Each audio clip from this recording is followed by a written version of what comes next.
Charade. Hello there, brethren. Good morning to you, good afternoon to you, and a good evening to you from wherever you are joining us. It is Maiyegun live. Brethren in the Temple of Truth, please, after reading the caption of this broadcast, read the description of the broadcast as well. Like it, hear it, invite your friends, invite your not so friendly friends, and tell them that Maiyegun today, Maiyegun is live. Thank you very much if you have done that. And we can sit back now, relax, and enjoy the chat. The last 24 hours in Nigeria and beyond has been that of drama, tantrums, rage, and loss of it. Simply because a week ago, the Tinubu's regime, they were still very much pontificating, pushing the narrative, the propaganda that the news of genocide against Nigerians, especially the Christians, right, deserves the world attention. So they tried to twist it, to turn it, but they still didn't do anything that could give the confidence to say, oh, truly, this is not the government-sponsored terrorism. So what happened, brethren? A lot of people have been dropping their own think pieces. You should not celebrate. Donald Trump classifying Nigeria or designating Nigeria as a country of particular interest. So people who have been like saying, oh, America is coming to come and steal your this, America is coming to do this and that, and all of that. So on Maiyegun's diary Politico tonight, we are going to take everyone and everything one by one. So if you have that time, after sharing, sit back, relax. Let us start the lecture or the sermon. Yeah? So the first thing I want you to know is this. Designating Nigeria as a country of interest, because it is not just Nigeria. There are like dozens of other countries that are also designated as the country of a particular interest. The killings in Nigeria got to the height of it when Goodluck Ebele Jonathan was president. Boko Haram terrorists and their own collaborators, they held sway, they held political offices, they campaigned that they would end terrorism in Nigeria. They were able to recruit the people from the same America, the White House, Obama's White House, to effect a regime change in Nigeria. That is a fact. But here is something. The killings never stopped. It escalated. When APC, Egbekegbe, took over power, more Nigerians have been slaughtered by the Islamist jihadists from the up north to the down south. When Buhari was president of Nigeria, right, and then the Fulani terrorists held sway at the last few months of Donald Trump's presidency, he was the only person who challenged the same Buhari that why are you doing nothing when they are killing Christians in Nigeria? Because that's the report they are getting. So when the campaign of the massacre or the killings the killings of Christians in Nigeria, which have been so documented, the destruction of churches and all that. So you see, the Christians in Nigeria who have taken their campaigns outside Nigeria have told the world that they are being persecuted because of their religion, with evidence where bishops were kidnapped, slaughtered, where school children who were like Christian children were kidnapped, converted to Islam, and then married them off. All these things pointed to the persecution because of their religion. But there are also Muslims being killed. There are those who are neither Christian nor Muslims being killed. Who is responsible for the protection of lives and their properties, whether you are a Christian or a Muslim or whoever you are as a Nigerian, the protection of your life is solely the responsibility of the government. Now, if the government gives no shit about you, rather than go after the terrorists, right? They started placating them.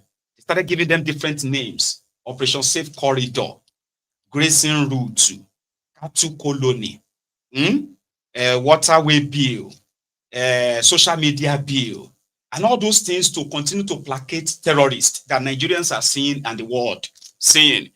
Communities have been ransacked by these terrorists in so many places where they have destroyed lives and properties, right? And the survivors have kind of like run away. These terrorists have claimed and they remained at the crime scenes, and government is not looking for them. But they continue to tell Nigerians that they are doing their best. Nigerians are watching every part of the country, every local government in the country falling into the hands of different gangs, different terrorists, subjecting Nigerians to the most inhumane kind of a treatment. Okay, the Christians got the attention of the West. Nigerian government didn't give a damn. They politicized it. Tinubu went to Benue after they killed over 200 people in Yewata.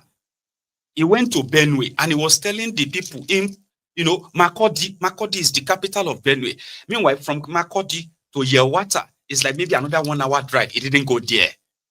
They brought them to him, right? And he told all of them that, like, he knew why they are being killed. Your president told these victims that there is enough land for everybody. They should share some. They can live together in peace. That was what he offered. The rest of the world is watching. When your government did nothing, as Muslims, Christians are being slaughtered in Nigeria. You know the difference. The Christians that are being killed, right? Especially for those, regions where these killings have been so, oh my God, right? They have been very vocal. They have used every platform to get their attention since the government won't do anything. They are not stupid.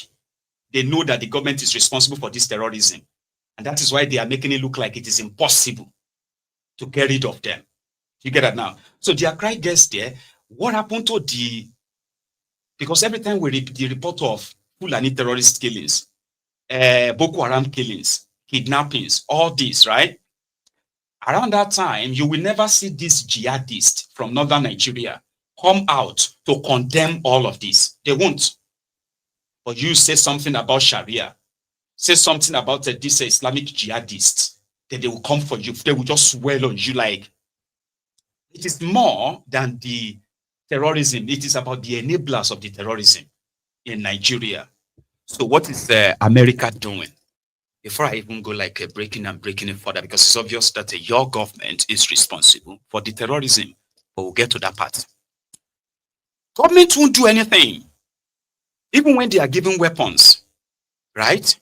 The hierarchy of the military has become so compromised that repentant terrorists are being reabsorbed into the Nigerian military. And they are not ashamed of saying that. They are celebrating repentant terrorists, rehabilitation of terrorists, and all of that. Then behind the scene, they, in government, they are pushing Sharia. They are pushing Sharia, while those other ones are using weapons to forcefully force everybody out of their lands. Their elites are pushing Sharia, to inculcate the Islamic law into the existing laws of Nigeria. And they are very bold about it. While all these killings are going on again, this Islamic body never came out to condemn these terrorists. When I say these terrorists, I mean the same terrorists that are killing even Muslims.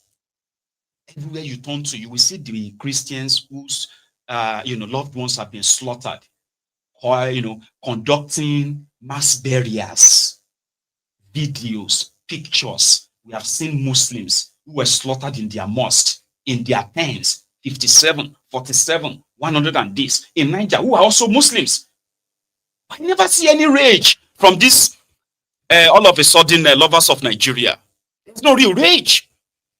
Because what they couldn't do in their own line of extremism, those terrorists are doing it. They are just there reading your comments, watching your videos. They want you to say something about Islam. They want you to say something about this so that they can fire back and tell you that, why are you saying that? Why do you want to divide this country? So when the Christians finally got the attentions of the Americans, this Islamic jihadists from this northern part of Nigeria and their counterpart from the southern part of Nigeria and the rest of elsewhere, they suddenly now want to tell you that declaring that the Nigeria is the country of particular concern. Meanwhile, what does that even mean? Maybe I should tell you.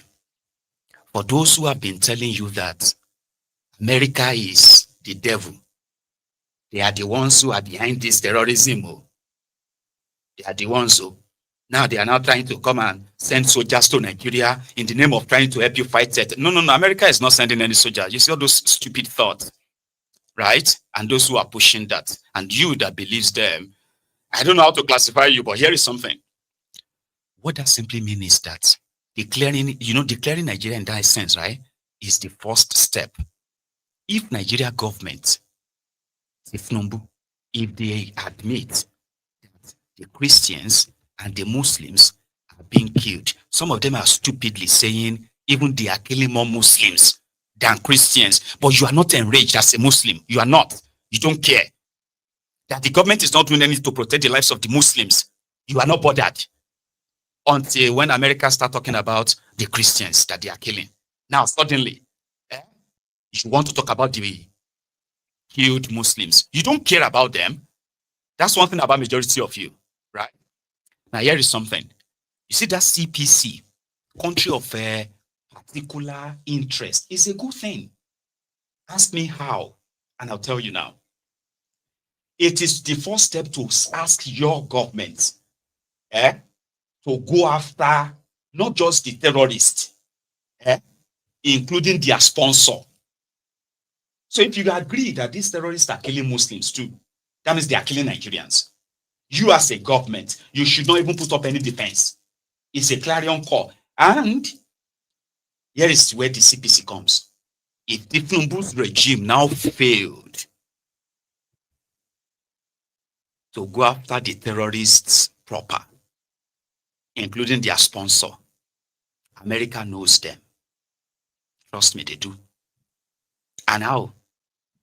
In northern Nigeria, there are famous terrorist preachers, recruiters, terrorist cells that are operating, funded by politicians, state governors, senators, and the rest of them who are funding these, printings, media in northern part of Nigeria. They know them. And including where they are getting their fundings from. America knows them. Therefore, Nigeria knows them. Now, if you want to go after this terrorism, go after the sponsor. And there is nothing called peace deal with terrorists. There's nothing called peace meeting. You either kill them or you capture them and you sentence them to life imprisonment. Capture them and then kill them. That's when you are going to show. So this is not even for the terrorists yet. The CPC is not for the terrorists yet. It is to ask your government to go after them. Why do you have a problem with that? Why do you think you should have a problem with that? By America saying, if Tinubu fails, if your ministers of defense fails, if your NSA and the rest of them continue their conspiracy, one hand, they are funding the terrorists. Second hand, they are claiming to be killing the terrorists. So you get, on the third hand, we are seeing the terrorists with the people, civilians, doing peace meeting. So all that shit, all that nonsense will first have to end. They have to send messages to all these their terror sponsors and friends that, listen, these Americans are around now. Because what this CPC means is that it's not for you. It is for them. Ribadu, Tinubu, Shitty man. Some of your clerics in northern Nigeria, in southern Nigeria, do you understand? Who are better recruiters. All those people who are promoting this blaspheming law. Are you with me? Those people who are promoting blaspheming law, Sharia law, they will go down. And how? This is why I said it's not, you see all this fear mongering, all this nonsense that some of them are pushing, right? By the time you realize why, then you may kind of find yourself in a conundrum, and it's something that I'm helping you. I am. I'm not telling you that America is wholly your friend. No, no, no, no. But in this instance, what they just did is to say all this lip service, all this nonsense parade, and no, no, no, no, no. Do something. In fact, this killing has to stop now. And we mean you have to stop it now, end it now. Doesn't mean that the whole thing is going to end tomorrow. And they are not doing it because they love the Christians that much. There are other geopolitics, there are other sort of like, political tone to the rest of that. But you and me, who have been the victims of this neo-colonists, their local collaborators who are parading themselves as your politicians, because without them, these neo-colonists, they can never get to us. So if anybody tells you that America is coming to come and take your crude oil, that's one of the most bullshit things you hear from anybody, except if that person is actually a retard. They are building something called KKK right now. The one they are negotiating terribly with Niger Republic. The reason why they wanted to invade Niger Republic, because they thought if the different government is in Niger Republic, this KKK pipeline they are building from Imo State, from taking gas from the eastern Nigeria, that they want to take gas to Europe, is the biggest pipeline project that America is doing in Africa. Go and check it. $22 billion projects. That's what they call it. To tap gas from eastern Nigeria straight to the Atlantic to Europe. So that when they want to cut off from Russia, here you get. So if anybody is telling you that, now because Nigeria says something about Palestine, it's because they want to come and take your resources. They are taking your resources already. Willingly. They sign agreement. This KKK thing, people, they will say their own project is to protect it. A multi-billion-dollar project from Nigeria. It is, I mean, that's even minus other things they are taking from inside Nigeria. Without any fight, without any shooting of any gun. All of them, they are robbing everywhere as we speak. So if anybody is telling you that America, this thing they are doing is going to backfire. Look at Afghanistan. No, they are not sending any soldiers to you. No. You are not that important. No, you're not really that important. I mean, no apologies to America. But I am saying, even if they have any geopolitics, even if they have anything, what is wrong in putting fire at the bottom of these rogues who are playing with your lives? They are telling you they are fighting security. But on the other hand, you are seeing them doing peace meeting with terrorists with these powerful weapons. You are seeing terrorists doing TikTok. Nobody is looking for them. So how would you feel if for one reason, right, all those terrorists you saw in that video, in their meetings, they rounded them all of them up. Their members, all of them, they rounded them, and before you know it, government of Nigeria, Nigerian army, they are parading about 2,000 terrorists and their weapons. Sure, you will not feel better. Is that not a good thing? Is that not a good thing? So in the absence that they do anything, probably they choose not to do anything, then that is when America will now begin to go after them one by one. What that means is that America will personally designate those individuals as terrorists and terrorist sponsors, terrorist enablers, including your president and the rest of them who have failed to act. So the third stage, they'll begin to place sanctions on them. Sanctions on these criminals does not affect you. Here you get, and America will not just place sanctions on them. Some of their properties will be taken. Some of them will be under the radar that they could be arrested anywhere in the world. All these things will be hanging on their necks. And because it is America and it is Donald Trump, majority of them will remain in Nigeria. All this kind of like gallivanting all over the place, they will begin to kind of be very careful. Because by then, the American media, they would have taken over then. American media would be publishing the faces of these, your leaders. They will be publishing the details of their connections, how they are burying some of this, you're doing all this cover up. Your state governors who is budgeting for terrorists in northern Nigeria. You know, there are some states in Nigeria, in northern part of Nigeria, that they are actually budgeting money that they give to the terrorists for peace. The terrorists will still go on and still kill people and kidnap them. So if you are a Muslim from northern Nigeria, right, and you agree that they are killing Muslims too, do you not really think if anything could be done to stop that killing, you should support it? Instead of you to be angry, following different propaganda of they are coming to steal your kiniko, they don't even need to declare anything on you to steal your. They are doing it already. These criminals are not accountable to you. Now they are going everywhere, borrowing left, right, and center. Tinubu thought he could probably avoid Donald Trump for that long. Sure, you get. Until when they sent Shitty Man to UN. Shitty Man went to United Nations. He was talking about Palestine and Gaza. He made no single mention of the killings in his own northern part of Nigeria. Shitty Man was there to deliver the message of Tinubu on behalf of Nigeria. And now that they say, okay, if you don't care about the people in northern Nigeria, the Christians, the Muslims in northern Nigeria, that you choose, there is not even a single paragraph to mention them, right? And guess what? This Olori Burukuma Shamfani Jati Jati that are screaming and bleating from northern part of Nigeria, this closet terrorists, Papa, they love Palestine than they love any Christian in Nigeria. It's not just that too. Papa, they will burn down houses to show their rage when they feel like a Palestine is cheated or is being cheated and all that inside Nigeria, than for them to rage that terrorists are killing their fellow Muslims in Nigeria.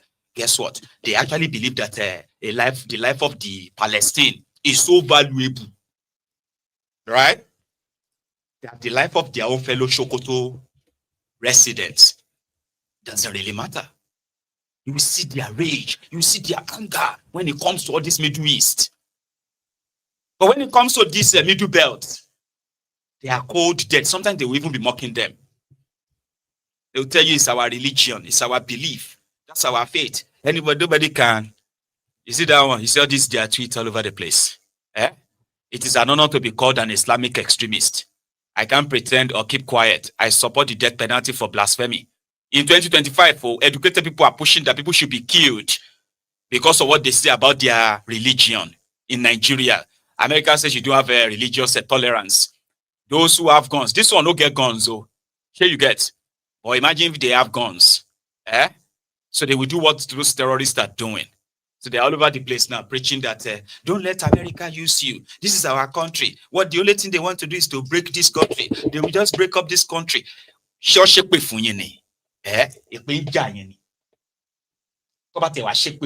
Right? My great grandmother would say, you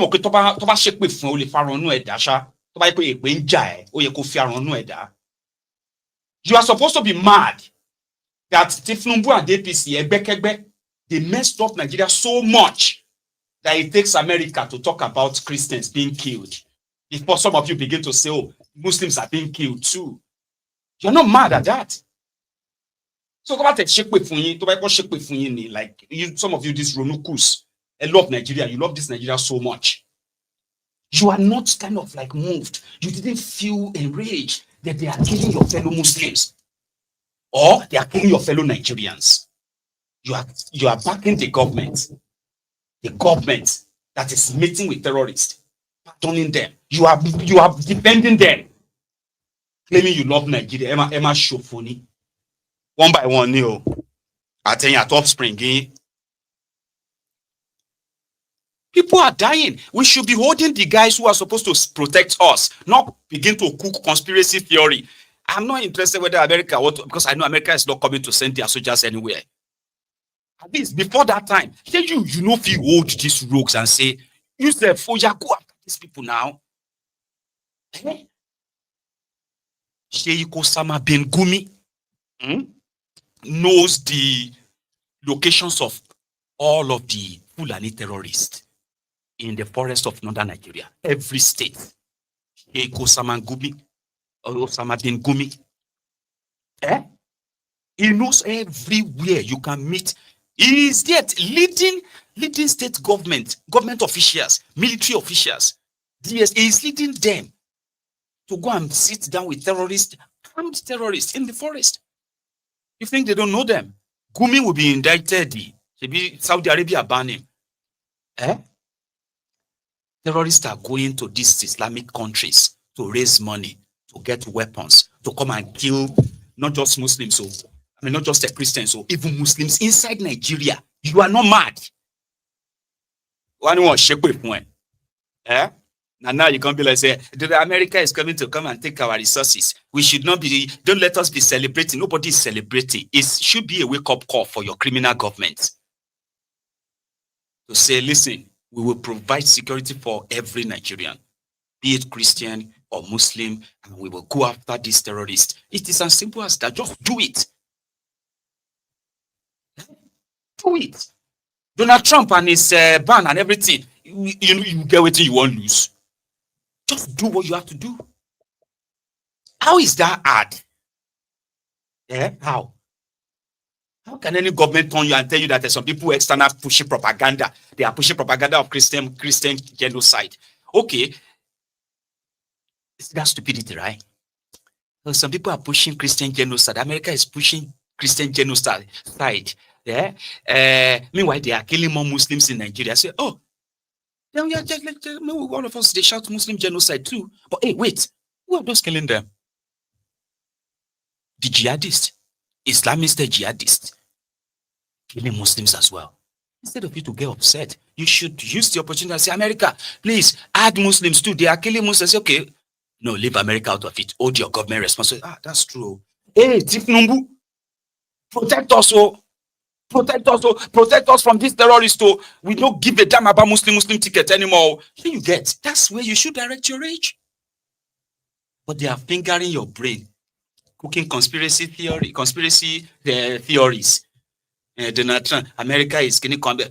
Hey, they are already taking your oil, taking your gas, taking some other resources that we don't even know.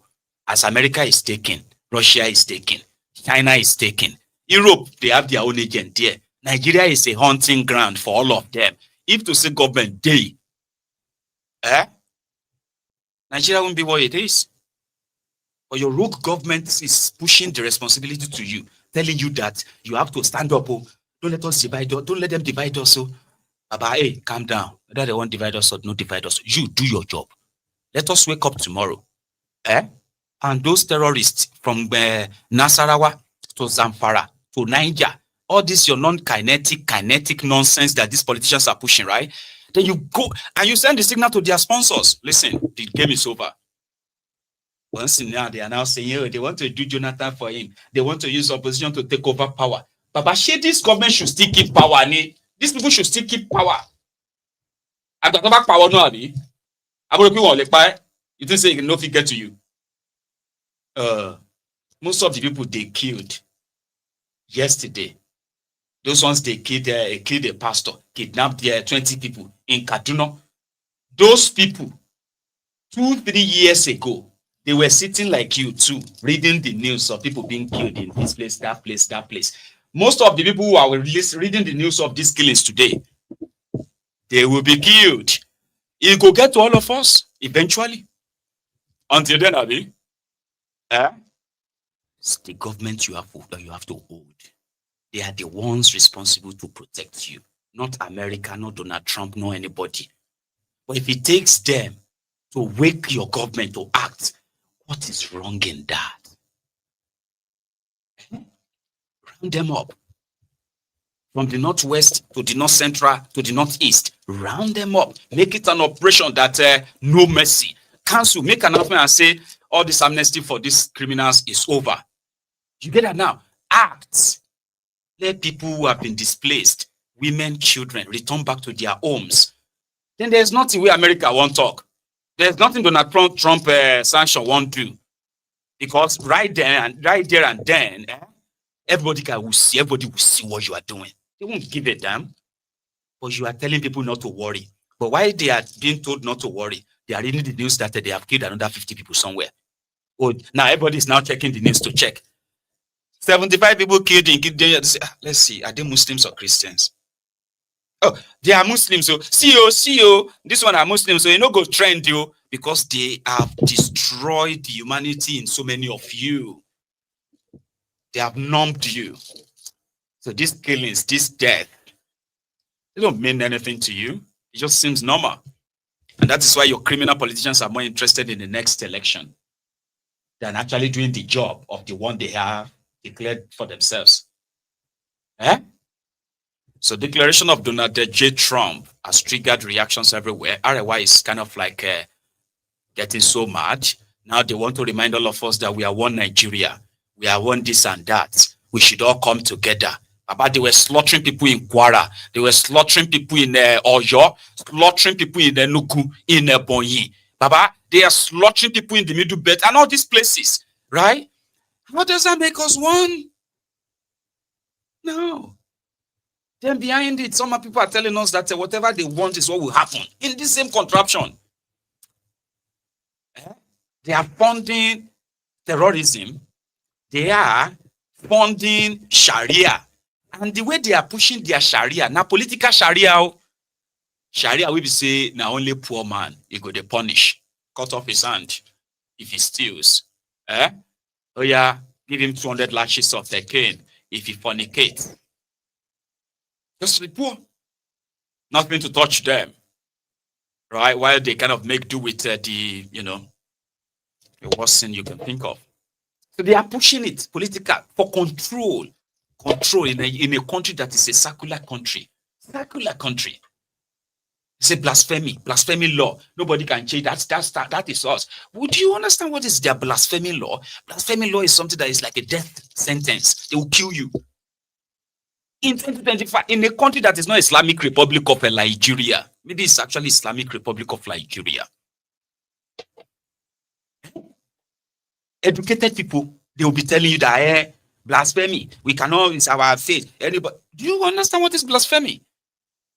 If somebody says I said something and it insults the Allah, or if somebody says, okay, I disrespected the Quran, that's it, I could lose my life. Yeah. Death sentence inside Nigeria. They are now spending money to recruit people, even in Yoruba land, all over the place, because the intention is never about the religion. It is about control. So yes, those who are pushing all these things, they don't mean well for Nigeria. They are the enemies of Nigeria. And you should know. They don't mean well for Nigeria. How can you mean well for a country that is multicultural, multi-religious, multi-ethnic, multi-this, multi-that, They say a secular society. Everybody they do your own thing. Then some group of people decided that they could use the instrument of the government to push their religious hidden agenda in the name of unity. So don't let anybody deceive you about this. Maybe today America and the rest of them have been stealing your resources. Some of you don't even know your resources. They ask you right now that how much is Nigeria making from crude oil a day? You're probably going to go and Google it. And they will say 1.7 million barrels a day.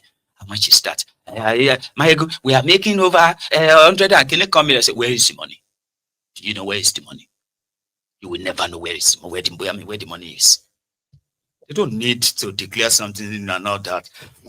And I don't even actually think they have the plan of removing a call. But this is just the beginning. That's what they said. So what Trump said, Christianity is facing an existential threat in Nigeria, which is true. Thousands of Christians are being killed, which is true. Some people want him to say, I'm Muslim too. Everywhere he put Christians, they want him to put Muslims too. But why does he have to take Donald Trump to say more Muslims are being killed more Christians are being killed in Nigeria before you think he should have said more Muslims too? You didn't say that before now. You were okay. They were killing Muslims in their droves. You were all right. Abi? The only way you shall want me anybody do is to insult your Allah, to insult your religion. Now, Donald Trump is talking about Christians. You want him to say Muslims too. Nigerians are being killed. Are you supposed to get mad at Donald Trump? Or then just kind of move back and say, government of Fogola Nigosha. They are killing Muslims, they are killing, that means they are killing Nigerians gone now. Government will lay now. Should you get like boy, like kilo happen now? Which kind of country be this? Wait to. I don't get business with Donald Trump. Come They just tell me say they kill more Muslim more than Christian. You are just here nah. Now you say they kill a lot of Nigerians, Abi. Yes, they are. So why are we not mad? Why are we not angry? They say no. America just wants to divide us. It's okay. Don't worry. Say are you any? Look came at Donald Trump. Look came at America.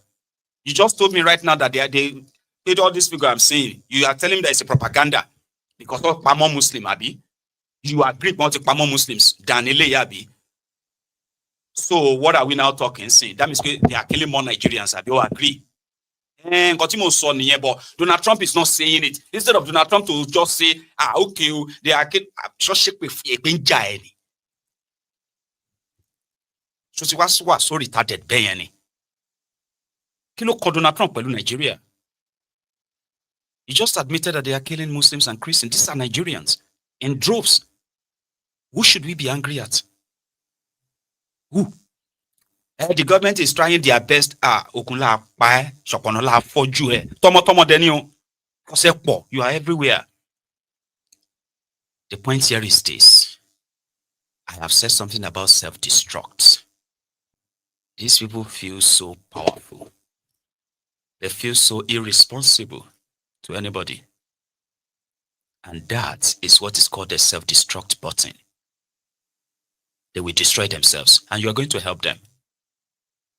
And that is why it is very much good to remind all of us that what you will enable is what persists. Tinubu and this gang have no plan of protecting you. They can do all they can spin all they want, that America is just trying to take this or that. America is not helping them, this and that, and all those stories, but nobody is stupid. You cannot be pampering terrorists because you want to be politically correct, because of political exigencies. These were the same you who went to the US one by one, right? And you sold Nigeria out. They gave you the power. Protect Nigerians. Look at the mess you've made. Now it seems that you have no idea what you are even doing. So everybody should just pretend that it is okay. The Nigerians are being killed, whether they are Muslims or Christians, while others are pushing their religious agenda underneath politically. And you are pretending that, so it's better they break up that shit hole. They break it up and save lives. Next stage.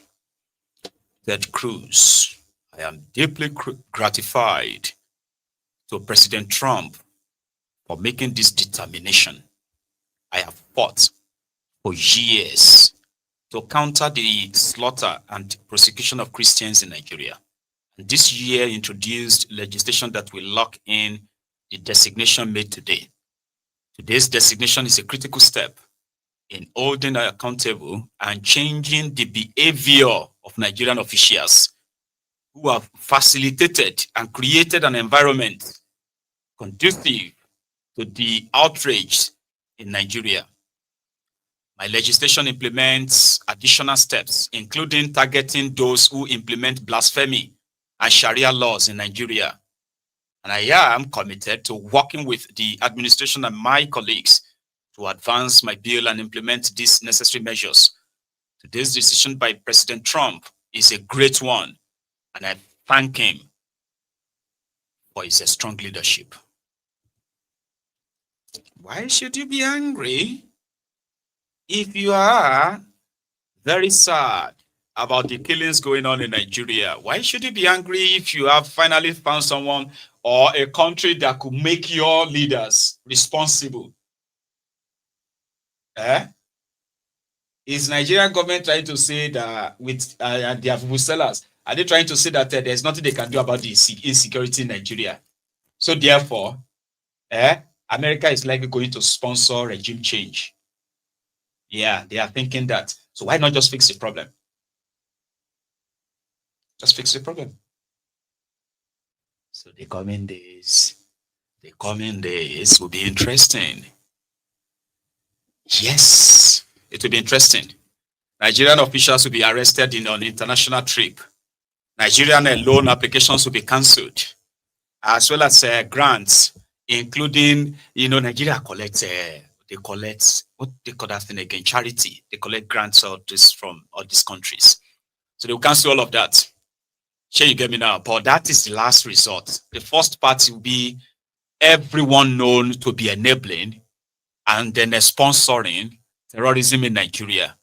And also, there is also going to be a chance that America will develop profiles of all the known Fulani terrorists and every other terrorist in that contraption.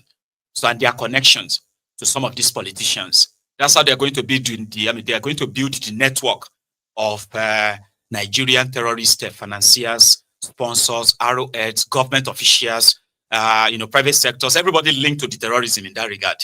So, and that's going to be like a good thing. I mean, APC, Egbekegbe wants all of us dead.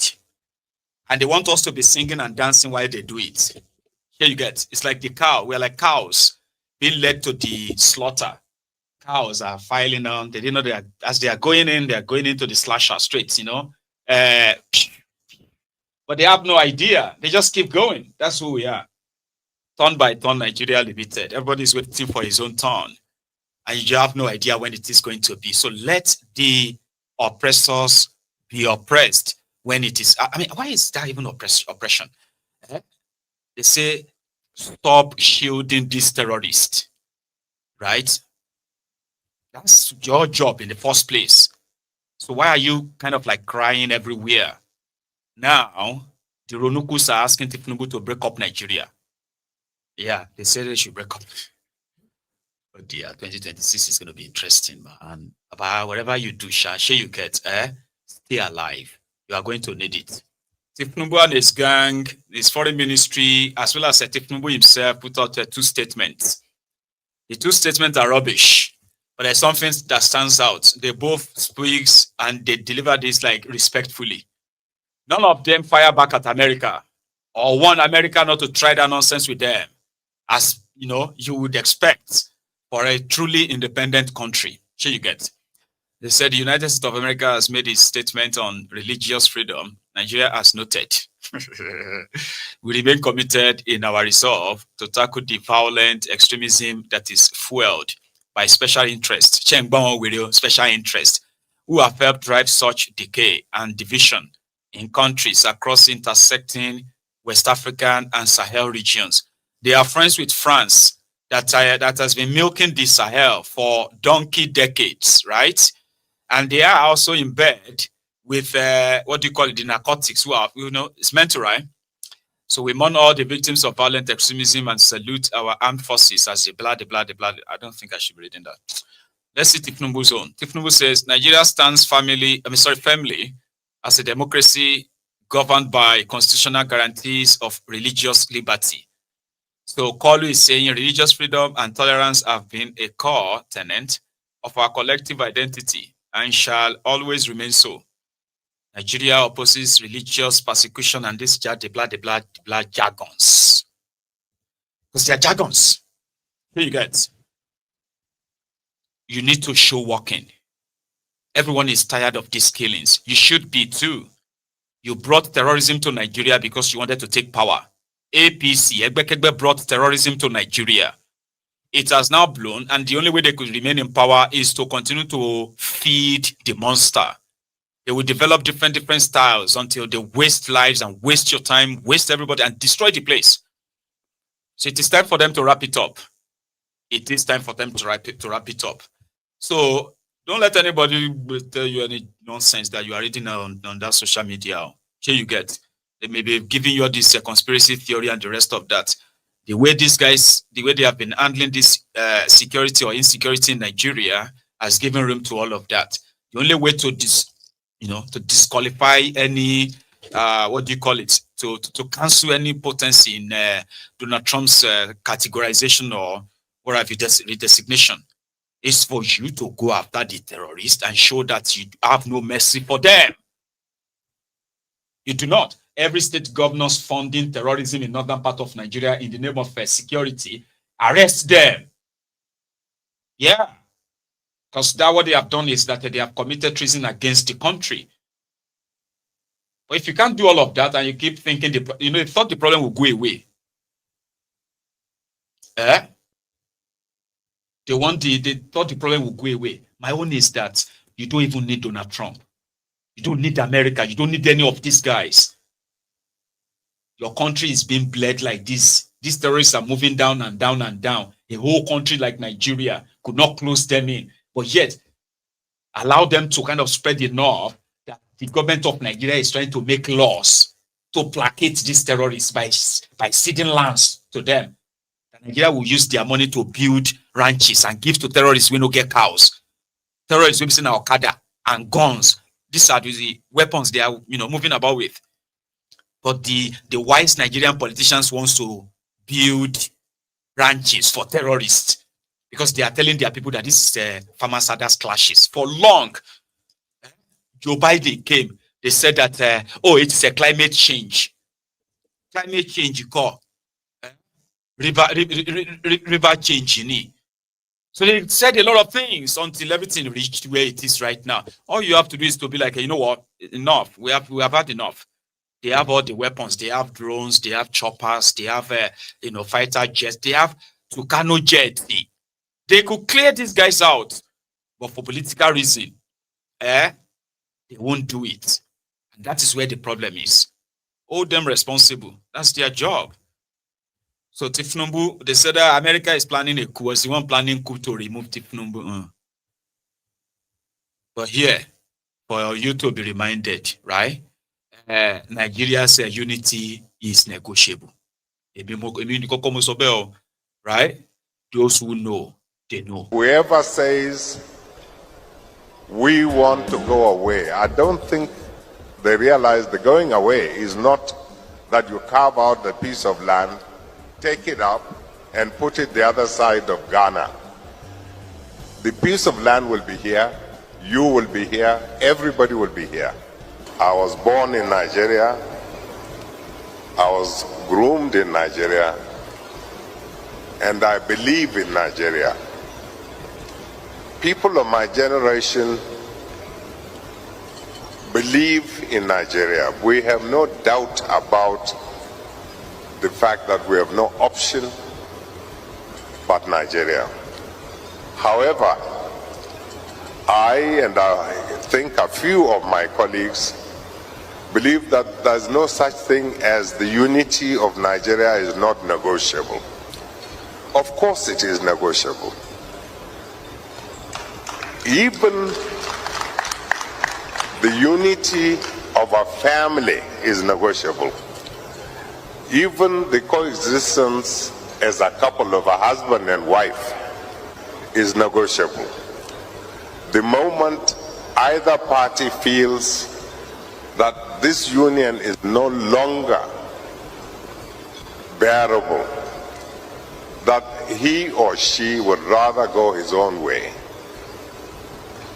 you let them have the right to sit down, consider their condition, and after, and only after, very, very, very careful, rational examination of the pros and cons of going out of the marriage, that they take the decision which suits them best. It's not enough just to say, I don't feel comfortable where I am, so I'm going. Are you sure of where you are going? Are you sure of the consequence of where you're going? Do you really feel that the grass is greener on the other side? If you do, but sit down with your partner in respect, in mutual respect. In love is possible, but without demonizing your husband or your wife, because you will remain always the ex-so-so of the other person.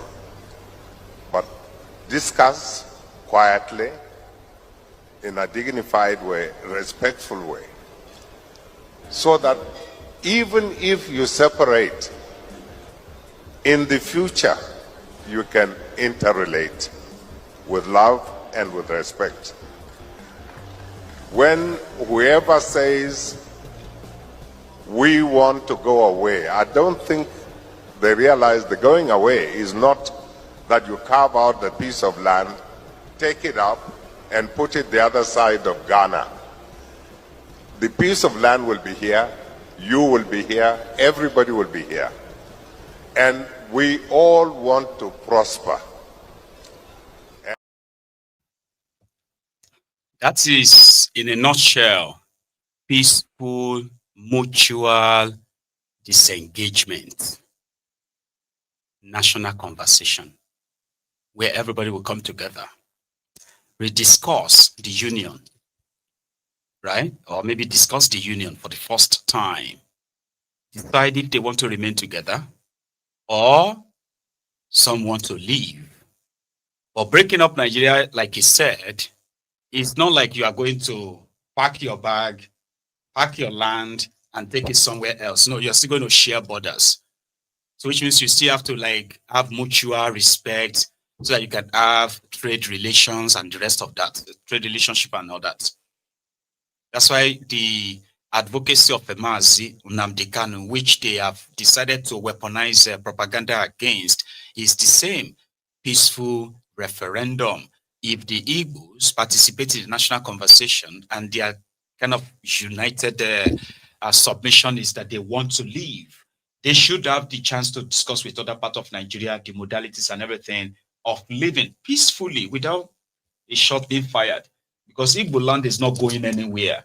The Igbo country is not going anywhere. It's going to still share border with the rest of other countries without having to. But because there are vested interests that believes, and especially vested interest in Nigeria with their collaborators from abroad, in which they can easily sell off Nigeria, get their own pot or plate of porridge, and walk away and leave the country even worse off. So no one is coming to rob you, or no one is robbing you in that contraption today without the consent of those you are supposed to trust, right? To do what is right by you. But rather, they sold you off for whatever it is they could get from it. For 12 silver. 12 silvers. Adamu Garbage. That's Adamu Mugarbage. He has something to say about this. And he actually really do try. So similar to all I said, but in his own words. The United States designated Nigeria as a country of particular concern for the purpose of genocide against Christian population. This means that the US is now going to start official procedural proceedings against Nigeria in some strategic interests where Nigeria is a concern, especially in the area of weapons deployment, because they believe that some of the official weapons that is being supplied to Nigeria find its way into the hands of these terrorists that are committing such genocide. So an action is going to be taken against them. One of the sorts of concern with that designation is that the President of the United States, Donald Trump, is not just standing on the CPC designation. He is also requesting that the House Appropriation Committee chairman and some of the committee responsible, like Tom Riley, to sit down and come back and report to him. And he claims that he will not stand idle by to see fellow Christians are being killed in Nigeria. Most possibly, there is a program or a plan for the boots to be on the ground in order to help prevent the genocide. Most possibly, this is also one of the factors that they are likely going to consider. It means that the general failure of Nigerian leadership may lead to the US boots on the ground in Nigerian soil. And this is very, very damaging to this country. So it means that there is a general vote of no confidence on the current leadership system of the country. They believe that there is a general failure of leadership to provide security of life and property, and that they must do something extra to be able to help in provision of this protection for the life and property of some of the citizens in Nigeria that they're concerned about, especially the Christians. And I believe that's what it's trying to do. So here is what I want to say. The Muslims in this country should not see this as a direct attack against them. Rather, it's a direct attack against the militant terrorist organization. So, and there should be no issue of anger pointed towards some Christian population simply because of this is happening, but rather there should be a general consensus and understanding between the citizens of Nigeria so that we should all understand that there is a failure of leadership in the country, especially the political leadership and the security leadership, to provide the necessary protection that is required for a peaceful and prosperous society. And that is what led us to this problem. So the problem should be viewed from the lens of being generic, not from the lens of being religious division, that will lead to religious division between the Christians and the Muslims. And do not forget, the only interest group that went to the United States to present in the US Congress this concern are the Christian population. Possibly, if there is a Muslim population's delegation that also found their way to the Congress and expressed concern about the genocidal killings that takes place against Muslim population in Nigeria by the same terrorists, maybe that designation will have also happened. So we shouldn't tag it as one religion trying to confront the other, or Christians are trying to confront the Muslims in Nigeria. No, we should see it as the citizens that are supposed to be protected by the security and the leadership of the state that has failed, and that is why the US is trying to do that. And the US is likely doing that because only the Christian population went and reported the issue, to the Congress. Should the Muslim also go and report, they may likely be designated. So this should not instigate any religious differences in Nigeria, but rather it is something that all of us share, that there is a general failure of leadership, both in the political class, most especially the political class, then of course also the security, particularly the political class, because the political class are supposed to provide all the necessary resources for the security to function. But the political class has failed to provide these things, focus on corruption and stealing.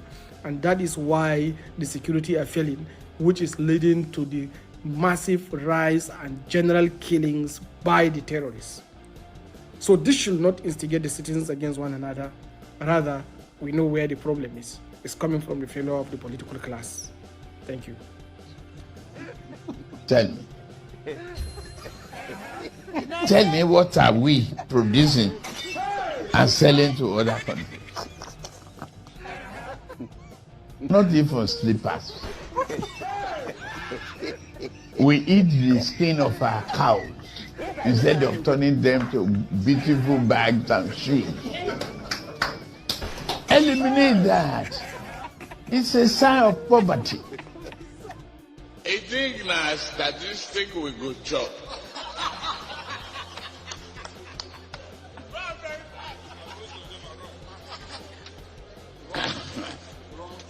A lie with arithmetic that no Indian can solve it.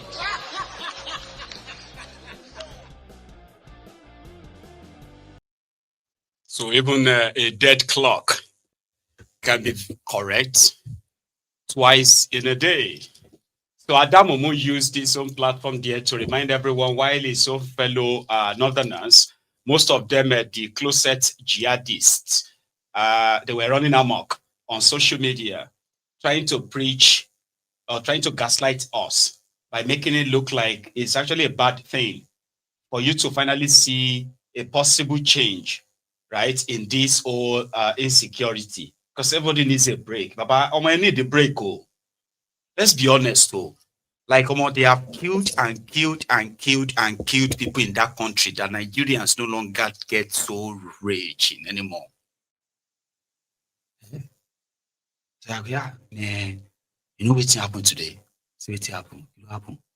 Ah, man, kilo shele, what happened? Ọ̀gbẹ́ni, wetin happen now? Tell us now. Abi ewo ni kí ló ṣẹlẹ̀? Ọ̀gbẹ́ni, talk. Wetin happen today? Wetin you see? 5 people killed in Adamawa by Fulani terrorists, and they kidnapped over 80 people. You will see how everybody will just like, oh, now that one you want talk since where you call it talk say one big news. That one no be news now. That will be news. That thing don't tire person, but shey you get. As I say, you get one news for us. Maybe say you won't tell me.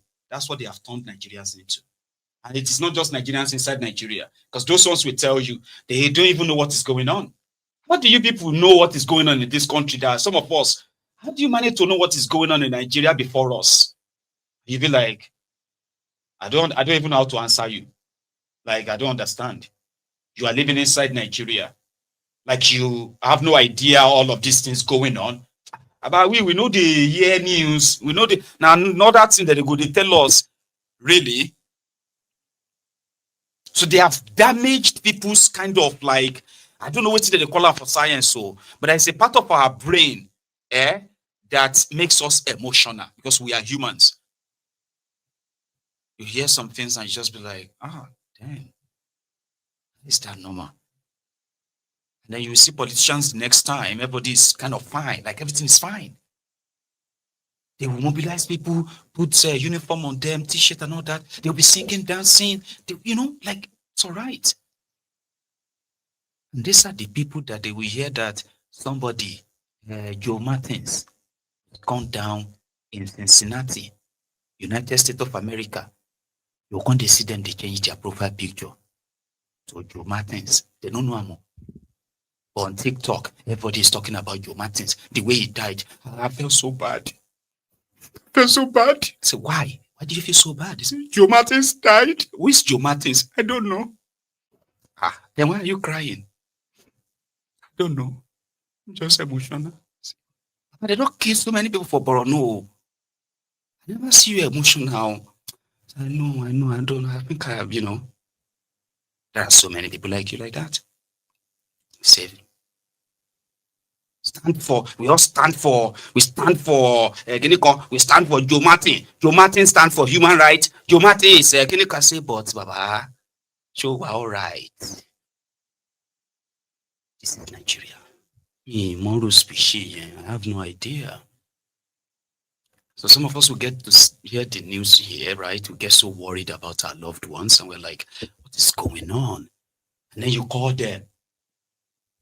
And they say, wow, Nigeria she more like scope nothing they happen jare na Lagos we dey baba jori gbogbo kin to man sọ yẹn now all this Sokoto Zamfara kini kan person wey dey Lagos. So you're not following all this. That one no be get to Lagos jare because to them if Lagos dey okay all the places will sort themselves until Lagos won't be okay. And then you have, maybe you want to run to Zamfara, but you now realize that Zamfara was gone 5 years ago. Sokoto followed, and the Guinea followed. I can say, where we will call run to now? Benin Republic. They chased our people from Ogun State, enter Pobe in Benin Republic. 3 women, pregnant women, delivered their babies en route when they are running away from terrorists. For a whole year, Ogun State government never even acknowledges them, or you know what I mean? They pretended everything was fine under Bukwari. They turn you to statistics and all of that. Be aware. Stop pretending that because some of you want to also jump into it. But I say we go learn law. Where you they go? They go Abuja. Say Abuja. You have a lower Kennedy Lishuku to Abuja. Okay, oh. You get ransom money. God go. Then you find out on the way. Right? And you realize that more.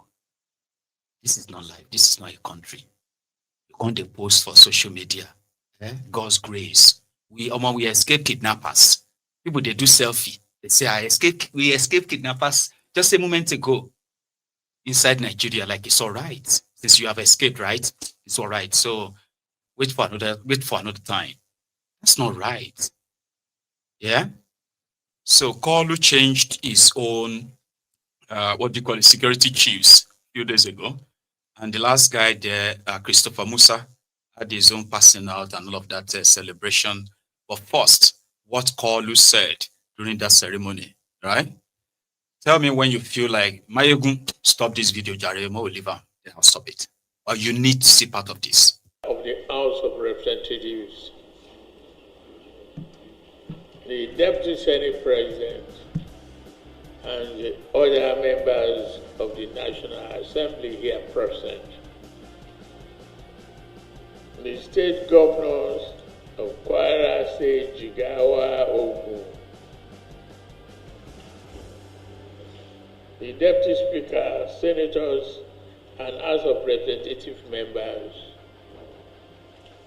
Honorable Ministers here present, Secretary to the Government of the Federation, Chief of Staff, National Security Advisor, Service Chiefs, just decorated, congratulations. I once congratulate you on your appointment and subsequent confirmation by the Senate. As your Commander-in-Chief, I am impressed.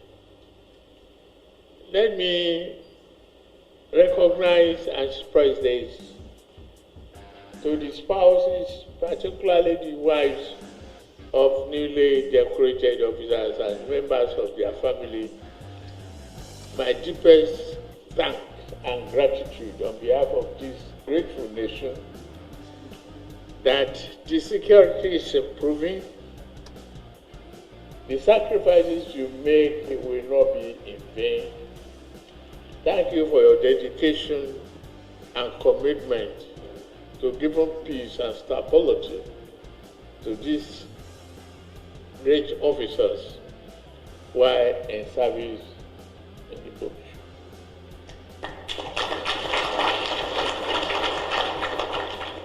Today's ceremony is beyond symbolism of swearing. It marks the beginning of our renewed effort to ensure the peace and security of all Nigerians. A renewed one.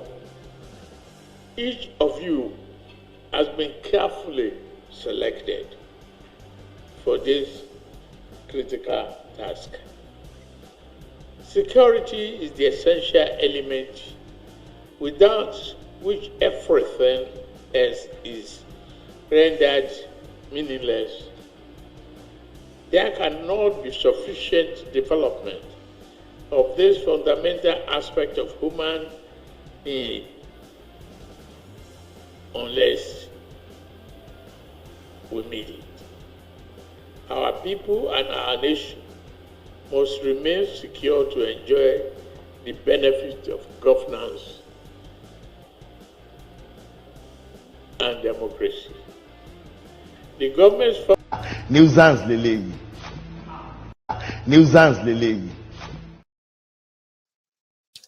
Yeah, that's all I did. Just so for somebody to say, I don't want to see his face. But you're still going to be seeing his face, by the way. Yeah, until you won't see his face anymore. Just like that of Bukuwari. So if the Nigerian opposition have the balls right now, they will grab it like the APC, Egbekegbe did, right? And get rid of Tinubu and his killing party, APC, Egbekegbe. But some will laugh. So APC knows how to turn their own tragedy to Nigeria tragedy.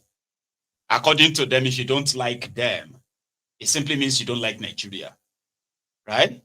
If you criticize them, it simply means you are not a patriotic Nigerian. You are always looking for bad news. You are always looking for good. And meanwhile, they are doing the bad thing. They are bringing the bad news. Here you get, they project. Whatever they accuse you of is what they are doing. I have been studying them for a while. I could have become a professor. Yeah. Just writing my thesis on, what do you call it? Yeah, I could get, I could have become like, get my PhD, right? I just writing my thesis on the attitudinal kind of like a frequency of the APC from 2014 to 2024. Series 1, the Mache Series 2.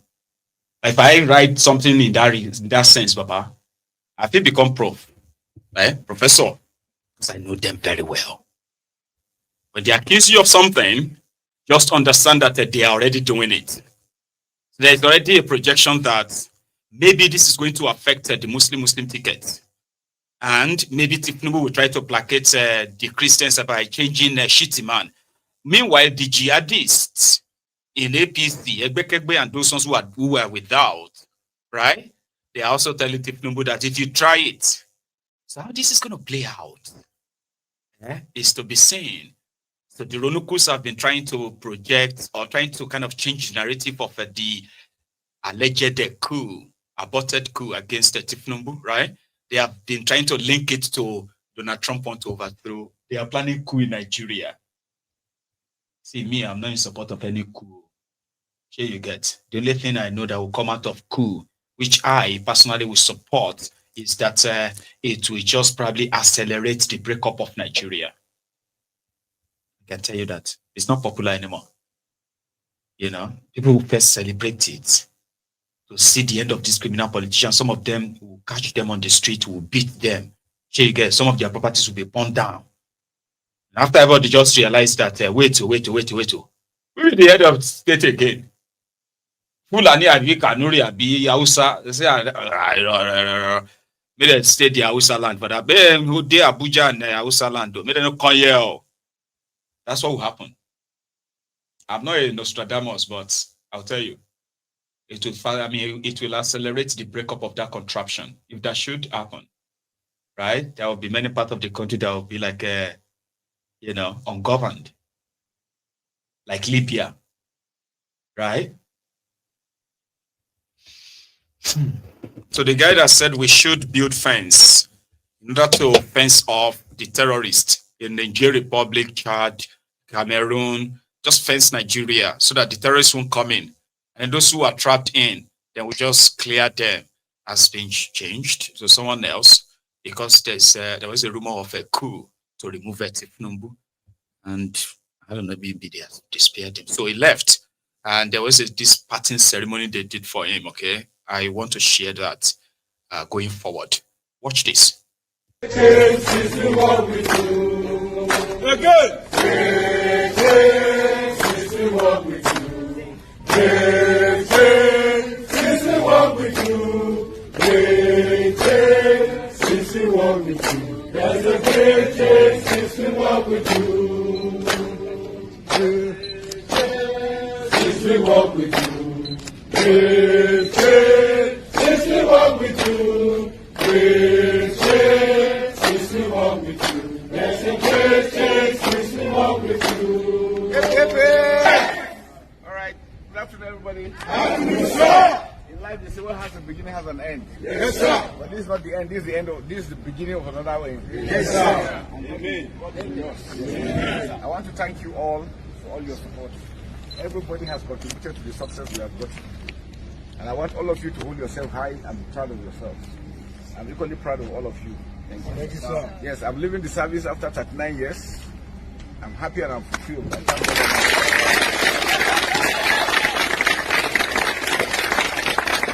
want to wish all of you a successful tour of duty in the armed forces of Nigeria. Please be proud of yourself, be proud of your commitment, be proud of your sacrifice. The sacrifice we are making, not many people understand what we go through. But God knows, and those that appreciate it appreciate us very well. The President particularly appreciates all the effort we are doing. So we'll continue to work together as a team. Even when we retire, we'll continue to support you. If there are issues that we can help, please let us know. We'll continue to extend that. I'll be in Abuja, Kaduna, and Jos. Those are my areas. So I want to thank you once again for all your support, all your contribution, all your prayers. Because prayers critical. Extend my greetings to your family, your spouses, whether husbands or wives, because again, they have also contributed to it. We'll continue to be together, we'll continue to succeed. God is with us. Nigeria is a great country. Don't ever allow anybody to make you think Nigeria is bad. It's not. We have a great country. It's just a matter of time things will work out well. So I want to wish you guys, every one of you, God's blessing, God's guidance, good health, long life, and prosperity. Thank you, and God bless you.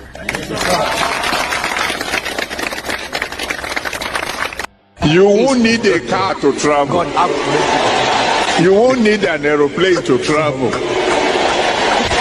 You will just say, I want to go to London.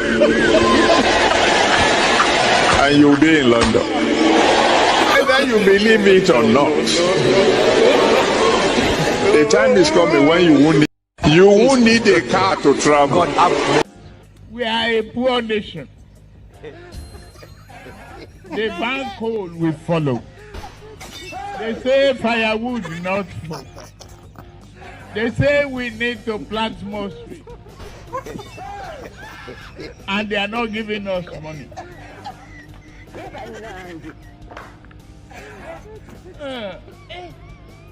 We need to open our eyes, try shining, and tell the West.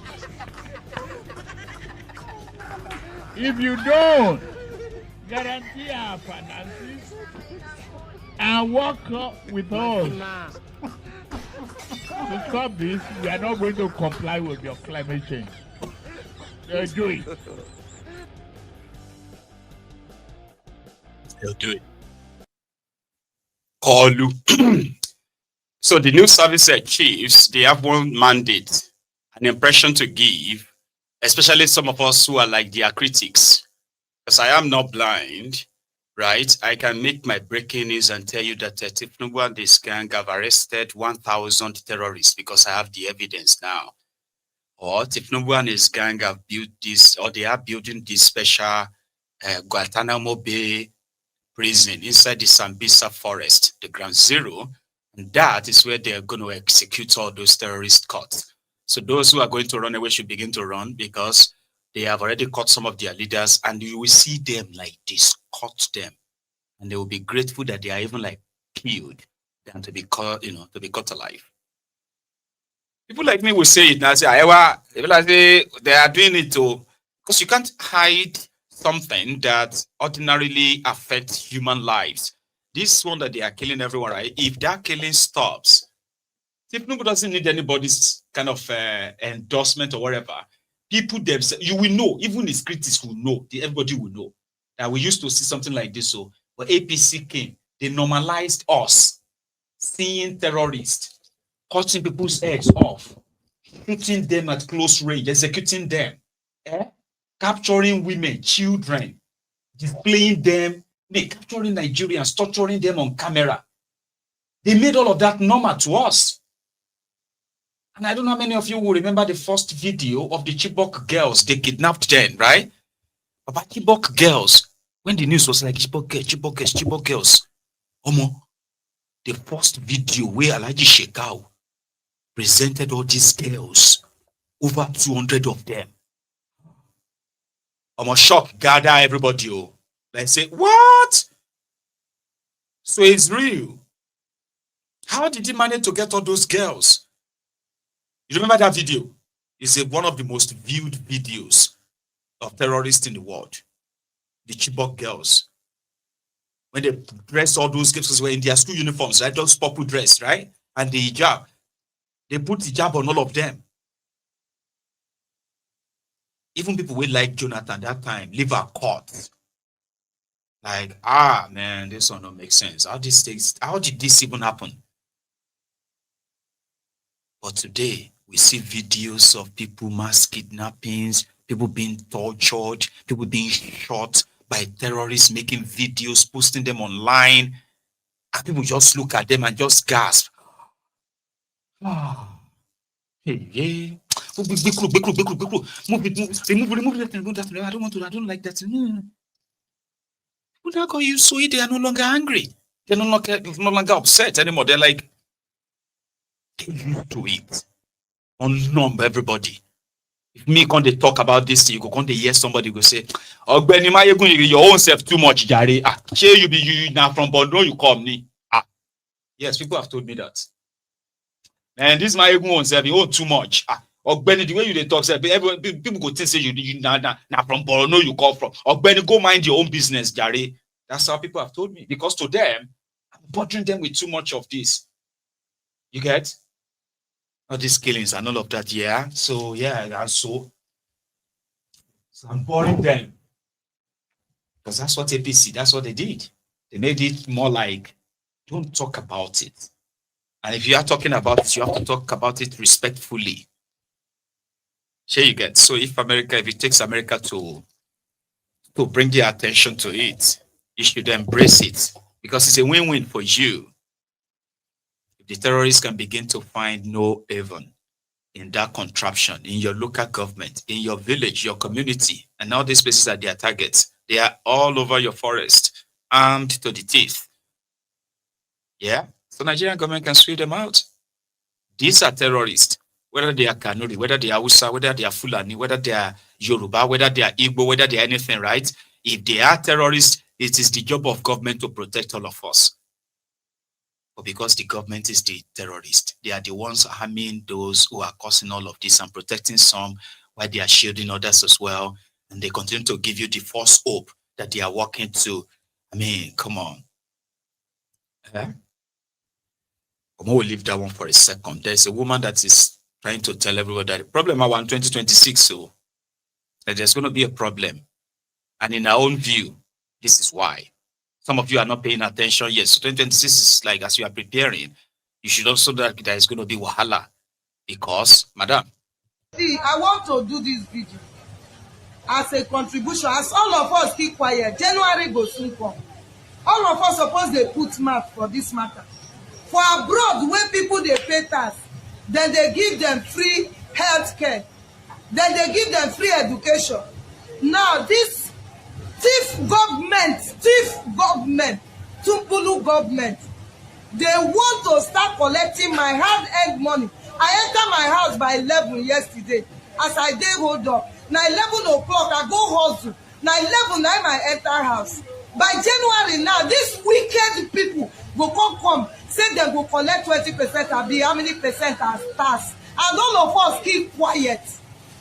I swear, if they collect this my money while they sweat every day, and they don't do roads, and they don't do bring out policy wey go give us free health, the shop no only God na go punish. Kò gbọ́dọ̀ jẹ́ bẹ́ẹ̀ o.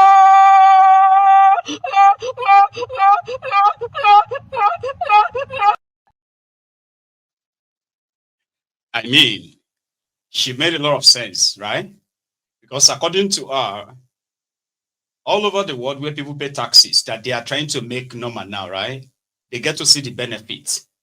So as they are telling everybody that you are going to pay more taxes, so and some of you will not pay, but some of you will pay more, and the blah. If they should take our money and they no do road, they no bring policy that will help our life, there is going to be a problem.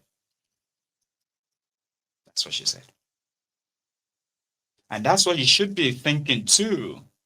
I mean, for the first time in a long time, if they are preaching that you need to pay taxes, which is your right, your civic responsibility, here you get now, as long as you are earning income based on these tax thresholds, right?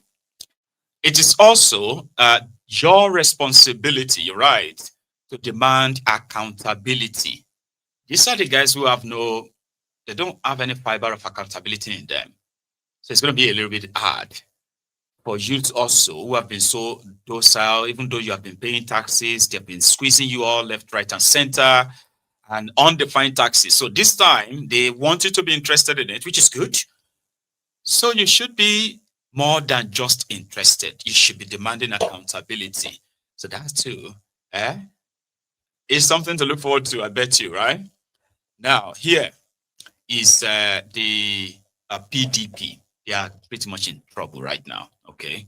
So the National Convention they want to do in Ibadan, so they had to like cancel it because there's a court judgment, high court judgment that said they shouldn't do it. So and they believe that it's with the weakest faction doing that. So what did they do? They announced the sack of these men. These are with the weakest men, by the way. The guy Nwayamu, that's the first one. Nwayamu is the national secretary. The one on the far right, so here you get the one next to my cap. So then you have Kamaldeen Ajibade, national legal advisor. That's the one that is next to it. So yeah, to him rather. So the one, and that's the one with the red Yoruba hat like that, right? So the one with the red cap, okay, I'm sorry, the black cap rather. That one is Umar Bature, National Organizing Secretary, PDP. So you see that one that is in red on the red cap, that Igbo shifting cap like that, eh? So that one is Okechukwu Onoha, Deputy National Legal Advisor of PDP. So they believe that these men are with the weakest men. So, and they are those who are making it impossible for PDP to organize their own convention so that they could choose their own leaders for the next 4 years. So they couldn't take it anymore. Okay, so they announced their suspension from the party for anti-party. There's something happened after that. Have you liked the broadcast yet? I just want to remind you, okay? So please like the broadcast if you haven't already. Just and then watch this. Yes, in decisions. You will recall that on August 8, 2025, the party issued a reprimand to members over anti-party activities of NSF. And so, from then to now, the party revealed that there were some members, or many members of the party, and they ended up executing some decisions today.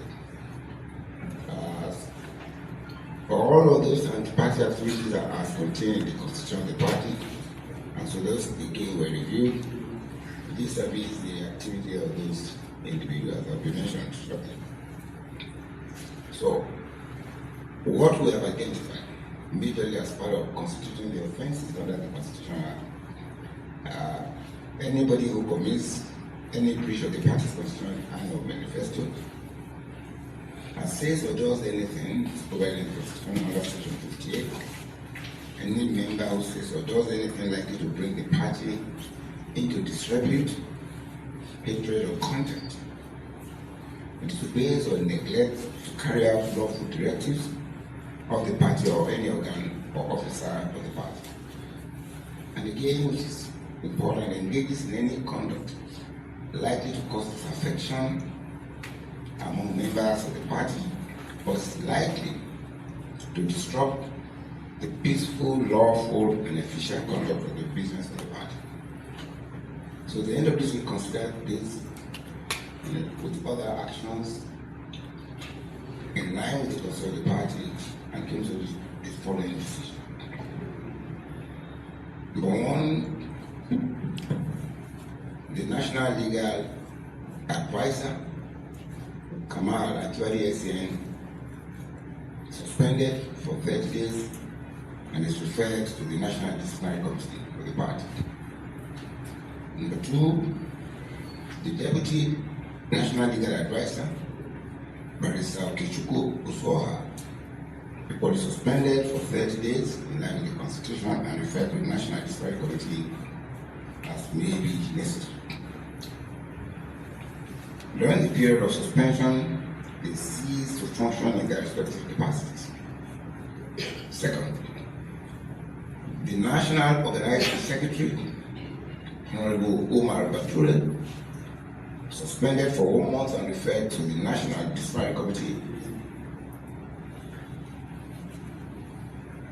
Third, the National Secretary, Senator Samuel Anyang, suspended for 1 month and referred to the National Disciplinary Committee.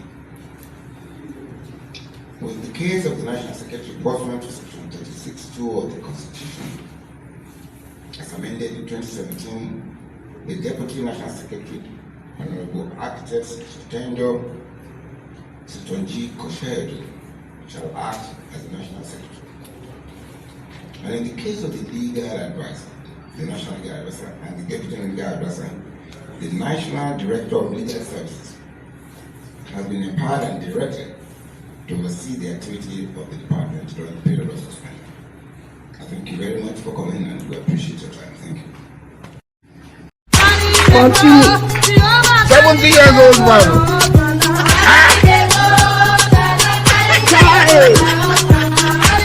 He thought you. Jesus is Lord.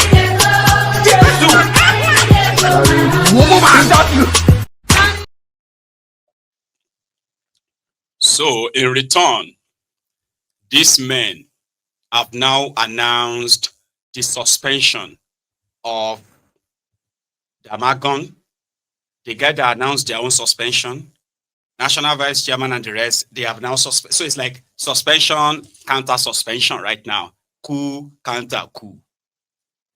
Bokwari said, coup, counter coup. He said, Bokwari, please, could you please tell us about yourself? And this is a little digression, okay? I'm coming back to, what do you call it, to PDP. So they asked Bokwari, they said, could you please, Mr. President, could you please tell us about yourself, Nigerians about yourself? Some said Bokwari is a military, it's a soldier, it says this or that. So Bokwari was now talking about himself. He said, I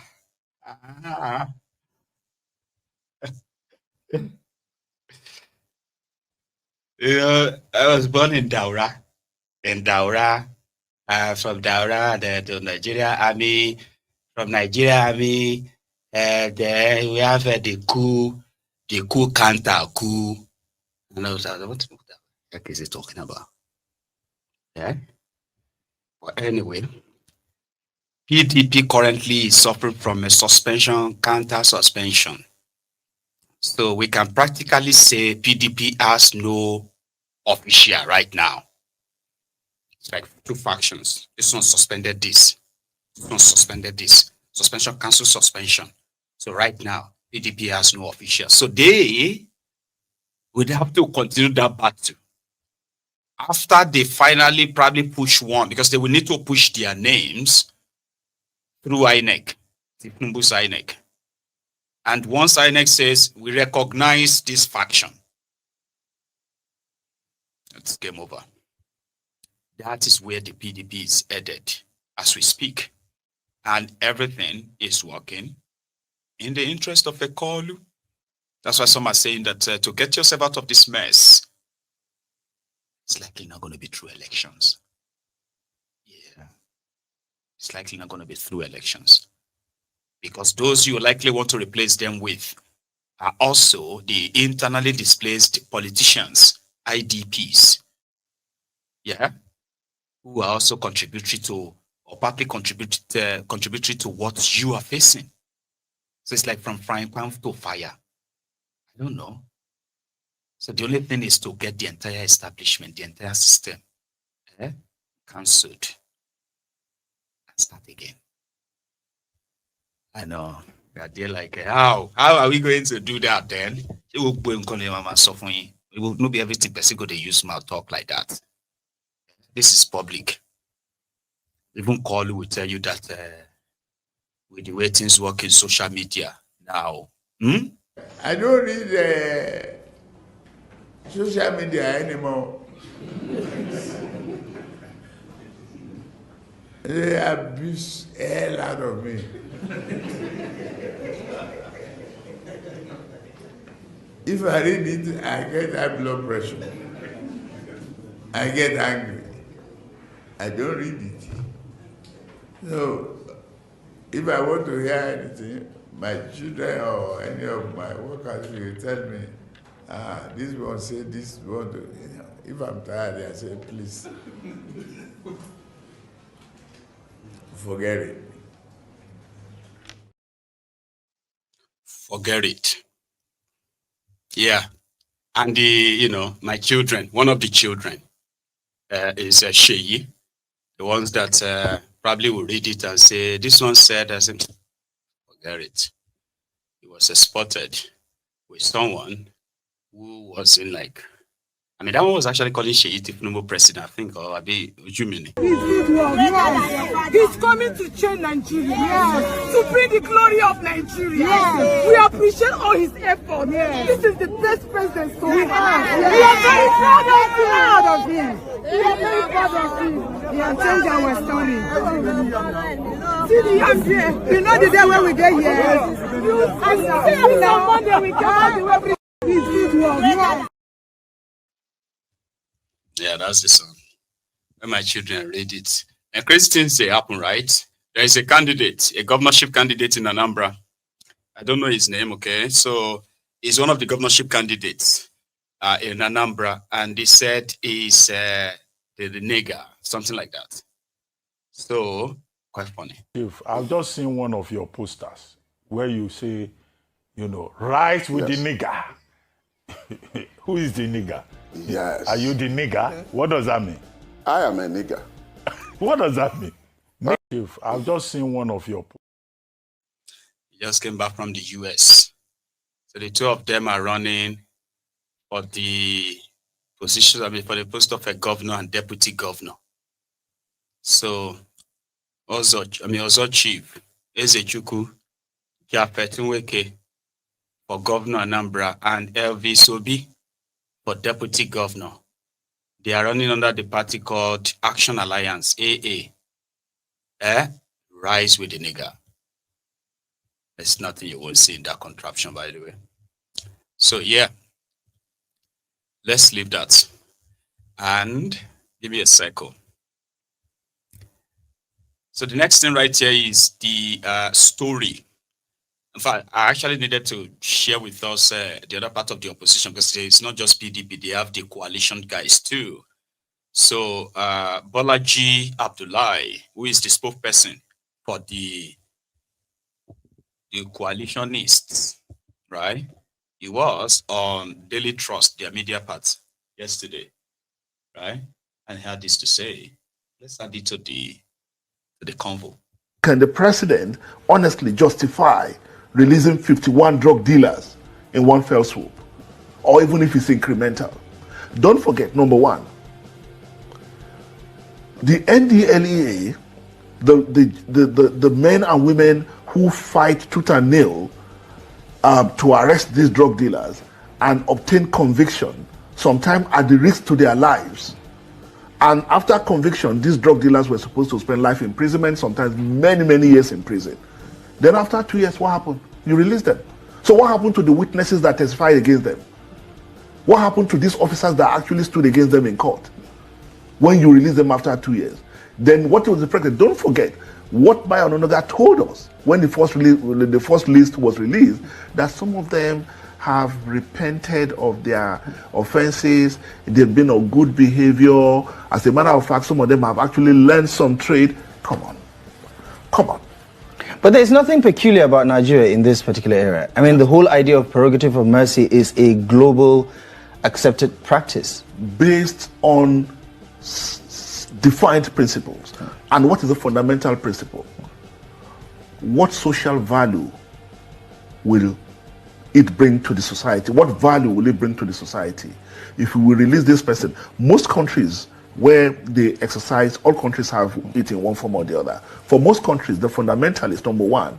Have there been miscarriage of justice in one way or the other that we want to use the prerogative of mercy to correct?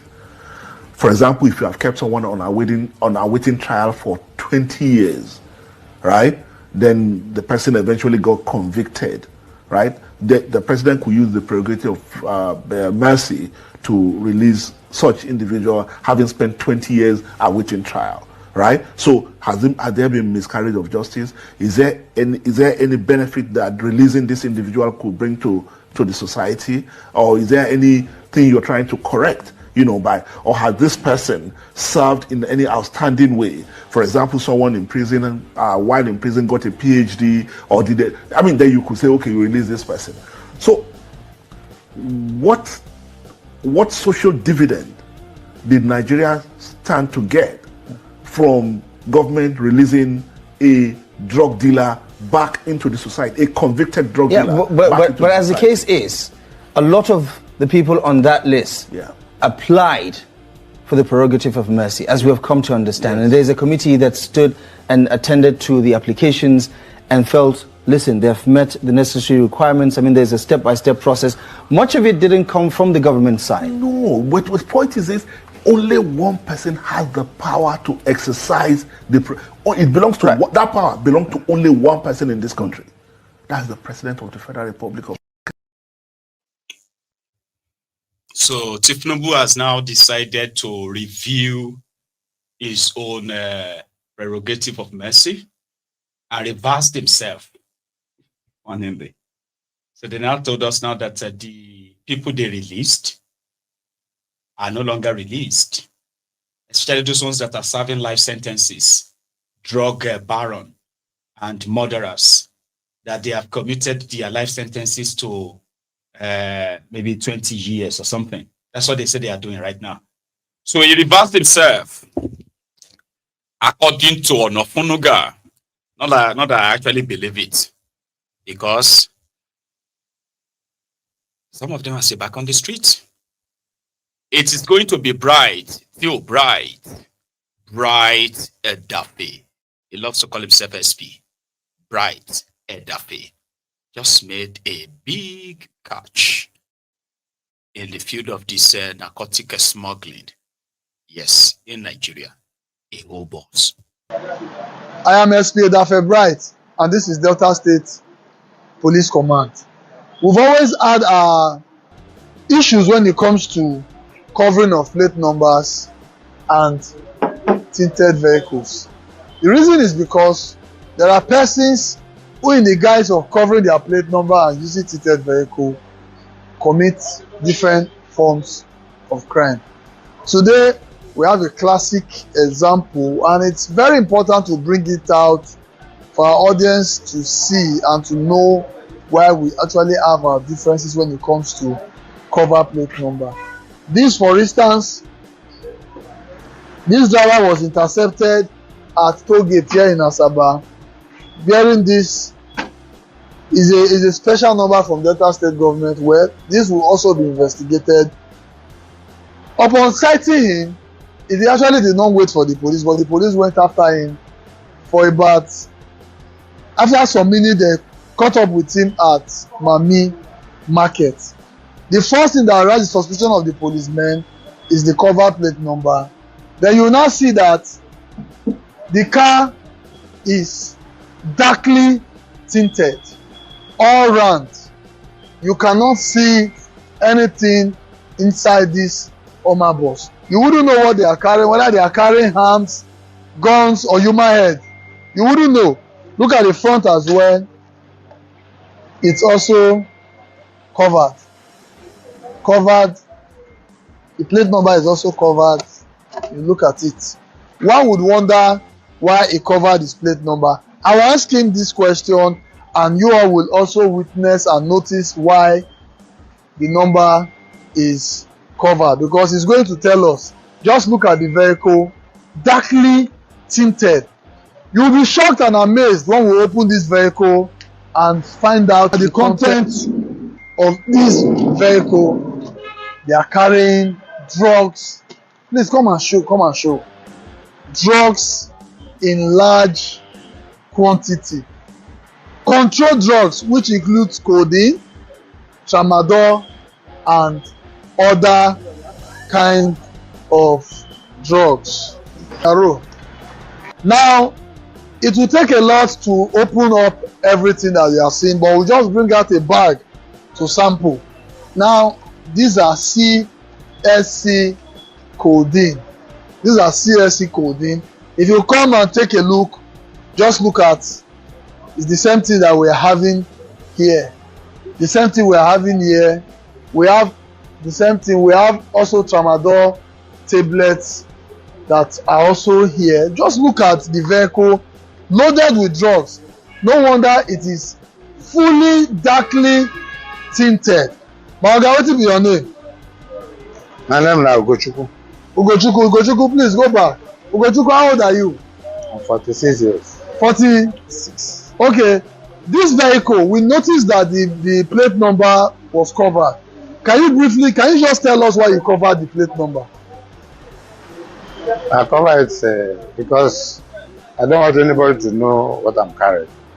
Okay, you don't want anybody to know what you are carrying. Yes. What has the cover plate number got to do with what you are carrying? For not people to know what I'm carrying, and that's why I cover it. Oh, okay. Is it that you imagine that once your number is covered, policemen will not stop you? I think that why? No, they used to stop. So how does the number you covered? How can it affect what you are carrying? How come you think that police will not know what you are carrying because you are carrying? No, because number one, some of my enemies, I don't want them to know the kind of business you are in. No, the time I will pass, the time I will not pass. Okay, your enemies. Okay, that idea just came to you now. It's good. This business now, between you and your God, how long have you been into this business of carrying drugs for people? Or are they your drugs? I know. Okay, what are you going to do with these drugs? They are the people's own now. My own is just to convey to them. Okay, how long have you been conveying drugs like this? I started last year, but not always. Okay. Are you aware of the danger of these drugs, abusing of these drugs, particularly codeine? Are you aware what it does to our youth? Okay, for instance, do you have children? Yes, sir. How many children do you have? I have 5 children. How old are they? How old is the eldest? The eldest is 20 years. 20 years. If you don't discover that he's into codeine, taking codeine for the fun of it, how will you feel?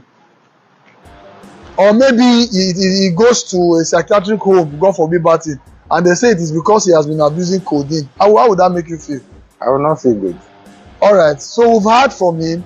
This is not to embarrass anybody, but it's very important for you to see why this could have been arms. It could have been something even worse than drugs. That's the reason why the regulation of tinted vehicles is very, very important, and also covered plate number, because the belief is that he is likely going to evade security scrutiny because he's carrying covered plate number, and also it will be difficult to see through the glass of the vehicle what he's carrying. That's why the vehicle is darkly tinted. This is Delta. Yes. SP Bright Edafe. Well done. Good job. All right. Just hope that when they finally get convicted of their drug dealing, Kalu is not your president then, because that you call the class drugs and all of that, they won't be classed after all. No, they won't. And it is not just the youth that are drinking this codeine and some of these harmful drugs that gets them loco or go shoko. There is a man called Rashidi Dangbana. Rashidi Dangbana is the guy that returned from Canada, and they made him the Oluwo of Iwo in Osun State. When he became the Oluwo, a Yoruba traditional royal title, he turned it into a Fulani title, and he changed it to Emir of Iwo, and it's been controversial since then. I have no idea if this person is also supplying him the codeine or something harder, or Asha. Rashidi Dangbana found his way to the Saudi Arabia kingdom, or the kingdom of Saudi Arabia. And Dangbana is asking for the Saudi Arabia to give him the support, the army, the finance, to go back to Yoruba land and cleared out all the non-Muslims, the Kafiris. I have seen the video.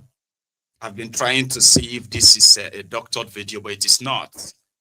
Or maybe the interpreter didn't hear Rashidi Dangbana very well. But yeah, Rashidi is speaking in Yoruba.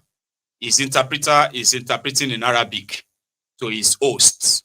But a Yoruba Oba in Saudi Arabia is asking for the Saudi Arabia support, right?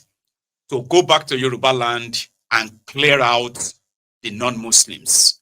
You hear it on this platform first. Watch this. láti gbógun ti òrìṣà bíbọ nílẹ̀ Yorùbá. الواحد يريد أن يحارب الشرك في بلاد يوروبا. ó lágbára púpọ̀.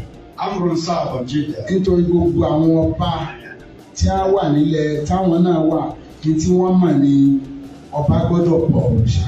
لأن جميع ملوك بلاد يوروبا يهتمون بالشرك. even gan àwọn tó jẹ́ mùsùlùmí nù wọn ò gbàgbọ́ pé ọba ò gbọ́dọ̀ mọ bọ òrìṣà. حتى المسلمون من الملوك هم يهتمون بالشرك أيضا. so wàhálà gidi ni. وهذا أمر صعب جدا. àmọ́ dúró. لكن وفقه الله للقيام بهذا الأمر. wọ́n sì gbógun tìlú. حاربوه بكل أنواع المحاربة لكن وفقه الله للقيام بهذا الأمر. torí tó dùn mí jù ní pé mo rò páwọn tó jẹ́ mùsùlùmí láàrin wọn gan wọ́n tiẹ̀ tún gbà ní ṣùgbọ́n wọ́n gbà pé èèyàn gbọ́dọ̀ sin Ọlọ́run ó sì tún bọ òrìṣà. وكان يظن بأن المسلمين من الملوك كان ينبغي أن يعترفوا بعدم الإشراك بالله سبحانه وتعالى. وأنهم كما يؤمنون بالله يرون أنهم لا بد أن يقوموا بالشرك. ṣùgbọ́n èmi nírọ̀lẹ́ kẹwàá owó ogun tí mo jà. má nǹkan tí wọ́n ti sọ ó ti pọ̀ àwọn dókítà ti sọ̀rọ̀ dáadáa. وقد تكلم الناس كثيرا. níbí báyìí.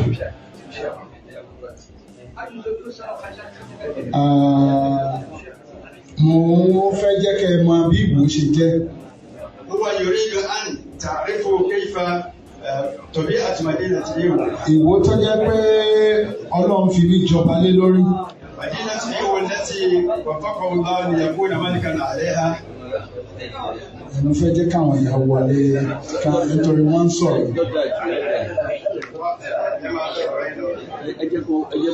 Ẹ máa sọ̀rọ̀ ẹ̀ka ẹsẹ̀ tùdí. هو يريد أن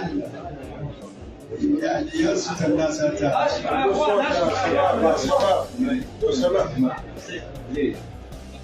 هذا السلام جزاكم الله خير. نعم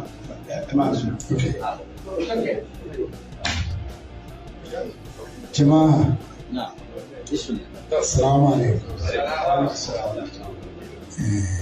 صلوا على النبي المصطفى. هو يصلي على النبي صلى الله عليه وسلم. ibi tí mo jọba lé lórí the place where I'm the king.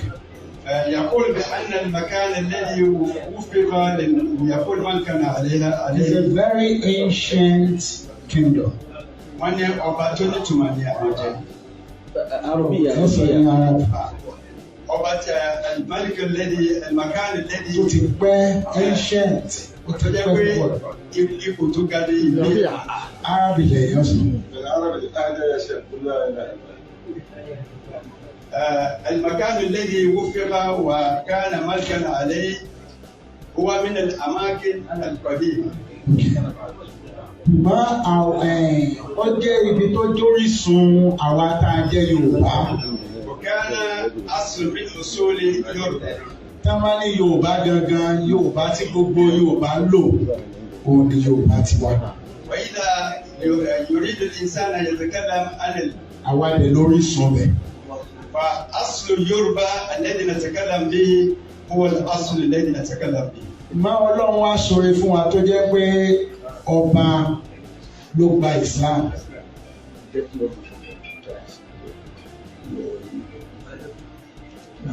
Ọlọ́run wá ṣoore fún wa nílùú Ìwó tó jẹ́ pé ní 16th century ọba ló tún pa Islam. ولقد وفق الله يعني مدينة إيوو وفي القرن السادس عشر الميلادي يعني أسلم يعني ملك مدينة إيوو دخل في الإسلام. ṣùgbọ́n láti gbà yẹn ومنذ ذلك الوقت Islam wá ń lọlẹ̀ níbẹ̀. يعني تراجع يعني وجود الإسلام في هذا. nígbà tó di 19th century 300 years after. وفي القرن التاسع عشر أيضا. ọba kan tó dé òun náà tún gbé Islam jáde. ṣùgbọ́n nígbà tẹ́mi dé kìí ṣe pé mo gbé Islam ga nìkan. gbogbo òrìṣà pátá ni mo parí. kìí ṣe pé parí mo ń fi wọn lẹ́gba tí mò ń nà wọ́n. mo sì gbé pẹ̀lú àṣẹ Ọlọ́run ọba. Insha Allah. Tí ò sí agbára mi. Wíwá tí mo wá sí Saudi yìí, Hajj ni mo ní mo wá ṣe. قصده في قدوم بلاد الحرمين هو أن يأتي للحج. Mo kàn ní mo ẹja ń ṣàṣàwò Hajj kí n máa bọ̀. Kémi náà lọ wọ Hajj. Kí n lọ wo Mẹ́kà wò. ṣùgbọ́n tí mo rí lélẹ́yìn. ó fún mi ní agbára. ẹgbẹ́ wọn ọ̀dá wà o. nítorí mo rò pé mi lè láti. ọ̀rọ̀ tó sọ yìí ọ̀ ń ṣeré ni àbọ̀ ń ṣe èrè. láàdù tó ń fà máa òkúta tó wà ń bẹ̀ máa yọ kúrò ń bẹ̀ máa sàbí ìgbà tó bá ń sa ẹ̀wà. Rashidi Dangbana, that is a Yoruba king that said he traveled to Saudi Arabia for lesser Hajj or for Hajj. And he just used the opportunity to tell the people who are hosting him that he's been fighting the traditionalists. He said he is not just promoting and spreading Islam in Iwo. He has been flogging, he has been dealing with all these traditionalists. He's begging them to help him, right? Wipe off all these traditionalists in Yoruba land. Yorubas are traditionalists for God's sake. But a bastard has been crowned from a remotest part of Yoruba land. And it didn't take long before he took it to... I mean, there's something about social media as well. When I was younger, Olushola Saraki, who is kind of like a big politician from Kwara, okay? He's also a great philanthropist from Kwara. He was I think he was the Senate president of the Second Republic of something, I remember, right? This Saraki's father, Olushola Saraki, right? So he was getting his funding from Saudi Arabia, some of these, Arabian Peninsula countries, because he kept going back to them that Islam is in danger in Nigeria. There are many, many like that too. You know, they go to Saudi, they speak to all these guys, they talk all kind of nonsense. What they are looking for is money. But you see, social media brings it to you in the way that you can be like, is this even real? It is. That's how miserable those who are parading themselves as leaders. They don't believe in the contraption. They don't believe in the tradition that they even represent for those ones who represent tradition. They don't believe in the country for those who represent government. So it is like, these are a bunch of criminals that, Baba, in, when was that time that Qatar, was it Qatar that hosted World Cup? This last World Cup, was it Qatar? Or maybe the one before this last one, right? So countries were bidding. South Africa, Qatar, US, all of them were bidding. So Qatar now decided to go and negotiate with all these countries so that they can step down. They said they should ask for whatever they wanted. France also wanted to host it. So France now said they will step down. But when France stepped down, Qatar, as rich as Qatar is, right? France walked away for stepping down and say, okay, you know what? We'll leave it for you, Qatar. You want it so bad. They said, we wanted it. We needed it so bad.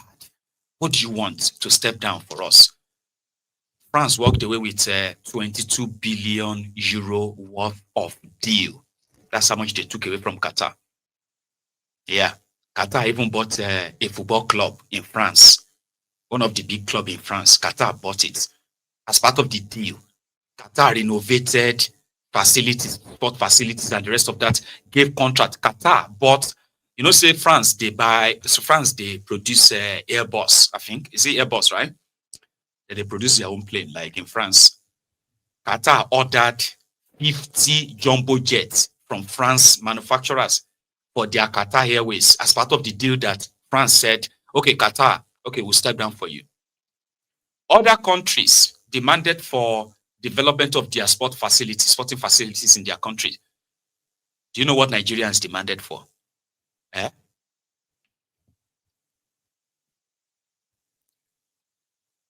$900,000. And that $900,000, it wasn't like they gave it to them directly. For Nigeria to vote for Qatar and say they won't be part of the World Cup bid. Amos Adamu, you remember him? Amos Adamu is the FIFA voting kind of like guy in Nigeria. Some countries walk away with $1 billion, $2 billion. Now France cash out most, right? But others like, you know, $200 million, $800 million. Now the money where they package to bribe CAF.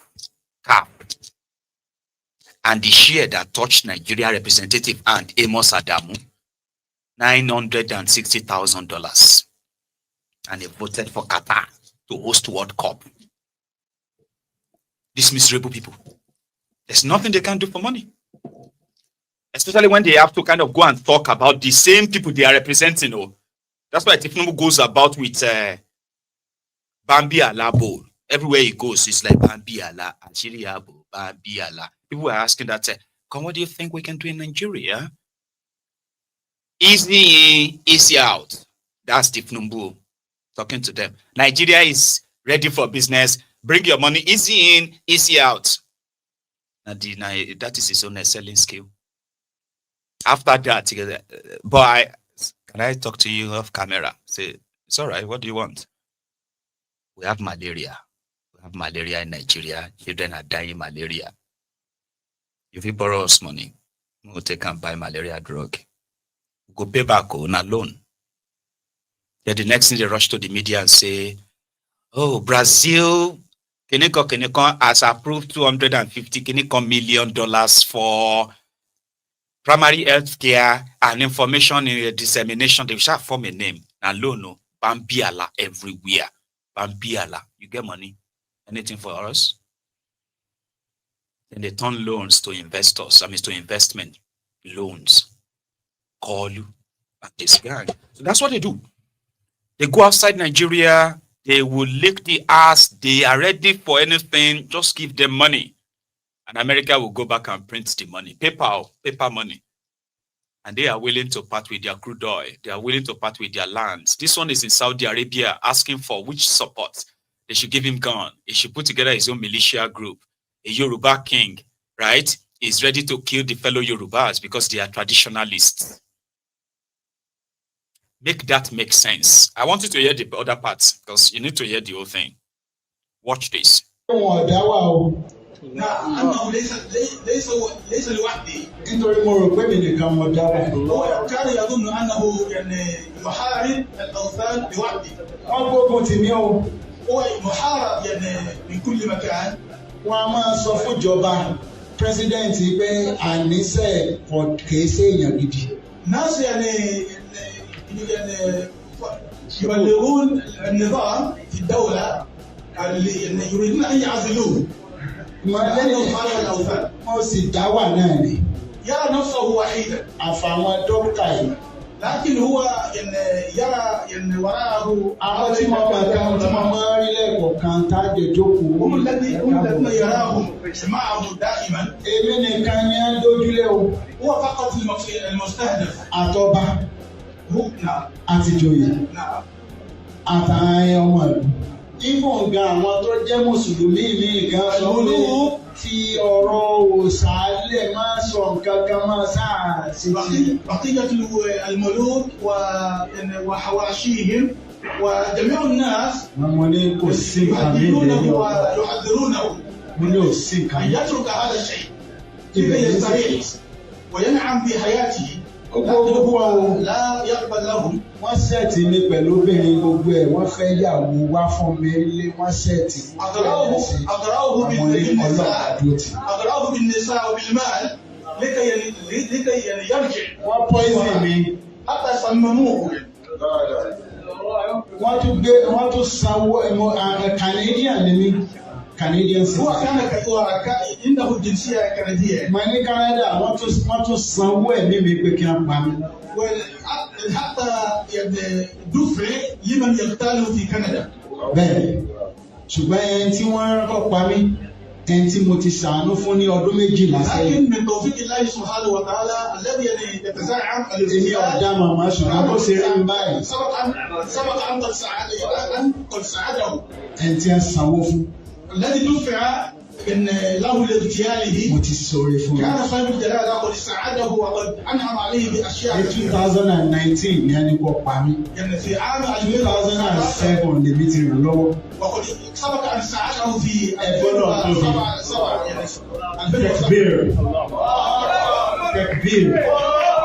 Tekbir.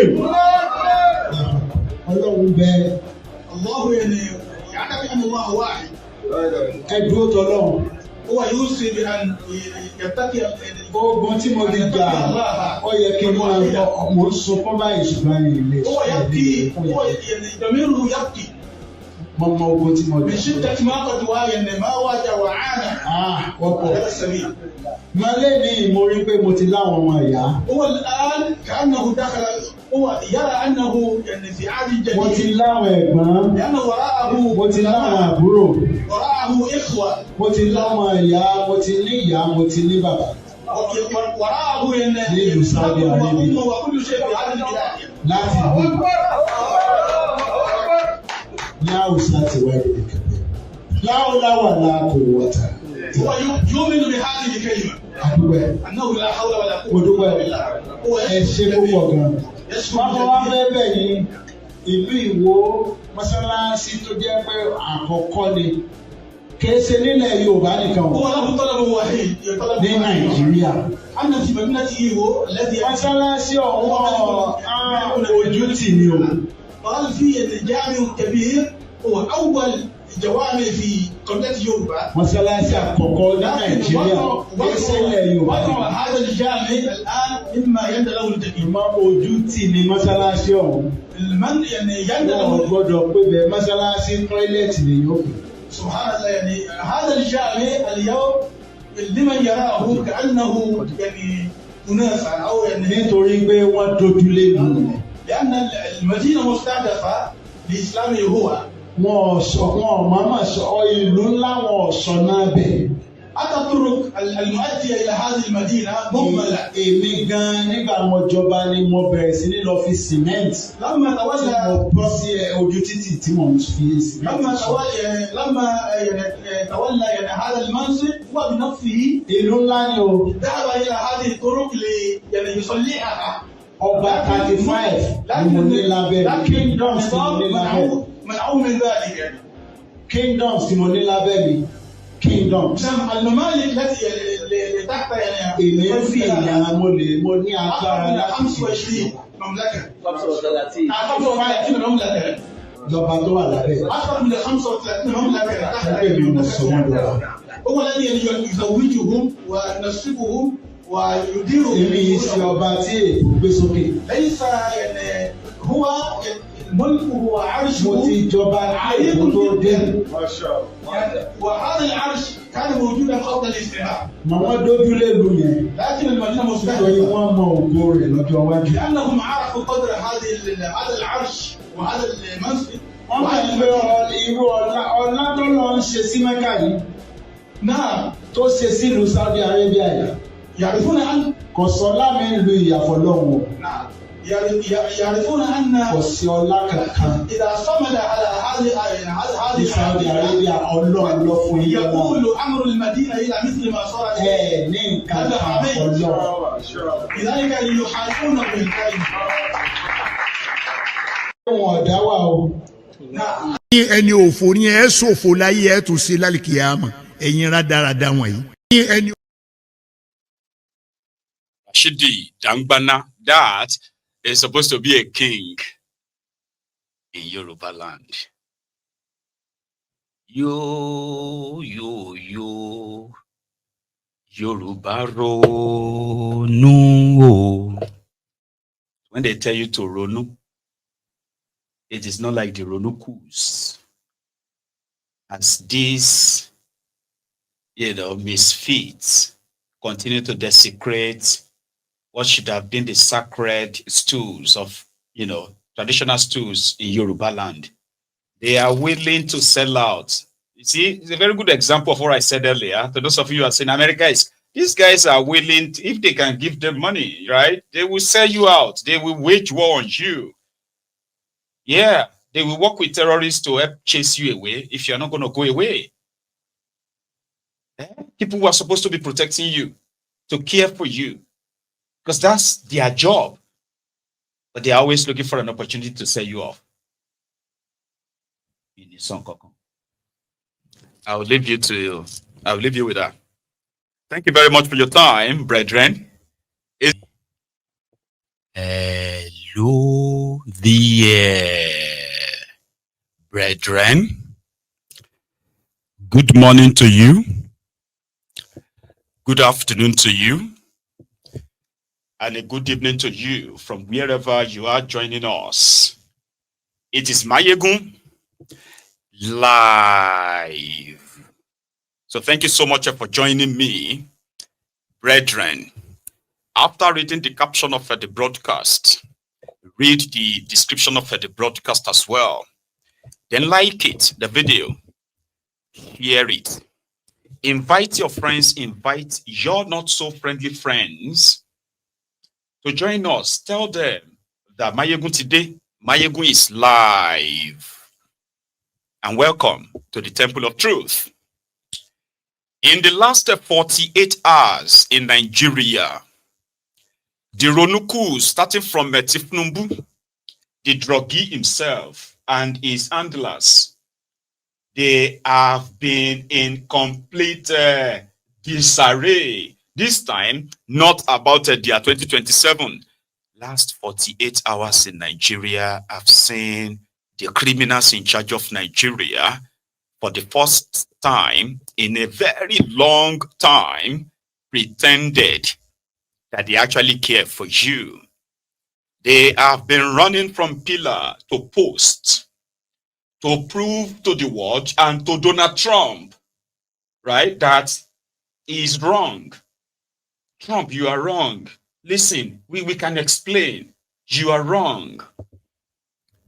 Thousands of us have been voices for the voiceless who have been victims of the Nigeria government-sponsored genocide. Nigeria government, which is led by the APC. They are behind the terrorism, terrorism in Nigeria, the terror upon Nigerians. Right? So we have been talking. They've called us names. They have been hunting many of us that they have actually locked a lot of others up simply because they were speaking up against the Fulani terrorism, Boko Haram terrorism, and the government cover-up. So Nigeria under APC, activists are being jailed while terrorists are walking about with their weapons, and they are being treated like some kind of freedom fighters by the government. But they didn't give a shit about us. They have been, in fact, the Ronukus, the Ronu Nazis, the Ronu bastards have made it a kind of like a roll call for themselves, like a call job for themselves, by calling on the Dokwemu Stupid Service, DSS, to go track people speaking against the criminality of the criminals in charge of Nigeria. Tinubu, the drug dealer, right? Shetima, the terrorist sympathizer, and the rest of all the rogues that have hijacked the power in Nigeria. They didn't give a shit about us. They wanted us hunted down. They wanted us killed for asking them to do just one basic thing, their job of protecting you. Then all it took was for Donald Trump to tweet about it twice. Everywhere first blow. Then no first see front or no funuga. What is that one called? Renomokri. For food Kayode, name them. Even Patawale, the terrorist sympathizer himself as well, right? Everywhere first blow. Say, how we go take react like this? Donald Trump said, Nigeria has been added to this CPC thinking, right? So that in itself is not an indictment on Nigeria. It is an indictment of the criminals in charge of Nigeria who have chosen to massage the ego of these terrorists by rewarding them rather than clearing them out. So they initially thought they could walk straight to America and begin to say, oh no, there's no Christian killings in Nigeria. There's no genocide killing in Nigeria. They were paying people 20,000 naira on social media. Then they turned around and said that, oh, the reason why they are pushing genocide in Nigeria was because Ted Cruz and Israel, they are sharing $7,000 for people to promote this genocide going on in Nigeria. When that didn't work, then they changed it to, oh, there are Muslims also being killed. Then why are you not protesting? Why are you not mad with your government who was supposed to protect you? It took Donald Trump just 2 posts. The first one first sent like the first signal to say, if you don't do something, we're going to do something. And so they started cooking different conspiracy theories, how America is going to leave Nigeria, like they did in Libya. Even Libya get electricity. You have no shame. People that are telling you that America will come and turn Nigeria to Libya, you are dying in your thousands. Many of you didn't even know. Libya, that has no government, they have electricity after America destroyed the place. They are using that for you. But you in the contraption where they are giving mass burials to children, women, slaughtered by this murderous terrorist, right? You are concerned that they will leave Nigeria like Libya. Maybe that could be something for you. However, the criminal government in Nigeria, when they realize that, okay, you know what, that saying that there is no killing or propaganda won't work, understanding that Donald Trump, now one person will be say, if he talks and go do something, he will do it. And Tinubu has done so well to avoid him. He failed to appoint ambassadors who could have indeed maybe bridged the gap. Now it is like Agberoism kind of government. But you know something? So those of you who have been told that America just suddenly got up and they started talking about Nigeria, use your sense. Now you know get sense. And I will tell you. Sometimes in 2020, I think it was 2019 or thereabout, when Bokwari was going for his, I think, a second term, right? This was before Donald Trump finally added Nigeria to the countries of particular concern, okay? Sometimes in 2019, before COVID. So Bokwari traveled to the US with with $1 billion. He took from the excess crude account. Part of the balance of the money handed to him in 2015. So they took that, they want to go and buy weapons from Donald Trump. That was when he called Nigeria a shithole, right? And Bokwari, I don't want to ever see that lifeless thing again. He called him a lifeless thing, if you remember, right? So they packaged Bokwari to go and meet Donald Trump and see if they could just like steal their arms deal. You know, that was when they got the Tucano jets. It's different. I mean, a very kind of like a different story now, right? But that's not what we're talking about. So they met with Donald Trump. In the course of Donald Trump taking the check of over $500 million from that money for this purchase, right? So Donald Trump now asked Bokwari, that was the first time. that an American president will actually ask a Nigerian president, like, why have you allowed all that's going on in Nigeria to be going on? So Donald Trump didn't wake up 2 days ago to start talking about the killings of Christians in Nigeria. Yeah? He was, in fact, more interested as far back as 2019. When was that? 6 years ago. Yeah, got me right. 6 years ago. A year after that meeting or two, he put Nigeria on the CPC. Then he lost the election.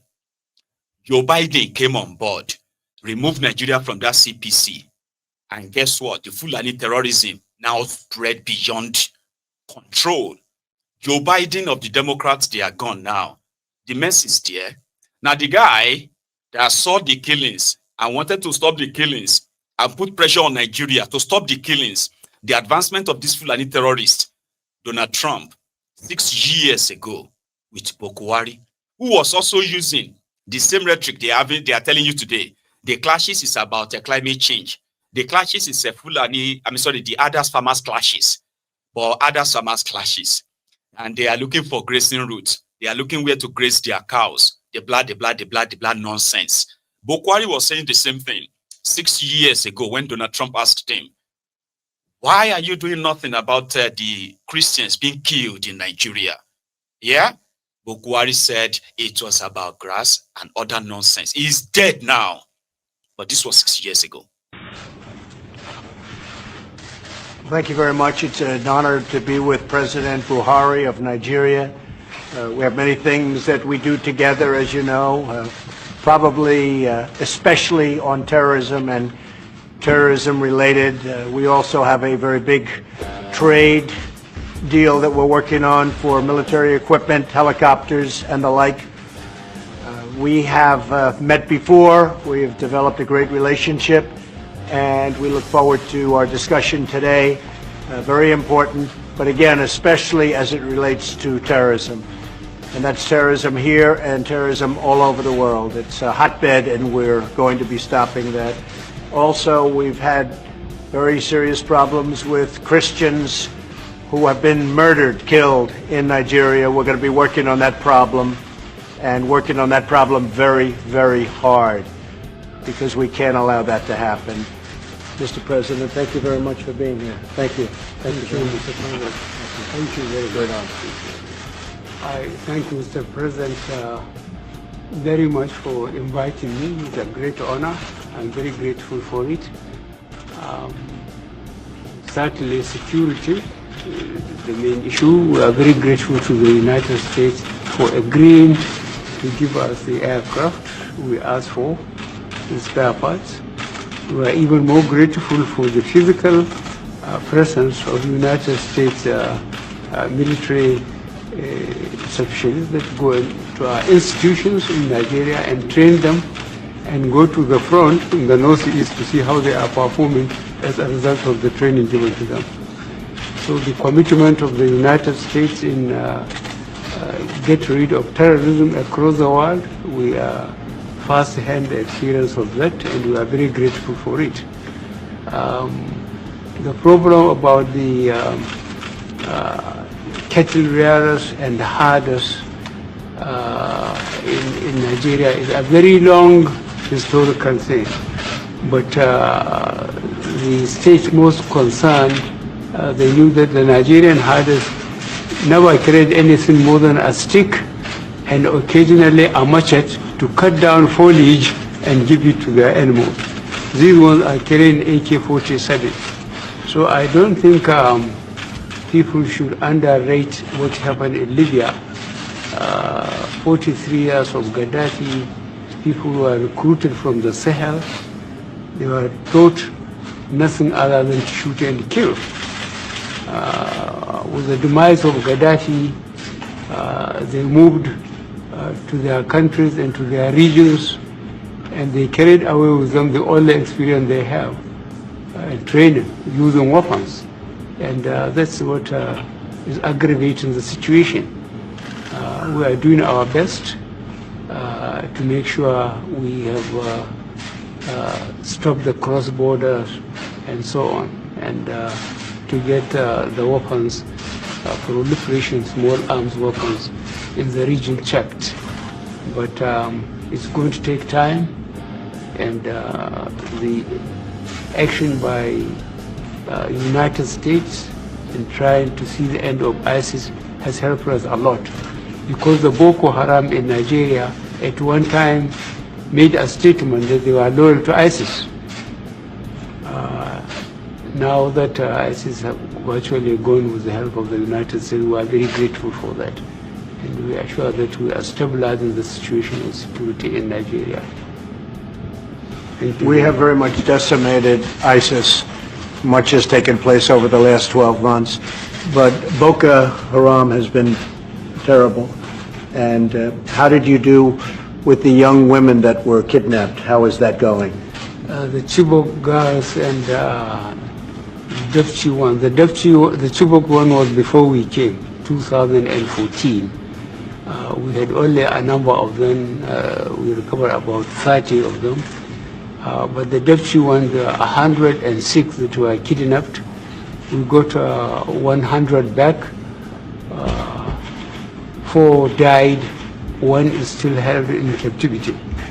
And we are very grateful to the United Nations organization that is acting as in-between between us and the kidnappers.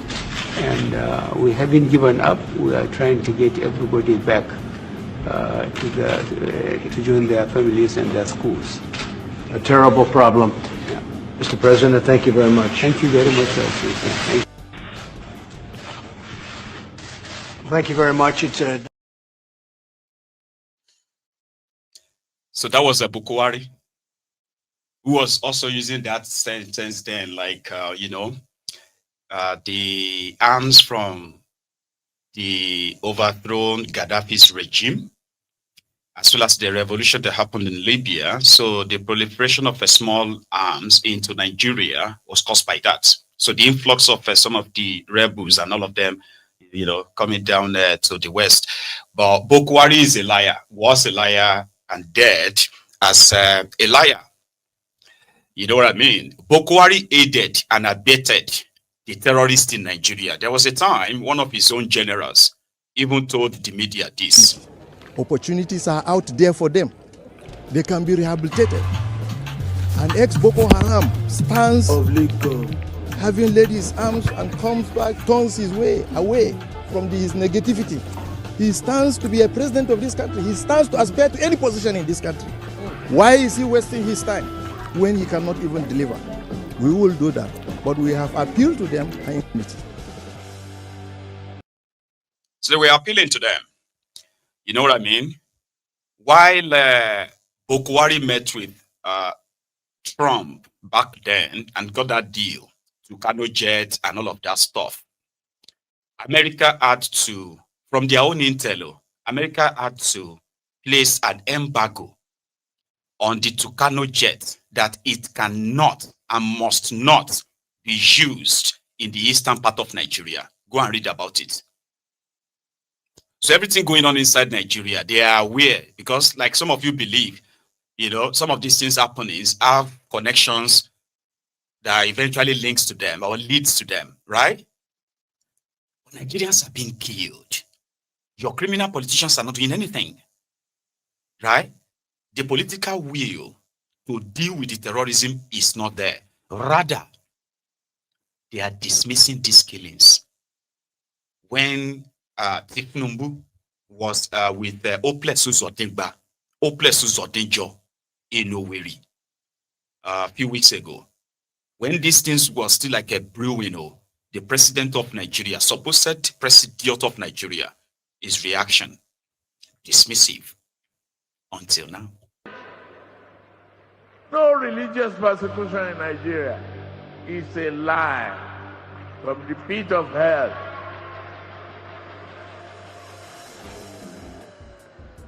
I've always believed in good governance. And since I assumed office, I focused on your welfare. Today, Nigeria can say confidently, we have a well-equipped hospitals and we can treat critical illness such as cancer and other illnesses.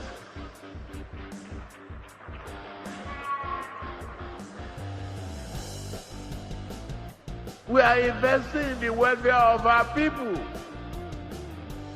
That's what you are doing. Every aspect of the pain in our economy is because of the future.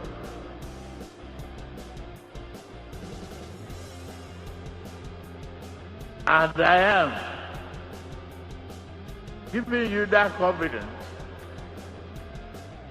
that right now, this economy will work for you. Not for the smugglers, not for the corrupt.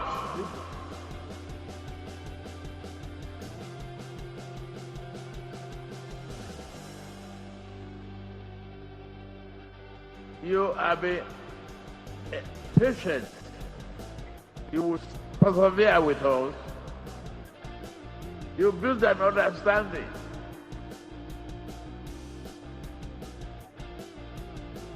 I assure you,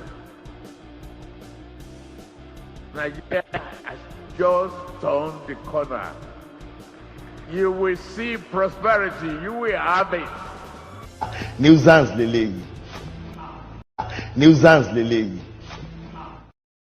So in their circle, like they have been treating the issue of Nigeria, right? It is to probably just pretend that you're doing something.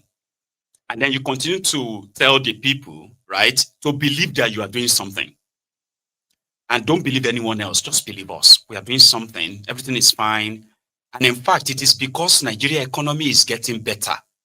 That is why America want to come and invade Nigeria. Now, for clarity, okay, just for clarity, it doesn't matter what you believe, okay? And I am not vouching for America here. I just want you to know that if by any means America carries out airstrikes inside Nigeria, it is to show to you that nobody respects Nigeria anymore. Since Nigeria has been having a relationship with America, there has never been any time that an American sitting president will send such a threat to Nigeria. And rather than tackle the exact problems, arrested the terrorist sponsors, kill and jail those ones you can get, to show that indeed you are no longer, it is no longer business as usual. They resulted into a propaganda of blame game, finger pointing, and then their shifty attitude. They don't want to take any responsibility. They said, oh, Donald Trump is targeting Nigeria because Nigeria rejected the deportees. Nigeria rejected the American prisoners. Okay, so that was why Donald Trump is now talking about the killings in Nigeria. Propaganda. And when you ask them, are there no killings in Nigeria? Then they will tell you there are killings now. There are killings, but America is responsible for it. Because they are willing to make sure that Tinubu and his gang keep pushing the narrative. They are willing to make sure that Tinubu and his gang are never held responsible. It is your responsibility to defend yourselves. It's your responsibility of your local government, your responsibility of your Oba, the responsibility of your vigilante to protect you. It is no longer the responsibility of Tinubu because he can't protect everybody. That narrative, that effed up narrative is that of the APC, to show that they are never going to take responsibility, ever. So the move of America to say, putting you on this list simply means we can now show to your people that you are behind the terrorism in that country.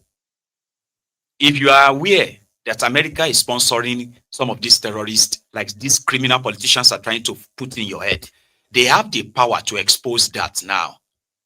But you know what? That the first post of Donald Trump to say, oh, they are killing Christians in Nigeria, and Nigerian government have done nothing, government officials have done nothing. Rather, they have done so much to protect and cover these terrorists and blame the victims, which is what APC does. They blame you. They will blame you. Why did you yourself did not, didn't you know, instead of you to, meanwhile you are dead. They will blame you, even in death, right? So Donald Trump now dropped another one, the one that now got them to feel like, oh boy, maybe I say this shit is now serious. So Trump, this is the from his Truth Social, said if the Nigerian government continues, this is where he called Nigeria a now disgraced country. Nigeria is now a disgraced country, according to him. Trump know they hold back, by the way, right? He said, if the Nigerian government continues to allow the killings of Christians, USA will immediately stop all aid and assistance to Nigeria and may very well go into that now disgraced country. Guns are blazing to completely wipe out the Islamic terrorists who are committing these horrible atrocities. I am hereby instructing our Department of War, that's Department of Defense, I've been a Ministry of, what do they call them? The Defense, they now call them Department of War, to prepare for possible action. If we attack, it will be fast, vicious, and sweet, just like the terrorist thugs attack our cherished Christians. Warning, this is Trump, warning, the Nigerian government better move fast. You know what that advice is, right? It's like saying, listen, if you don't do it, we will do it. And that is where the conspiracy theories and these pseudo-intellectuals, this one they are talking about geopolitics, these pseudo-intellectuals pushing geopolitics and narrative. If America come, they are first going to bomb Dangote refinery, Abba. And the next, they are going to destroy some structures. There were posts on social media where some Americans are saying, oh, Mr. President, yeah, you should put the military base where we are going to launch the attack on these terrorists in Port Harcourt. Immediately say, hey, we know it. That was the agenda. Now the oil. I am not saying you are wrong, but hear me out. Do you think any of this is the fault of America if you have a government? They said that Donald Trump doesn't give a shit about you. America doesn't give a damn about you. Here is another question. Do you think Tinubu gives a shit about you? Be honest though, I'm just asking. Do you think the Nigeria that this APC, Egbe, is currently foisting on you, right? Do you think that country gives a shit about you? So, left, right, or center, we are like effed. You get what I mean? We are effed. So, which means, if we are being honest with ourselves right now, the rage and the anger should be directed at the people who brought this shame. Nigeria don't go through a lot too, but this particular one, the worst ever. The Nigerians are looking forward to America saying they want to, even if it's not going to happen. It tells you everything you need to know of what APC, what they have done to Nigeria in 10 years going forward, 10 years plus. That's what they have done to Nigeria. Nigeria has become so broken, weakened because of criminals that hijacked power in that contraption, who are now, most of them are now spokespersons for terrorists. So if you want to be honest with yourselves, you will say, hey, it is even an insult, which I can agree with you. It is an insult if Nigeria was a real country for America to be saying they want to come and deal with the terrorists that the criminals in Nigeria are rehabilitating. You watch them rehabilitating terrorists who are burning churches, who are killing their worshippers in their mosques, in their churches, ransacking villages, burning down villages. Nigeria have ungoverned areas in Nigeria, ungoverned areas, areas controlled by terrorists, you are not alarmed. You are not alarmed. ABC is telling you that some people are coming to do something. Look at what they have done to us. We are seeing bodies every now and then on social media. Many of you are indifferent, of course. Bodies of innocent children, women. We are seeing this land is flowing with the blood of the innocent, slaughtered. And we are watching these murderers, these slaughterers, those who are killing our people. We are watching them being more or less like celebrated. And others who believes that, listen, these terrorists who are the Islamic jihadists, and they agree that, you know what, they are not speaking for any Muslims because they are terrorists, right? And then they are expected to actually come out and say to us, I'm a Muslim, this is wrong. But if you understand how this whole thing sort of like, works, there is this chart, right? This one, all these jihadists, closet terrorists, those ones that will be telling you that, you know what I mean? You don't understand what you are talking about, this and that, while they will be, jihadists, the FC Jihad, kill all kafirs, all the kafiris. Those of you who are unbelievers, if you are not a Muslim, even if you are a Muslim, but your own type of Muslim is not what they approve. You get me now? You are still an infidel, a kafirin, which means the jihadist says they should kill you. But this is how it works.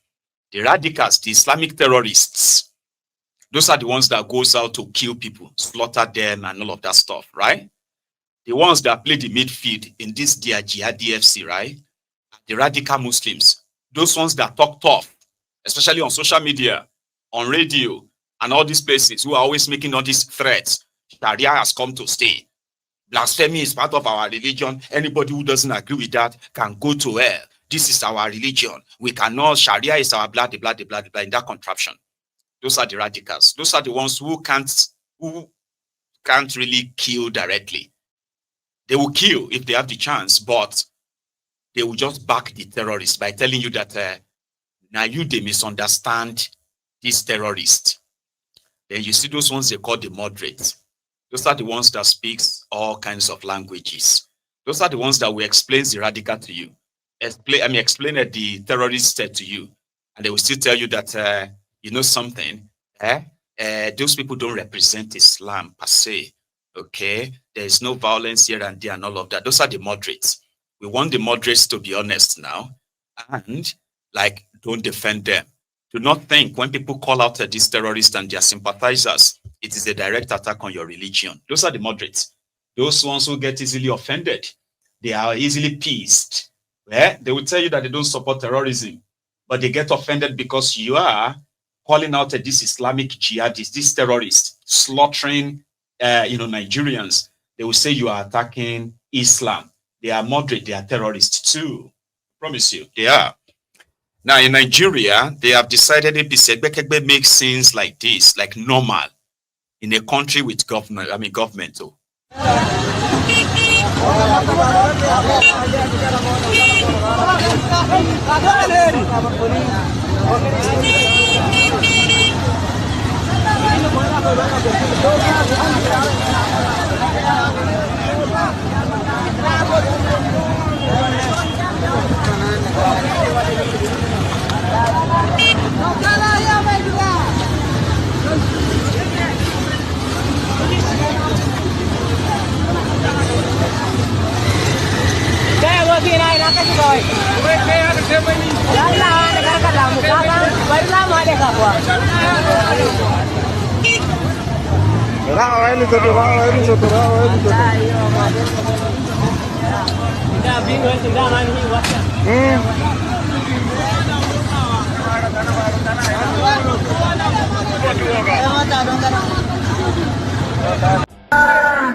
Bismillahirrahmanirrahim.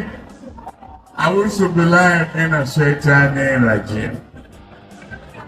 Today, I come home to Kano. All I want to do is dance. I want music. Àmọ́ ọ̀rọ̀ tẹ́ gbé kalẹ̀ yìí ó dàbí ọ̀rọ̀ ẹni tí ọpọlọ rẹ̀ yòrò tàbí ẹni tí Ọlọ́run fi síbi aláṣà àwọn ọpọlọ rẹ̀ bí ọpọlọ ikú ó jọ má bẹ́ẹ̀ tọpọlọ rẹ̀ ò tó nǹkan rárá tàbí ètò wà ń bẹ kó má tiẹ̀ wúlò má rárá. So APC, Egbekegbe decided to make that such views, such sins regular for us, and we have to get used to it. Seeing terrorists mingling with Nigeria military because of peace meeting. Terrorists, fully armed terrorists, playing with the military hardwares, military vehicles, military gadgets, and all of that, because they are doing peace meeting. What kind of like up country is that? So they decided to normalize it. Now they went to the United Nations, where everybody was like there to talk about their countries, right? So it was Israel and Gaza, or Israel and Palestine, or Israel and Gaza trouble around the time. Everybody was up taking their own sides. Nigeria's foreign policy is that of a non-partisan. Nigeria was expected never to categorically take sides on any form of like international kind of, controversial topics like that. But because you have Muslim tickets in Nigeria, where rather than for this to be what they called a progress, according to them, they said when they were doing this, their madness in 2023, they are doing this, their Mumu tickets, Muslim tickets. So they interviewed some of these terrorist affairs from northern Nigeria that they gathered together to endorse Tinubu. And they asked them, what do they think about a Muslim ticket? They said, in the book of Allah, in the Quran, there, if you have a Muslim as your leader, it's a great blessing for such country. Now, if you have two Muslims as president and vice, oh my God, now enjoyment go kill all of you now. The enjoyment go too much, we say it go nearly kill you. That's what he said. Today, Muslims, Christians have been agreed. I mean, we have all agreed that Muslims and Christians have been slaughtered in Nigeria. Nobody is saved. Mumu ticket has brought untoward hardship, terrorism, and never seen before state profligacy, which is a corruption, institutionalized corruption.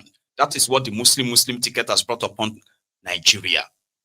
So this has also affected this misgovernance, right? These criminals, they've affected every institution. It's been over 2 years. Tinubu has refused to appoint any form of ambassador to any part of the world. Nigeria has no real, ambassador in any country up to this moment, because Tinubu want to use that as a political package, political gift for those who is promising right now to decamp to his party, join him to give him this outlook of acceptability. Tinubu. So right now, instead of appointing ambassadors that could easily, maybe kind of like a simmer this, Donald Trump will embarrass their ambassador. There will be a chance for them to probably push their propaganda through, that it won't get directly to Nigeria as it has gotten today. But no, Tinubu is probably promising them that if they work for him and they make him come back for second term, he will compensate them with ambassadorial whatever. So about 3 weeks 3 weeks ago, one member of the Nigeria National Assembly, House of Representatives, actually mentioned this, trying to point out the diplomatic laxity in the administration of this illegitimate regime of Tinubu in the area of appointing these, diplomatic missions, that sometimes they do the job, underground work, to ensure that their host countries indeed, right, sees their home countries, their own home country as, attractable, so to say. So whatever they can attract from this, their host country to their home country, okay, so they could take. But that is not happening. So this guy raised that a while back. Now, some people are replaying the clip, and I am also replaying it.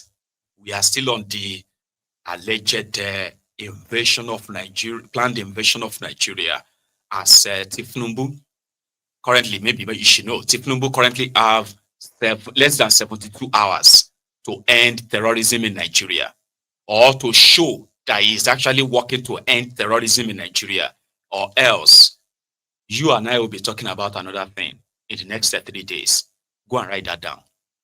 You see, from now on, some events will happen. They will happen so fast that at the end of the day, most of the things that people like us and the rest of us probably can't really predict will happen.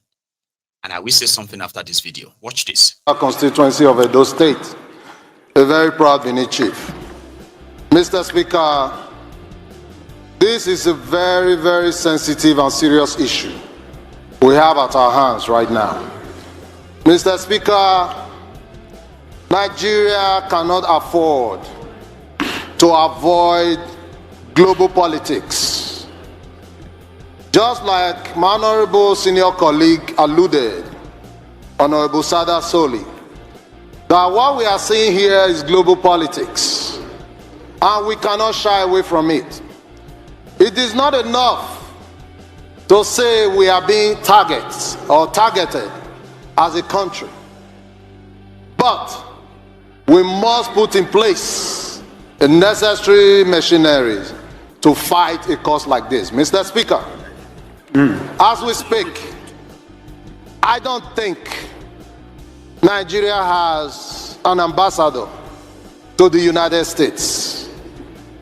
As we speak, I don't believe Nigeria has a permanent representative to the United Nations and so many other countries. Considering the role Nigeria plays in the African continent, Mr. Speaker, I think at this point, even if we succeed in doing this investigation and getting these reports, the America that I know, they have their own procedures. If we don't have the proper channel that they recognize, I'm sorry, that investigation and report might amount to nothing. At this point, Mr. Speaker, I think it should be one of those channels to reach out to Mr. President to see a need, why we need an ambassador to the United States, why we need a permanent representative to the United Nations, because at some point, these are the people they want to discuss with when it comes to Nigerian issues. You and I might not be able to go there unless we go through the parliamentary avenue, which is also a channel. But again, this calls for a holistic solution. Why do you say? I don't want to sit here and reveal all my strategy. I am the most speaker among the three of us running. So they will spy on me. So you will have a limited answer here today. Another day you can bring me back. But that's part of what I do. That's a part of what he has to tell you. Mr. Strategist. Tinubu, the strategist. The last 48 hours, I have not heard the noise of 2027. Have you? People have cried. They've protested. They were shot. Some of them arrested, never to be tried, locked up. They've expressed their displeasure with the way things are going. But rather than the government to listen to them, they have unleashed other tougher, horrible violence on them. That Nigerians currently believe that they've lost their right to protest. They've lost their right, their right to peaceful gathering. They couldn't express themselves on social media. They are being hunted down. While terrorists are they are hosting live stream on TikTok. in Nigeria. So Nigerians kept asking themselves, how come it is easier for this government to track anybody that says something about government, but it is so difficult for them to track this terrorist who continues to show to the rest of the world that Nigeria is a finished country. No thanks to APC, Egbekebe. Tinubu's mindset of continuing from where Bukwari stopped, kicked off, or should I say, was firstly sort of like publicized or made public when Arakuri, you remember that daughter of Afenifere leader, Papa Shoranti, Oluronke or Ronke something, Arakuri, that was killed by the Fulani terrorists somewhere near Ore. Remember that lady? Anyway, Tinubu went to see her father, her aged father, to kind of like pay his own condolence visits. Okay, so when Tinubu was living, he was asking the journalist that how did they know that the lady was killed by the Fulani terrorist? So they should show him the cows. Is categorically asked, where are the cows? Few years after, he became the president of Nigeria, who also went to Yelwata when over 200 armless citizens were slaughtered by this murderous Fulani terrorist. What did he ask? What did he tell them? He told them there is enough land to go around. They should give these terrorists their lands. But you know something? You know something? The terrorists that are killing Nigerians today on their bikes with their war weapons, they have no single cow. But the government of Nigeria is making making an impression, right, that they have found this solution to this, this barbarism. It is to ask the people to give up their lands in order to appease these murderers. But that has changed, right? But this was then.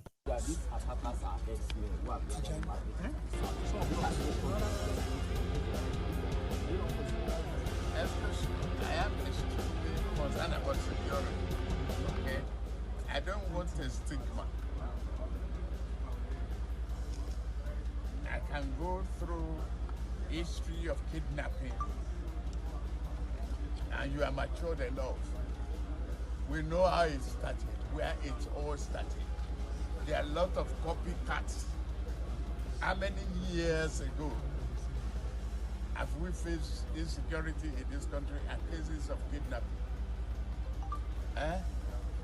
It's Evans who was arrested and the disclosure thereafter. A herdsman.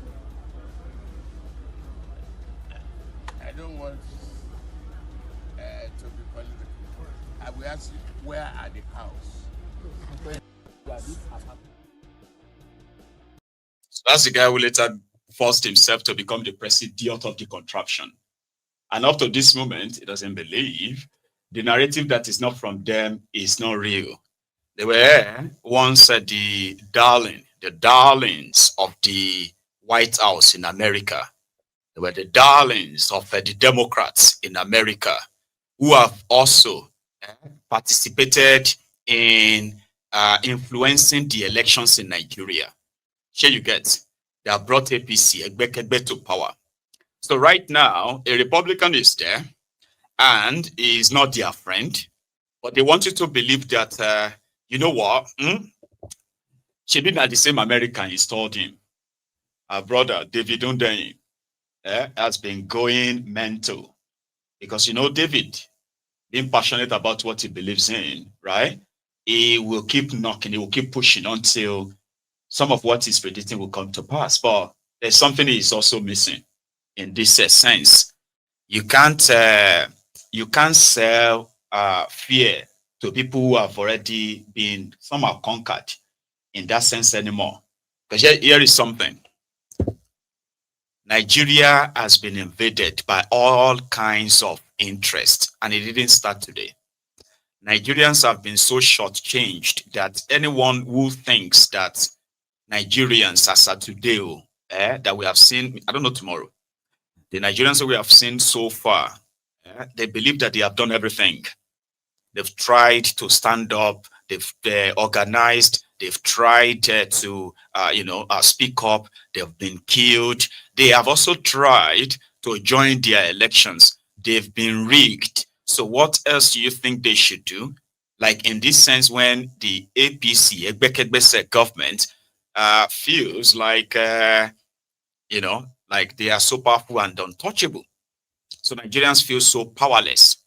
So if somebody is, and if a bully is challenging another bully on your behalf, when you gain nothing anyway, and somebody says, you are going to lose so, and so, I say, but I haven't really gained anything, per se, right? So that is the situation. Meanwhile, on the other hand, by the way, on the other hand, when an opportunity presented itself, I was saying something about Israel and Gaza earlier, right?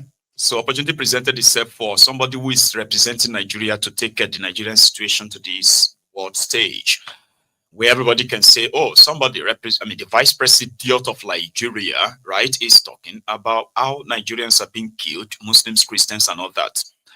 No. Man traveled with other delegation to New York, to UNGA, right, United Nations General Assembly, and he was there just to talk about Gaza and talk about Palestine. There was not a single mention of those women and children being killed and slaughtered across the northern part of Nigeria, where he comes from. Not against the increasing insecurity, terrorism in Nigeria, where he is number 2 man. There was not a single mention. The Arewa terrorists, the jihadists that are currently running amok on social media, they were praising him. So for the first time in a long time, the APC, Egbekegbe, destroyed Nigeria's normal international standing of non-partisanship by taking side, and then turn around and said, oh, the reason why America is interested in us is because we were speaking for Palestine. Listen, that may be a reason. Hey, people waited they kill for Nigeria. That majority of you have been giving yourselves awards, telling yourselves that things are better. Everybody talking about it is considered as an alarmist, right? Hey, you, this Nigeria, this your, shame, come on now. Hey, this Nigeria that you are superintending, is that not even enough? What is going on? Is that not even enough for you, right? To say, oh, even if you can't fight them anymore or something, that you need help somehow. We all know what they are doing. So Shitty Man spent his time talking about this in New York. Today, we are all witnesses to the heart-wrenching situation in Gaza and other Palestinian territories. We cannot discuss war and peace, conflicts and resolution, or humanitarian imperatives today without reflecting on the Israeli-Palestinian conflict that has been raging since 7th August last year. Of course, the conflict predates this period and has been simmering for a better part of half a century. What it tells us is that the international community has failed to live up to the spirit and aspirations of the United Nations to rid the world of inequality, violence, and domination of one people by another. Justice is antithetical to revenge. Freedom is an inalienable right and a natural entitlement that cannot be denied to any people. The Palestinian people deserve their independence. They deserve to have a home of their own in territories already recognized by this very assembly and by international law, which is being routinely ignored. Nigeria continues to urge efforts to bring back on track the two-state solution that offers the prospect for a new beginning for the region. Nigeria reaffirms to supporting United Nations peacekeeping operations. We recognize the need for Africa to build strong and professional armies to meet the multiple challenges we face. Consequently, we reiterate the call for international support to operationalize the African standby post, in addition to the provision of requisite support and resources to ensure the upgrade. Since when I born, you never seen this kind of abuse before. Tinubu, I must abuse you. Tinubu, number one, Ogun Okiyapa. Tinubu number 2, Ogun Okiyama. Tinubu number 3, Ogun Okiya your children. Tinubu number 4, Ogun go bury all your family. Tinubu is a god to you. A god to you. Tinubu is a god to you. And Wausa. That. And then Tinubu himself, just a few days ago, bragged, hang on, let's take a minute. Yeah, let's take a minute. So we currently have over 2,000 of us on YouTube right now watching live, which is great. So imagine if the 2,000 of us right now decided to just like the broadcast, if you haven't already, just once. And then you take that, offering to over 1,000. I could manage half. So can we, or shall we?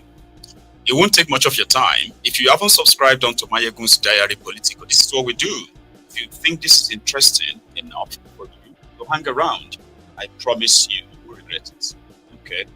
But it's just that I need to also advise you as well. Okay? I am anti-establishment. It doesn't matter whether not APC, they're in charge of that contraption, or PDP, they're in charge of that contraption, or not Labour. Mine is anti-establishment because I can easily tell. Here you understand now. So, if for any reason you found Maiyegun's Diary Politico and you kind of like heard us talking about this APC and you don't like them, right? And then you just like Maiyegun, I think you should probably reconsider that. Okay?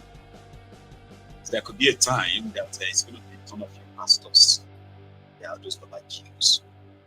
They rate them here. You understand? Yeah. Don't rate them.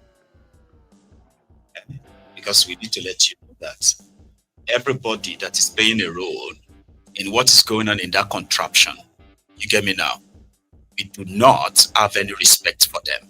Whether they are old or young, whether they are your sheikh or your alaji or your pastor or babalawo or mamalawo, it doesn't matter. But just so you know, whatever we do with them is never a direct attack on you. And also,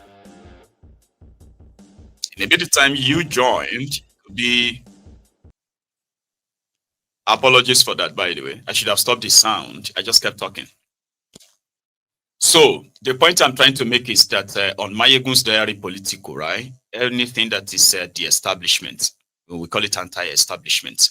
So it doesn't matter whether it is APC or PDP, if it is, if it is about Allah or it's about Jesus and the rest of that, because we can see through the whole manipulation thing, right?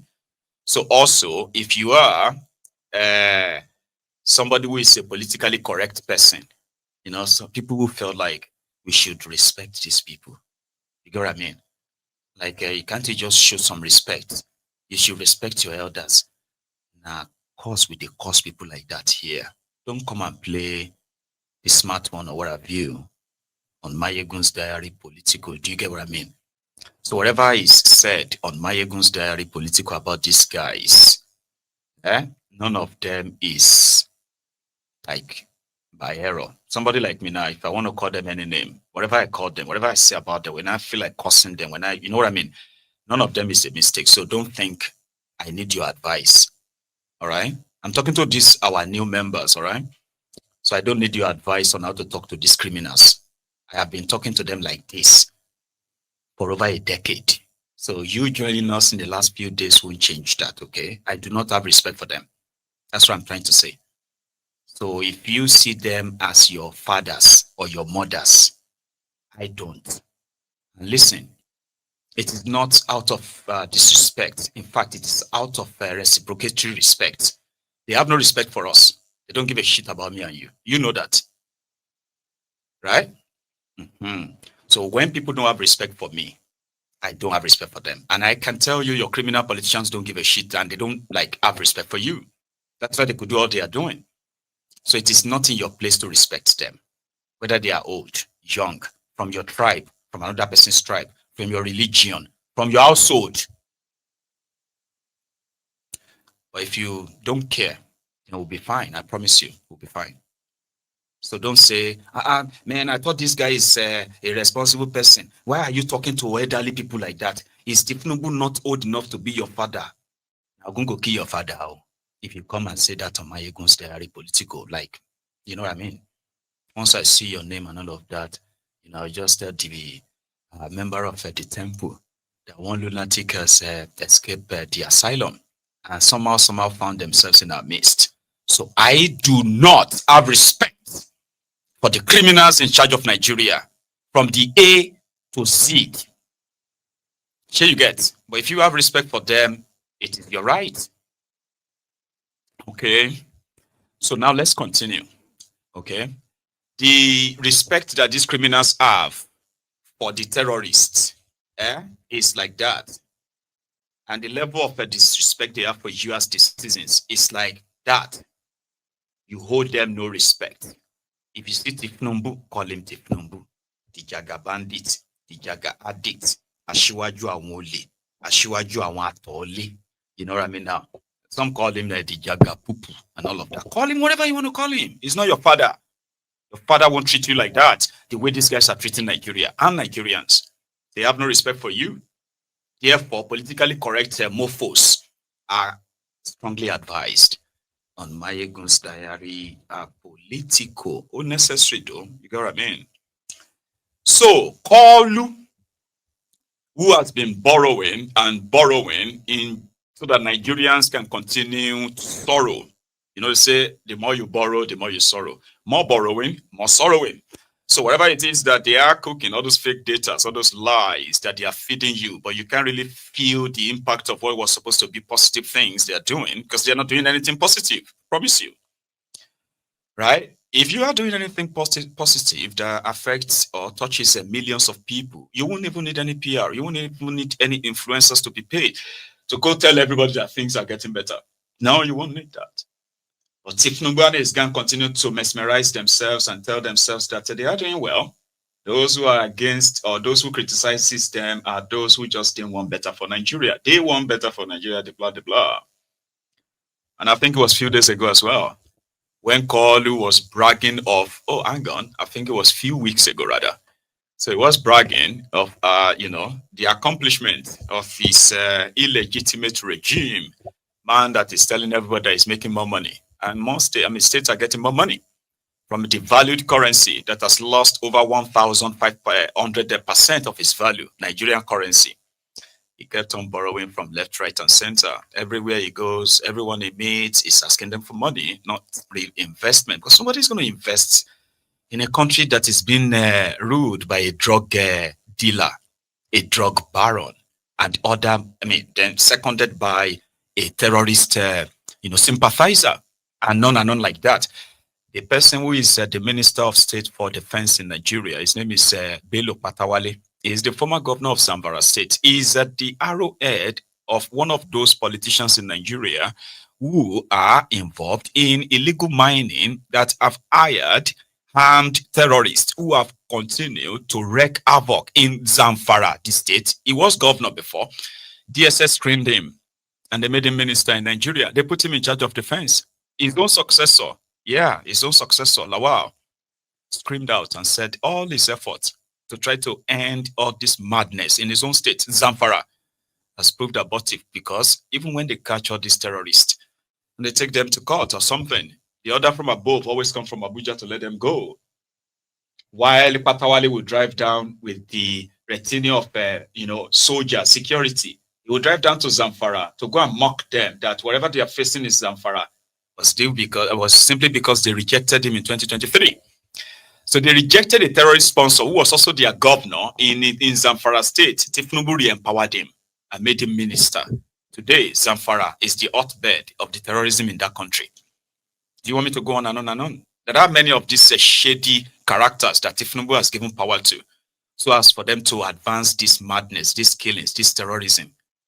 So if Trump and others are coming for them, why should you be unsettled? Because they want you to be. They want you to feel like it's you they are coming for. It's you they want to come and take something from. But they've taken everything from you already. Now your life remains. Once they take that one, that's it, you are done. Because those who have died simply because after they've taken everything from them, they had nothing left except their lives. Even while they are running away from that danger, they still got killed. Because that's the only thing they could take from them. That's it. We have seen people who have seen the burial of their own loved ones. And we are talking about a lot of them. Like people will stand and say, I have lost 7 family members. Or I have lost 15 family members. Do you really think that's a normal thing for a government of a country to start playing politics with it? Because they are so interested in their 2027 that those of you that will make it down to 2027, you'll just be dragged, like across the line if you make it that far, unfortunately. So asking the government of the country to stop this bloodshed should be a general call for everyone. You do not need America to take care of these terrorists. You need to tell yourselves that. It is the incompetence as well as the compromise of those in charge of Nigeria that has made this whole problem to fester. If they decided to fix it, you don't need America, you don't need Trump, you don't need anyone there. You have over 400,000 personnel, military, Navy, Air Force. All these guys were trained, invested on to do this job, this exact job. But because of political criminality, because of compromise, they sabotaged all of that. They are rehabilitating terrorists. They are recruiting them into the army.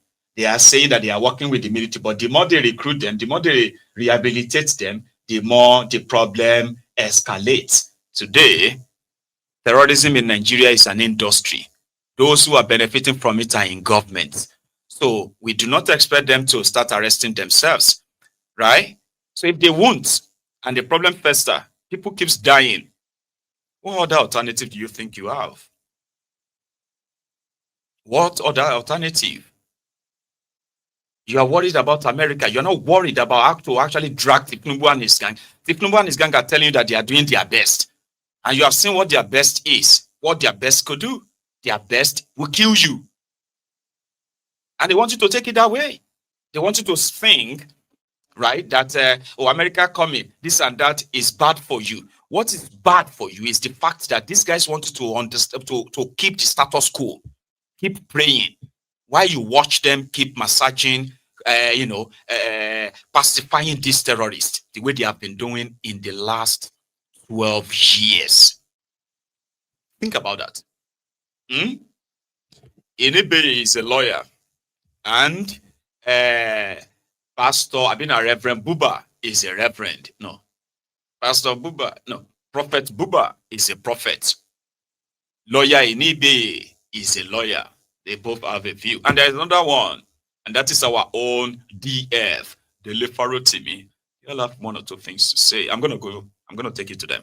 So a quick reminder again, those who responded to my call earlier, thank you.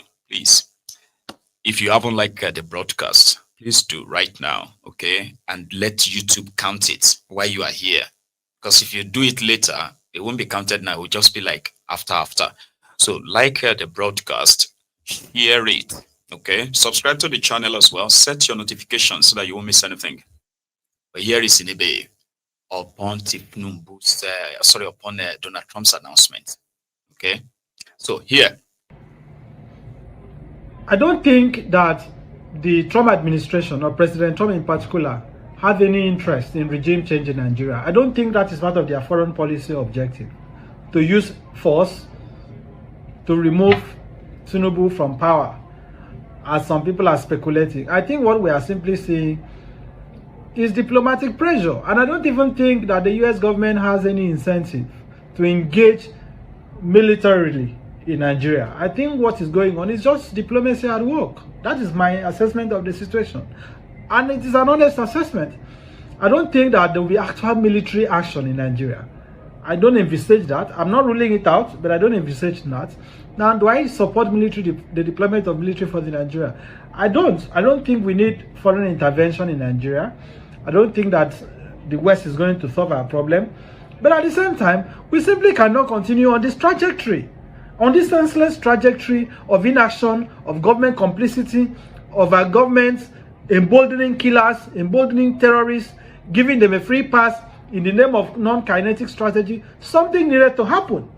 And it looks that as if this diplomatic pressure that Trump is mounting on Tinubu, on the Nigerian government, is going to be effective in some way, hopefully so. If this is just an act of diplomatic pressure, I support it entirely. So all this argument about Nigeria being a sovereign country, rather, oh, why are you designating Nigeria as a country of particular concern? Oh, it is our internal affairs. For me, it simply does not hold water. Because where is the evidence of the sovereignty? Is it territorial sovereignty?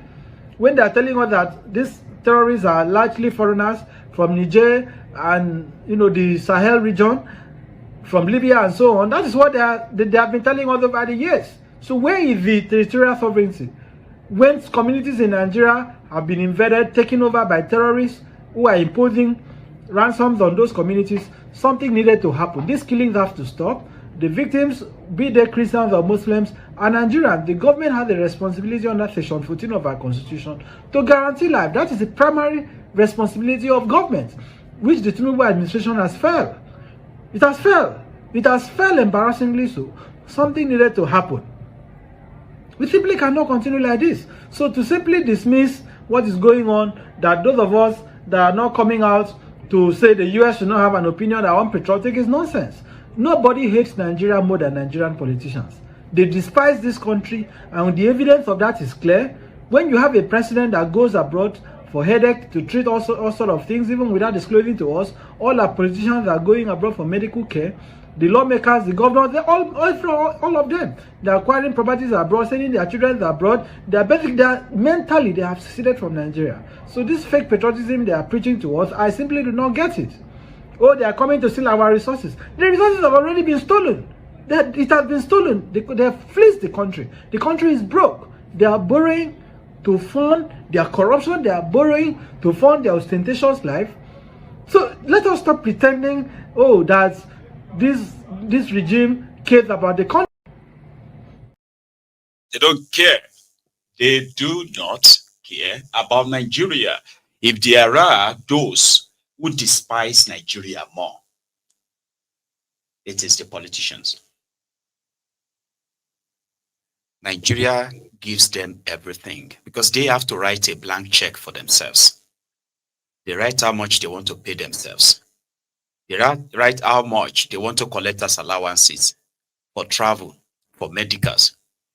They still loot the country by denying millions the opportunity to at least benefit from the supposed democracy. Dividend, they call it dividend of democracy. Once they steal all this money, they borrow money, like they take loans on behalf of the country, and then they squander the loan by relooting the money through the award of contracts, which are mostly never to be completed. And from year in, year out, from generation to generation, the story is the same, but different players. They continue to twist and turn and all of that stuff. You benefit nothing, absolute nothing.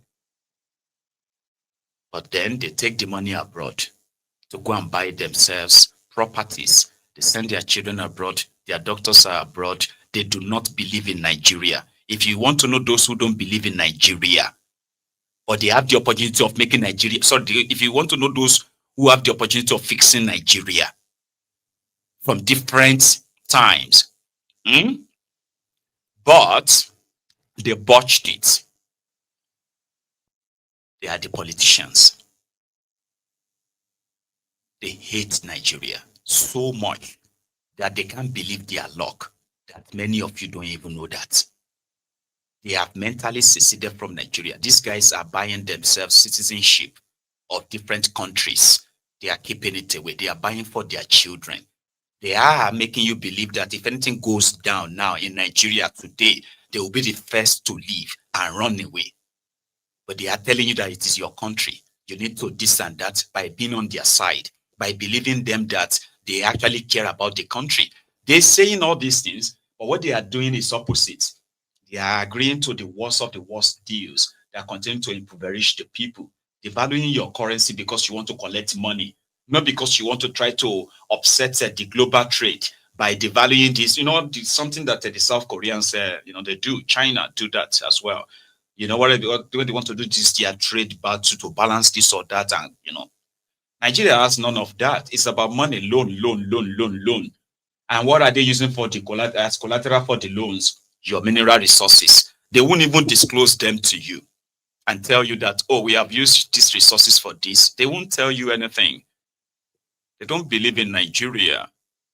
They believe more in those countries that they have their passports. But you are made to believe in the contraption that they are ruining, that is ruining you, a place they put up for one single purpose only, to exploit you. And after exploiting you, then to kill you. That is what Nigeria is. They say kill Nigeria before Nigeria kills you. With this new development, now that we know that one of the motivation for why America is interested in what is going on in Nigeria is the drive for Sharia in Nigeria. People have said that Nigeria is a secular country. It is not an Islamic country. People are free to practice their religion in Nigeria. That is the meaning of a secular country. You could be anything you want to be if you are not hurting anyone. You want to be a Muslim? Great. Nobody should touch you. You want to be a Christian? Anywhere you want to, freely practice it. That is the definition of a secular country. There are a group of people, especially the northern jihadists, who strongly believes that they are not Nigerians, and other Nigerians with them indeed are possibly shouldn't be. Some of them believes that their loyalty and their connection is even more stronger with their brothers in Gaza, in Saudi Arabia, Afghanistan, and all those stand before. And we are saying, listen, this thing shouldn't be hard, all right? I have seen the Arewans who believes that if they have their way, they will have their own country, practice their religion. As if to say they need Sharia to practice their religion. You do not need any Sharia law, the way they are politically pushing it, for you to practice Islam, because Nigeria is a secular place. Nobody's going to come after you until the jihadists, the radical Islamists in Nigeria, who God knows who are funding them, as a lot of people have their own conspiracy theories around that, right? So this radical Islamist now chose to decide who should live or who should die. And therefore, in the name of Allah Akbar, they are slaughtering the people they call the non-believers, including those who are also Muslims. So in this, sense, it is ideal, in my own opinion, right? It is ideal for every one of us, to see it as what it is, the failure of APC, which is intentional. So what should we do? What should we do? One thing, if Arewans want to have their own Sharia country, wouldn't it be ideal for them to have their own country? And everyone else should discuss what they want as well. Others are saying, hey, calm down. Because America's effort will lead to civil war in Nigeria. Why? If America says, we are coming to come and wipe out all these terrorists who are killing Muslims and Christians in this sense now, why is that something that will then lead to you, who is a Muslim, upset enough that you carry gun to go and fight America? Because that's what civil war means, I think. Like everybody will just be like, against America. America is our enemy. And I'm like, why? Would you carry gun and say because America says that those who are politically pushing Sharia to sentence people to death because of blasphemy in 2025, that barbaric, this slavish, what have you, custom, have been a tradition of these Arabs. Blasphemy what? In a country where you are free to practice whatever you want, you can call all these religions whatever you want to call them. But some people will say, if you say that to my religion, will kill you. Because my religion says I should kill you if you say it's about my religion. How? Go and have your own country then. How about that? Go and have your own country. So others are saying, oh yeah, maybe it will be the best thing right now to start discussing restructuring Nigeria. Restructuring it in the sense that make Sharia not be Sharia not. They may do better and others have their own space. Let the Biafrans have their own space. Let the Yorubas have their own space. Those of you who are from the old Midwestern region, you choose where you want to be, as well as those who are in the Niger Delta region as well. They can choose what they want to be called and how they want to be governed, so that everybody can hold their own space before we start killing ourselves. But you see this idea of one Nigeria. Now, that it seems that APC, the terrorist party, is about to get the taste of their own poison. The same cook they put together in 2014 that they unleashed the terrorists on Nigeria, yeah? And since then, Nigeria has been the breeding grounds for all these murderous Islamic terrorists, all over the country. Okay, so here, I'll take a break. Here is what the prophet, or Prophet Buba, who is also a prophet, because he's a Prophet Buba, of course. Prophet Buba. He's got this to say, or his own reaction. Praise God, praise God, praise God. Nigerians, I want to say glory be to God, glory be to God, glory be to God. God loves this country. And I'm so grateful for your partnership. I'm so grateful for the way you shared all my broadcasts. It hit the whole wall over and over. I've received calls from different government and institutions around the world. Thank you that Nigeria is a land of glory. Nigeria is the land of greatness. Nigeria is the hope of humanity. Thank you that once we are going to put a silence to this wickedness. Because of this, my stand, I was placed under administrative watch by the Barack Obama government, because Barack Obama was one of the wicked American presidents that aided the terrorists to come kill and destroy our people. It was a setup by them of all the matters of the Chibok girls and all of that. But I'm grateful to God that God has raised a defender and a deliverer. I want to say thank you to President Donald Trump. Thank you for standing with God's people. Thank you. Thank you that the blood of the innocent has not gone in vain, but God who answers prayer.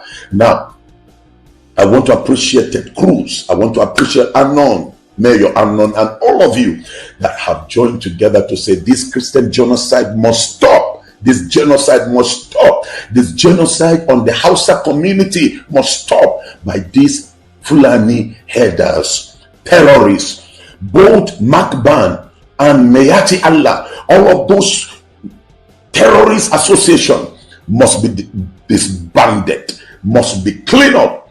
We must regain our glory again as a nation. I advise the president of Nigeria, President Tinubu, align yourself with America. Don't be deceived by those terrorists. Align yourself. Let's join forces together to bring an end to the Turjis that are walking freely on the street and the killer Fulani headsmen that are wiping away our people. Nigeria must regain its sovereignty. We have lost our sovereignty to these terrorists that are collecting tax from our citizens, ruling in different communities. It's time we regain it, and we need to align ourselves. Now help has come, and together we will win. We will stop the bloodletting. We will stop the genocide. We will stop our soldiers being massacred and also killed on the field because of the irresponsibility of our leaders.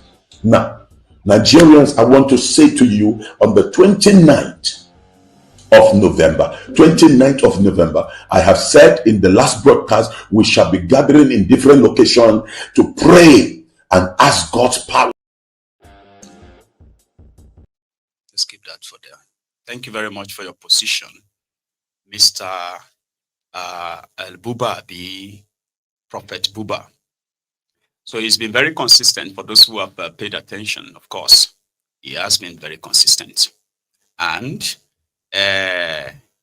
among those who have bigger gatherings, who have bigger congregations and all that, who have kept pushing they have either been so quiet or used their own platform to push this same wrong narrative of denial. Okay, so if removing religious killings makes you feel compelled to stand up, right, then remove it from your head and then join, because what is happening in Nigeria is a turn-by-turn Nigeria limited. It is beyond whether you like them or you don't like them. Your life is in danger. And if you're a Ronuku that is watching me, all right,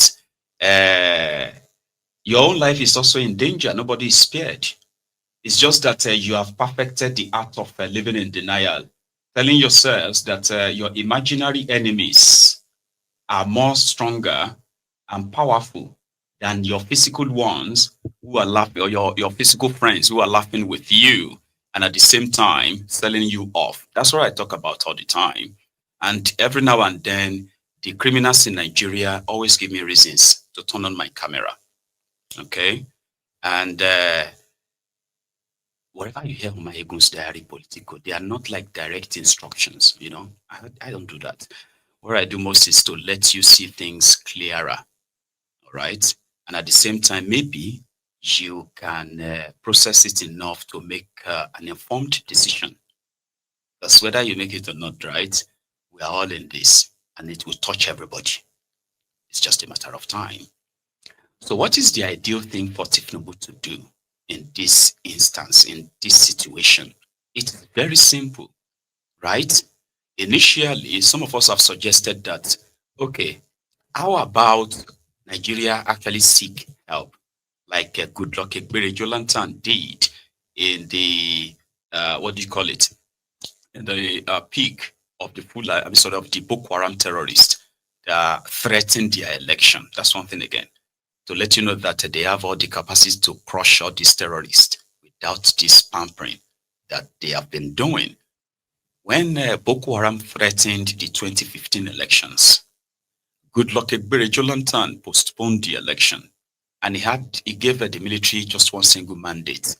All of the areas where the Boko Haram have currently occupied must be cleared, because elections must hold in those places. About 2 months, right? Just 2 months. The success of wiping off these terrorists and pushing them even further outside these areas at the time is still evidence, so like it was recorded, right? So that is the same thing Tinubu needs to show. It's not a sign of weakness when you realize that, you know, if you believe that there are vested interests yourself and you have the evidence of that, right? But there are those who probably will be willing to help. If you can't ask for help and somebody offers you the help, the right thing to do is to take it. So you set up a diplomatic, sort of like a team. This is not going to be a team of lobbyists. It's going to be a team of, you know, experts who are indeed will partner with the same America and say, listen, here are the intels we have about these terrorists, okay? And this is how we have been tackling them. And these are the hotbeds. So if you want to help, we need your help in these areas. And then Tinubu will go ahead and declare state of emergency in all of those states. He doesn't have to remove the governors like he did in Rivers State, except if any of the governors is corporate in all this madness, because many of them are. All you have to do is to trace and follow the money. All these allocations they are giving to them, all you have to do is follow the money. As a government, they have all the tools to do all of that. When you follow the money and you found that some of those who are supposed to be providing peace, security, and all of that are using this money to fund terrorism because of their illegal minings that are hiding in their states, which government possibly have no clue of. So declare state of emergency, and yeah, with the Americans, and maybe their own, because Americans won't bring soldiers to Nigeria. America is not invading Nigeria.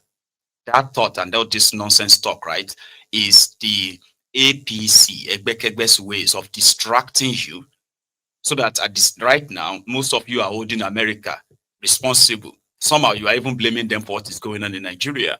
You have agreed with the APC, Egbekegbe, that they are incapacitated, they are powerless, they are helpless, because America is involved in what's going on in Nigeria. They have made you believe that that is the handiwork of APC, Egbekegbe. They are not interested in ending the terrorism for your own benefit. No, they are not interested. If they are interested, at this point, they will be happy to team up. All America will probably do is to send the drones, because the picture and the movement of all these terrorists inside your forest, especially in northern part of Nigeria, including places where they are keeping all their victims, you can see them in the satellite. Yeah, that's how easy it is today. And maybe you and I may not have access to these satellite images, right? But governments have access to them.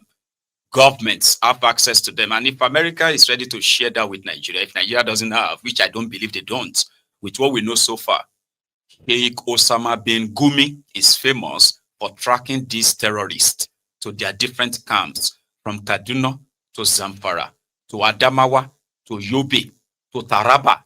He's traveled several places to meet with these terrorists, to Katsina. And he's been pleading on their behalf that Nigeria must negotiate with them or things will get worse. Simply because they know the weakness of Nigeria, of course. So what should Tinubu do without you rubbishing Nigeria any further? It's very simple. Like I said, they need to show the will. They need to show the political will that they also want this madness to end. I know that without terrorism, APC is nothing. In chaos, in violence, in this disorderliness is how APC retain power. They have to kind of let that go. And then, yeah, that's what they need to do. There is no reason to grandstand or anything, because America won't need to put soldiers in in a plane and then fly them to Nigeria. They have bases all over Africa. You remember that? And most of the time, they'll probably just use their drone, take out all these terrorists in a way. And also, it's not going to stop there. They will begin to indict your government, the government officials, ministers, governors, local government chairmen, preachers, everyone that is promoting this Sharia law and this blaspheming law, as well as promoting or defending or protecting or have connections with these terrorists by any means. They will be indicted and tracked. And that is going to be glorious. But to avoid all of that, it is still very much okay right now. Are you with me? For Tinubu to show that he is willing to end the bloodbath. Dele Farotimi is not entirely on board when it comes to this America coming around to take out these terrorists, because America, that people knows, right? They are likely not just going to send drones, okay? So if it gets to a stage where they send soldiers, which I doubt, then it is likely going to be more than just what majority of us think they want to do. And you have every right to feel like that. I mean, it is America, I agree. But at the same time, this whole thing is avoidable if your government is indeed doing what they have to do or interested in doing what they have to do. In the absence of that, you are as vulnerable as anything. You have already been invaded. They have told you that those who are killing Nigerians are not even Nigerians. They are from the Chad, Libya, Niger, all these places. How did they enter Nigeria to control areas that they called ungoverned areas, if that is not an invasion?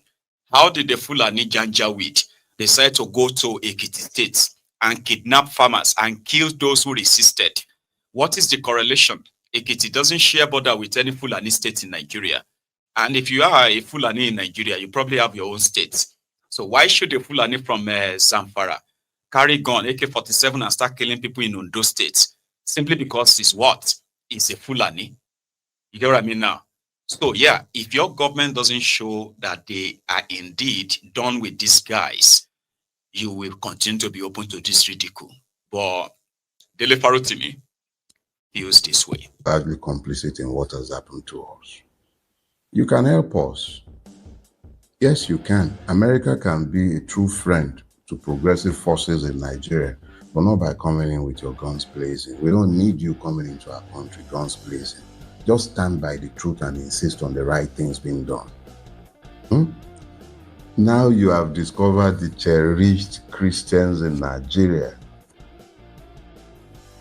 Where were these cherished Christians in 2014, 2015?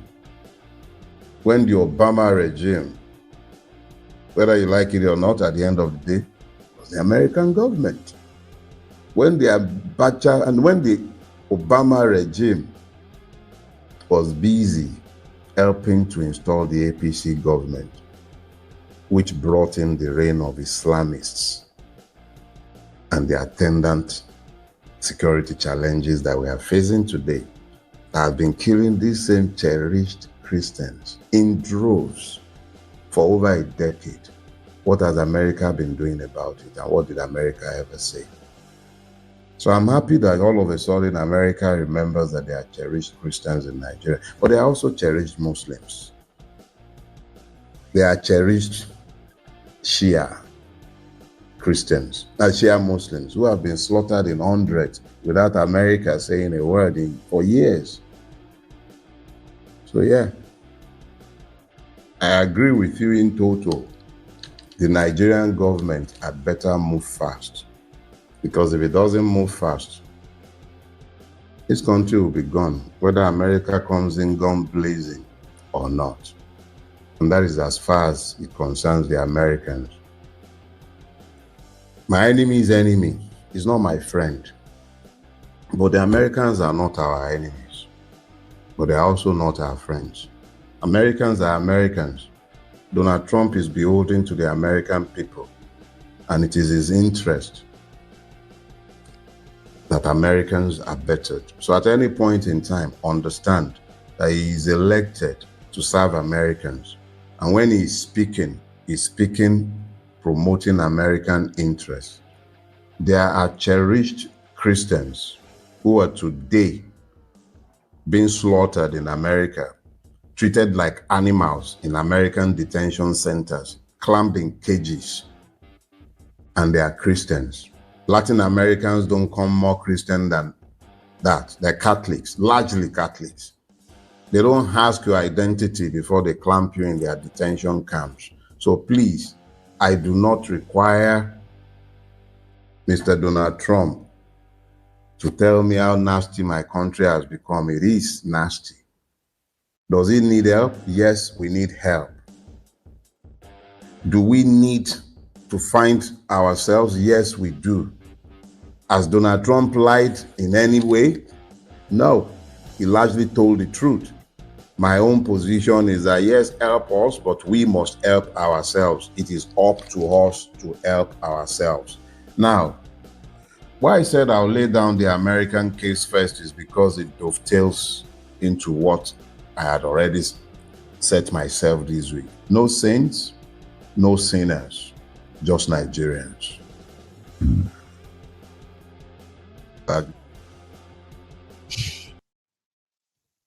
Telefarutimi, pretty much reiterating what I also said.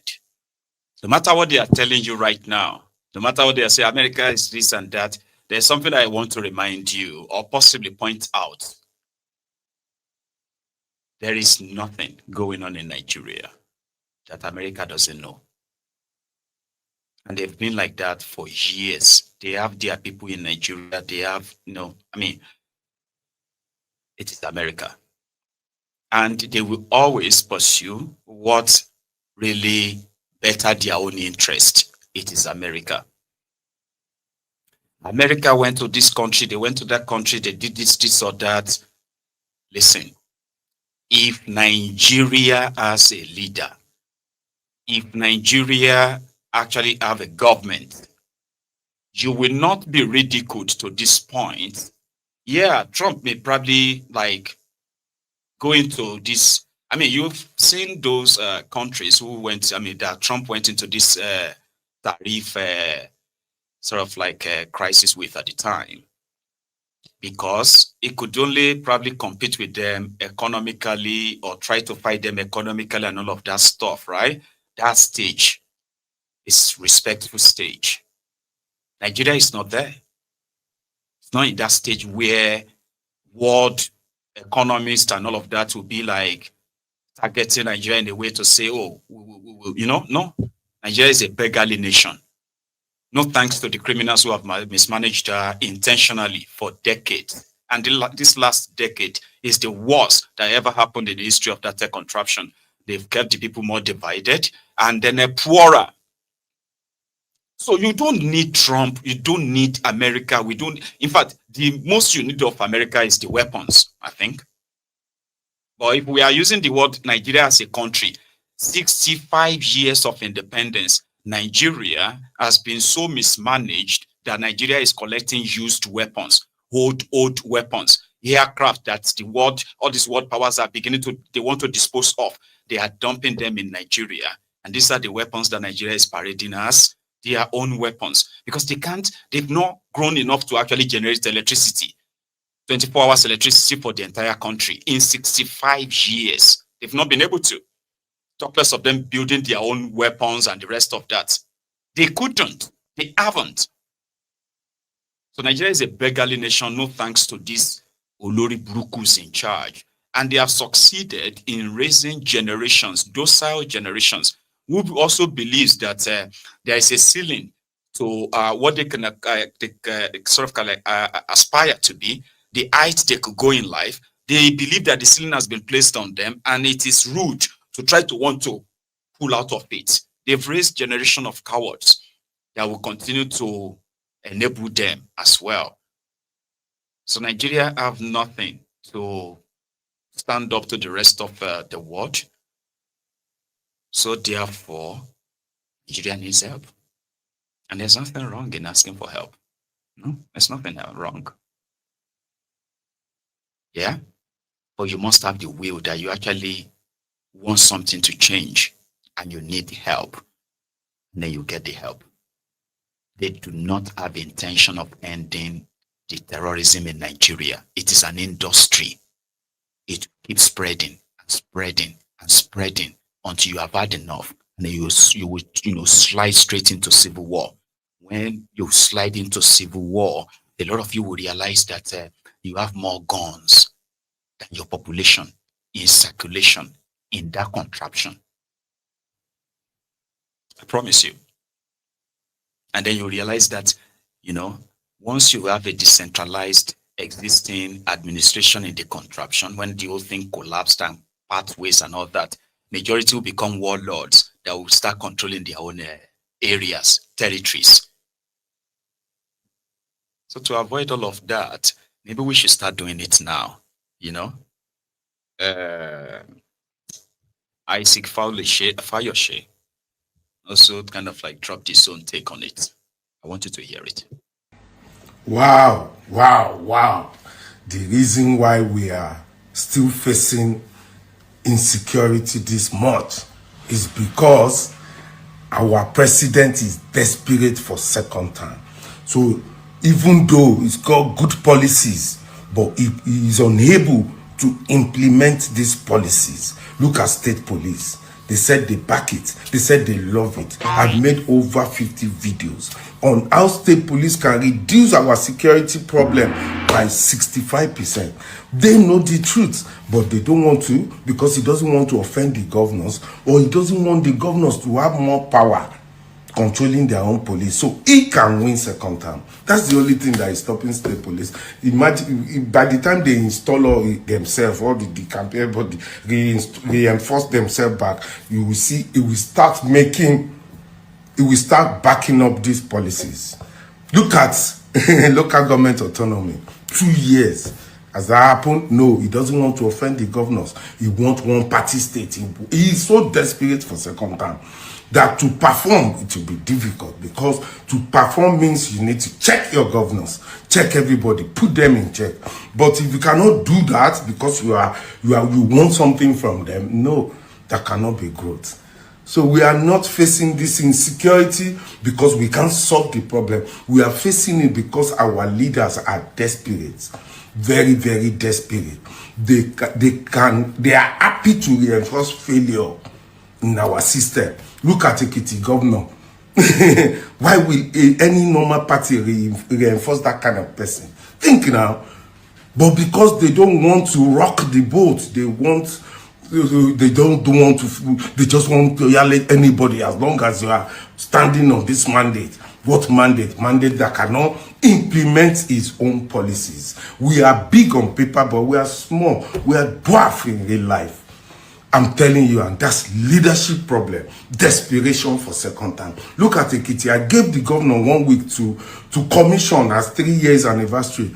All the things I saw is like one bridge is dancing there, someone is praising him, one incomplete building by the hospital, or one all the things he has commissioned commissioned, they are less than 50 to 100 billion. And he has taken over 700 billion in the last 3 years. Come on, think about it. So when you reinforce failure too go they come. Insecurity go they come. I'm glad that people from the outside are now looking at it in another way. Maybe this will make you guys to sit tight. Nobody stays in power forever. All power belongs. I'm highly disappointed of Nigerian government because the Nigerian government were highly disappointed in them due to foreseen circumstances. Definitely, I'm one of those people who are proving people should die in coronavirus is more better than people should die in hungers. Hunger kills more than coronavirus because some people are less privileged. Due to foreseen circumstances that I said it, some people are less privileged, which they are based on daily pay, which are not even based on salaries. But our government thinks that the lockdown is the best solution to coronavirus, and proving it to an extent and to the levels of alacrity that if someone die in coronavirus, it's more efficient to die in hunger, because some people will be be at indoor. There's no a way to make our own life. I'm highly disappointed of. God bless you for us, Prof. And thank you, Isaac, as well. So going further, there are still more comments on this new development. And thank you so much to every one of you who's still around on Maiyegun's Diary tonight. So listen, if you haven't really liked the broadcast, take a moment and do that. You only need to do it once. Don't do it twice, because that means you've taken it back. Just once. And once is enough. All right? So, call you a few days ago, I'll use that as well, was quoted on this. If non-oil revenue is going well, then we have no fear of whatever Trump is doing on the other side. And I've just signed off on a huge mechanization, program that every region we have a mechanized center for agricultural mechanization and have trainees and all of that. That is our path to food sovereignty, food security. You remove hunger from poverty, you have defeated poverty. So Kolu was saying that abati ti ebi bati kúrò nínú ìṣẹ́ tí kò ṣẹ́rẹ́.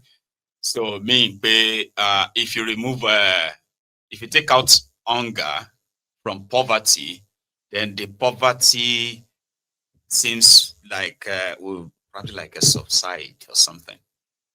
That's a call. It's not different from this time before your Charade elections, right? When Kolu publicly or famously said this, it's been 2.5 years. He hasn't touched that. They announced, local government autonomy, only for that to just remain on the shelf. He was pushing state police. I think they are waiting for the National Assembly for that thing. But they had this constitutional review. And all other lies that, hang on, he said he commissioned the tractors. The tractors, that guy brought these Lebanese guys, right, those fraudsters. The tractors that they imported and they commissioned remained wherever they have kept them. But Tinubu is telling everybody that they are using the tractor. I mean, he's commissioned the tractors that will eventually reduce hunger. Recruit 50 million youth into the army. What do we eat? Cassava, àgbàdo, ege. It's grown here. You create demand of consumption. Farmers will make more money. That's more money for the farmers. That's consumption. Kolu. To recruit from the youths who are unemployed, 33% unemployed.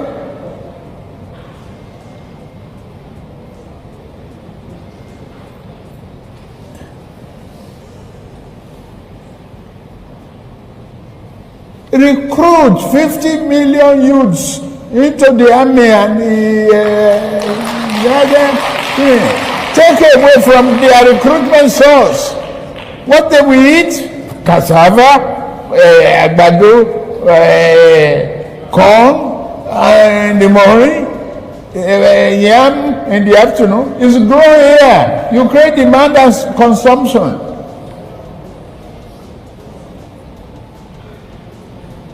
For over 5 million army of boot camps, we create our food. That's money for the farmers. That's consumption for the soldiers and skill development.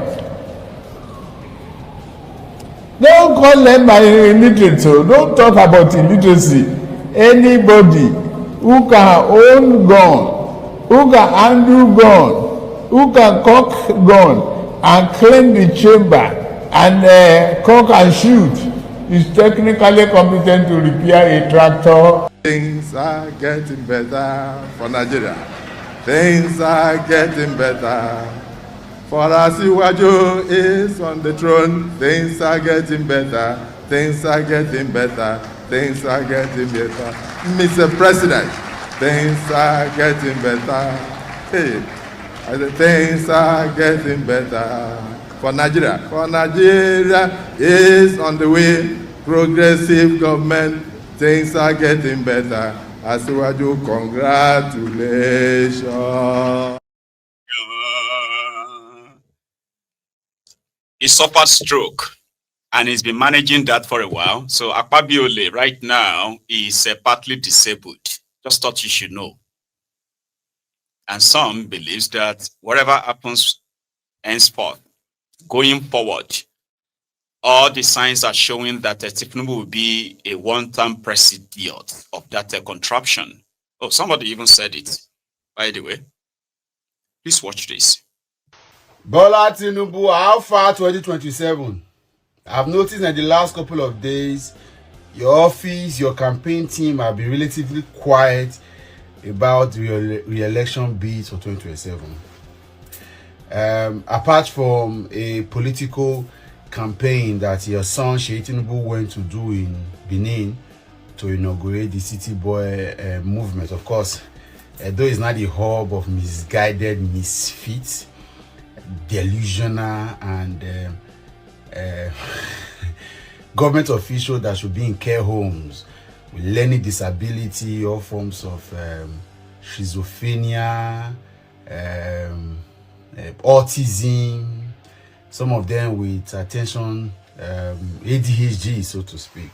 Quite a long list of illnesses that currently marries or romances with our political office holders in Edo. So anything can happen. In all of the turmoil, the insecurity, the kidnappings, politics will continue to go on for Bebolo and his gang. But that's not the point. But how far you, Bola Tinubu, how far?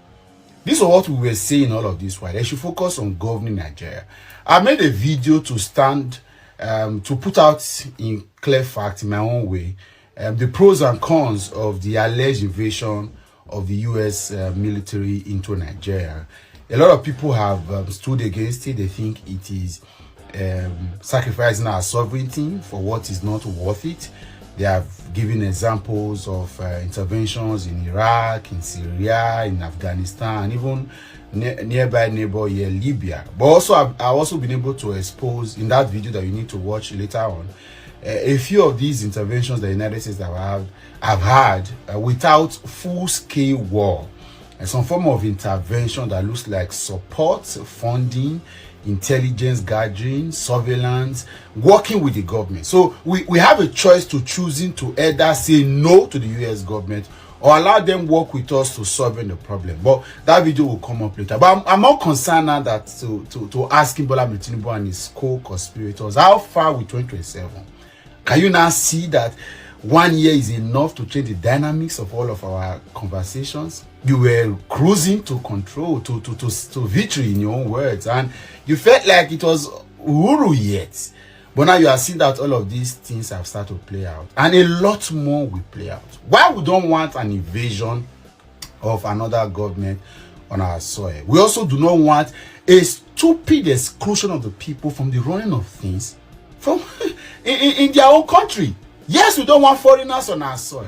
But what about the indigenes that are exploiting, marginalizing, exposing us to all forms of attacks, violent attacks, so to speak?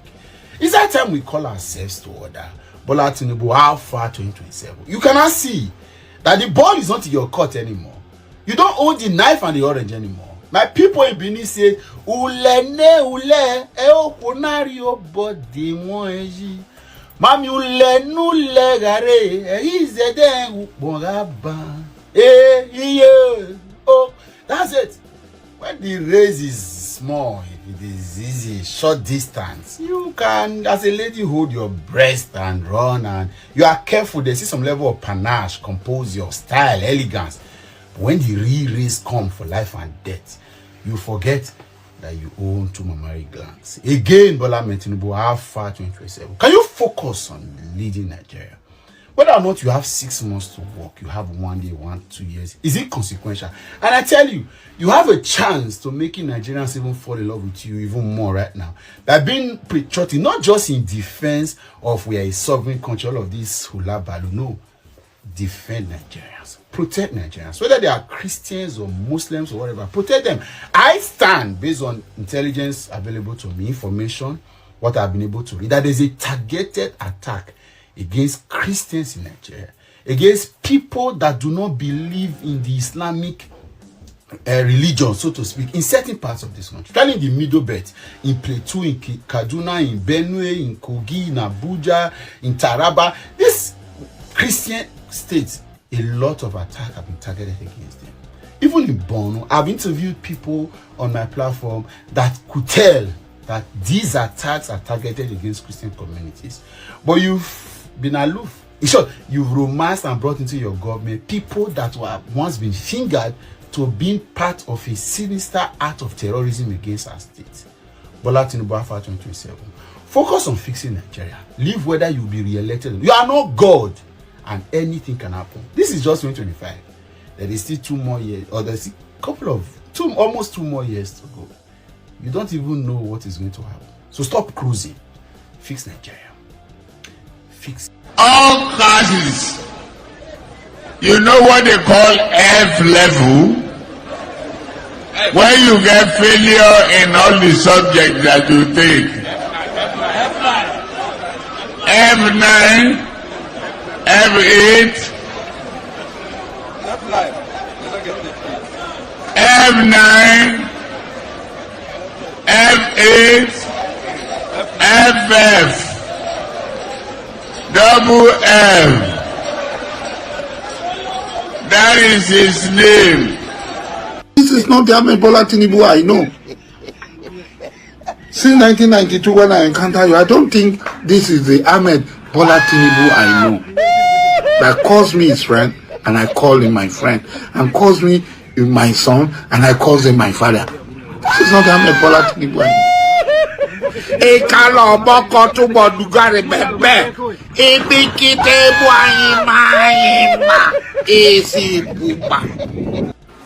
I said, if Ahmed Bola Tinubu fails, hold me responsible.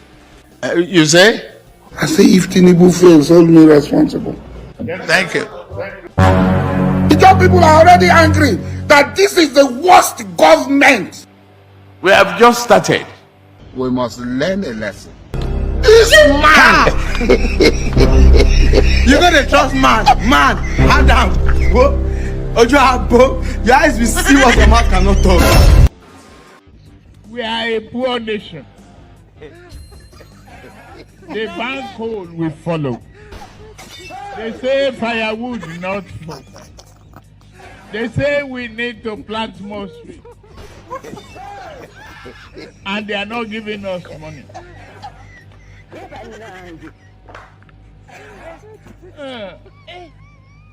We need to open our eyes, try shining, and tell the West.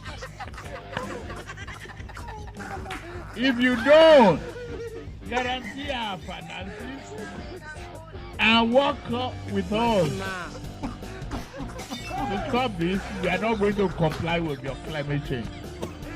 They'll do it. They'll do it. That's called. So, in case if you are wondering, where are these 50 million youth? I found some of them, including their own commander, Benduikun, Pastor Israel, I think he called himself Dayo Israel, right? He will be leading the Jagaban army, where if America should attempt to invade, right? Here is their practice video.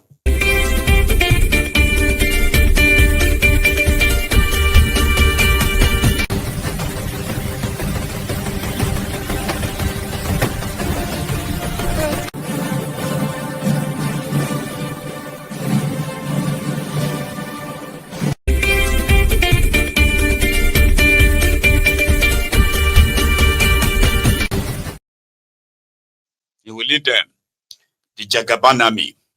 Just to let you know that sometimes you don't even need to panic, because some of them are already telling him that America cannot try any nonsense with Tinubu inside that contraption. So yeah, there seems nothing to worry about. But in Tinubu's word, it is really, really lovely to see them in disarray. It is indeed a pleasure to witness you in such a disarray.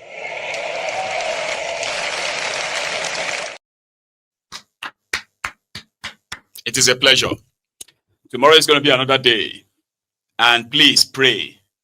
Pray that Donald Trump will not be thinking about Nigeria again and drop the third tweet.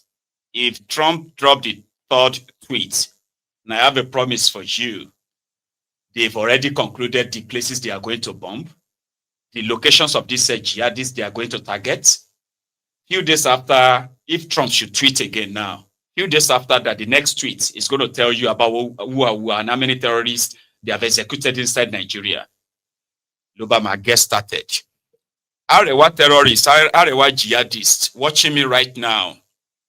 Listen, I would love it if you could use your own energy of telling us what America will do if they are allowed to come and to use that energy, put it together now, pull all of that energy together and pressure Tinubu to go after the terrorists that are killing Muslims too. That should be your next line of action. Don't take my word for it, but wait for what's going to happen next. So, brethren, I have more to share, but I am just going to cut it short for tomorrow. Thank you so much for your time. For those who started with us and those who started midway, you can watch it all over again. I believe it's an interesting evening. You should find out too. And if you think it is interesting enough, give me a like as we walk out this evening. Enjoy the rest of your evening. And it is going to be a good night from here. Good night.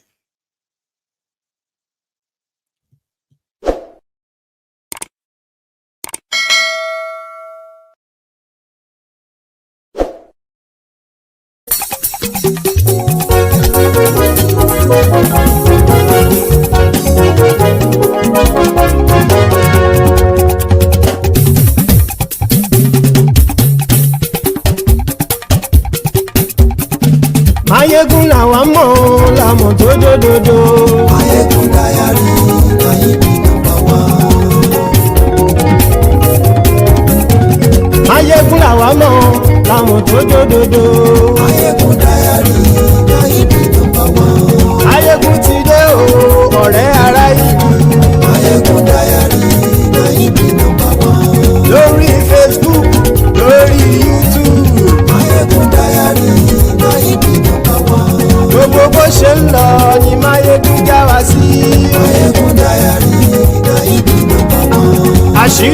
ọ̀jẹ̀lú kì í bò níbẹ̀ o. Maiyegun diary Nayibi number one. Bó bá ṣe eré àní Maiyegun máa wí. Maiyegun diary Nayibi number one. Ó sì tún ṣe eré wàá gbọ́ níbẹ̀ o. Maiyegun diary Nayibi number one. Maiyegun diary Politico. Maiyegun diary Nayibi number one. Godfatherism kò sí lọ́rọ̀ Maiyegun. Maiyegun diary Nayibi number one. Ẹ farabalẹ̀ sẹ́ o kẹgọ́rọ̀ lẹ́nu o. Maiyegun diary Nayibi number one. Àní Maiyegun làwa mọ̀ dódódódó. Maiyegun diary Nayibi number one.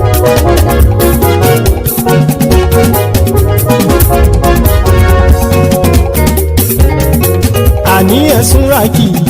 Maiyegun ti dé. Maiyegun ti dé. Ọ̀jẹ̀lú ẹ̀sùn ràkì. Maiyegun ti dé. Àní ẹ̀sùn ràkì. Maiyegun ti dé. Lórí Facebook. Maiyegun ti dé. Àní ẹ̀sùn ràkì. Maiyegun ti dé. Lórí YouTube. Maiyegun ti dé. Àní ẹ̀sùn ràkì. Maiyegun ti dé. Bọ́ bàbá gbé wúrẹ́. Maiyegun máa wí. Àní ẹ̀sùn ràkì. Maiyegun ti dé. Ijó ìgbádìyẹ. Maiyegun máa wí. Àní ẹ̀sùn ràkì. Maiyegun ti dé. Bí pẹ̀sìdó bá rúfin o. Maiyegun máa wí. Àní ẹ̀sùn ràkì. Maiyegun ti dé. Bí gómìnà kówó jẹ. Maiyegun máa wí. Àní ẹ̀sùn ràkì. Maiyegun ti dé. Ọlọ́pàá tí ń darí bá. Maiyegun máa wí. Àní ẹ̀sùn ràkì. Maiyegun ti dé. Aṣòfin tí ń rúfin o. Maiyegun máa wí. Àní ẹ̀sùn ràkì. Maiyegun ti dé. Òpùrọ́ olóṣèlú. Maiyegun máa wí. Àní ẹ̀sùn ràkì. Maiyegun ti dé. Ọ̀jẹ̀lú ẹ̀sùn ràkì. Maiyegun ti dé. Àní ẹ̀sùn ràkì. Maiyegun ti dé.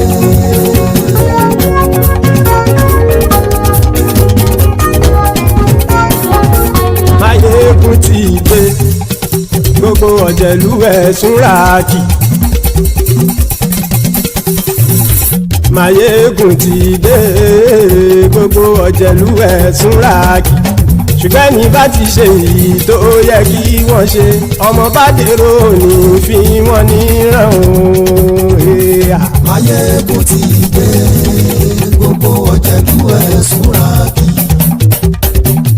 Maiyegun ti dé. Gbogbo ọ̀jẹ̀lú ẹ̀sùn ràkì. Ṣùgbọ́n ní bá ti ṣe èyí tó yẹ kí wọ́n ṣe, ọmọ bá dèrò ní fi wọ́n níran. Wọ́n fowó bẹ́ẹ̀ o. Maiyegun ó sọ pé wọ́n ò bẹ́ẹ̀.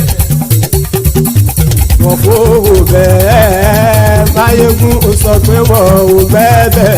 Oníkan ṣáàtì ṣe èyí tó yẹ kí wọ́n ṣe fáwọn ará ìlú tó gbé wọn débẹ̀ o.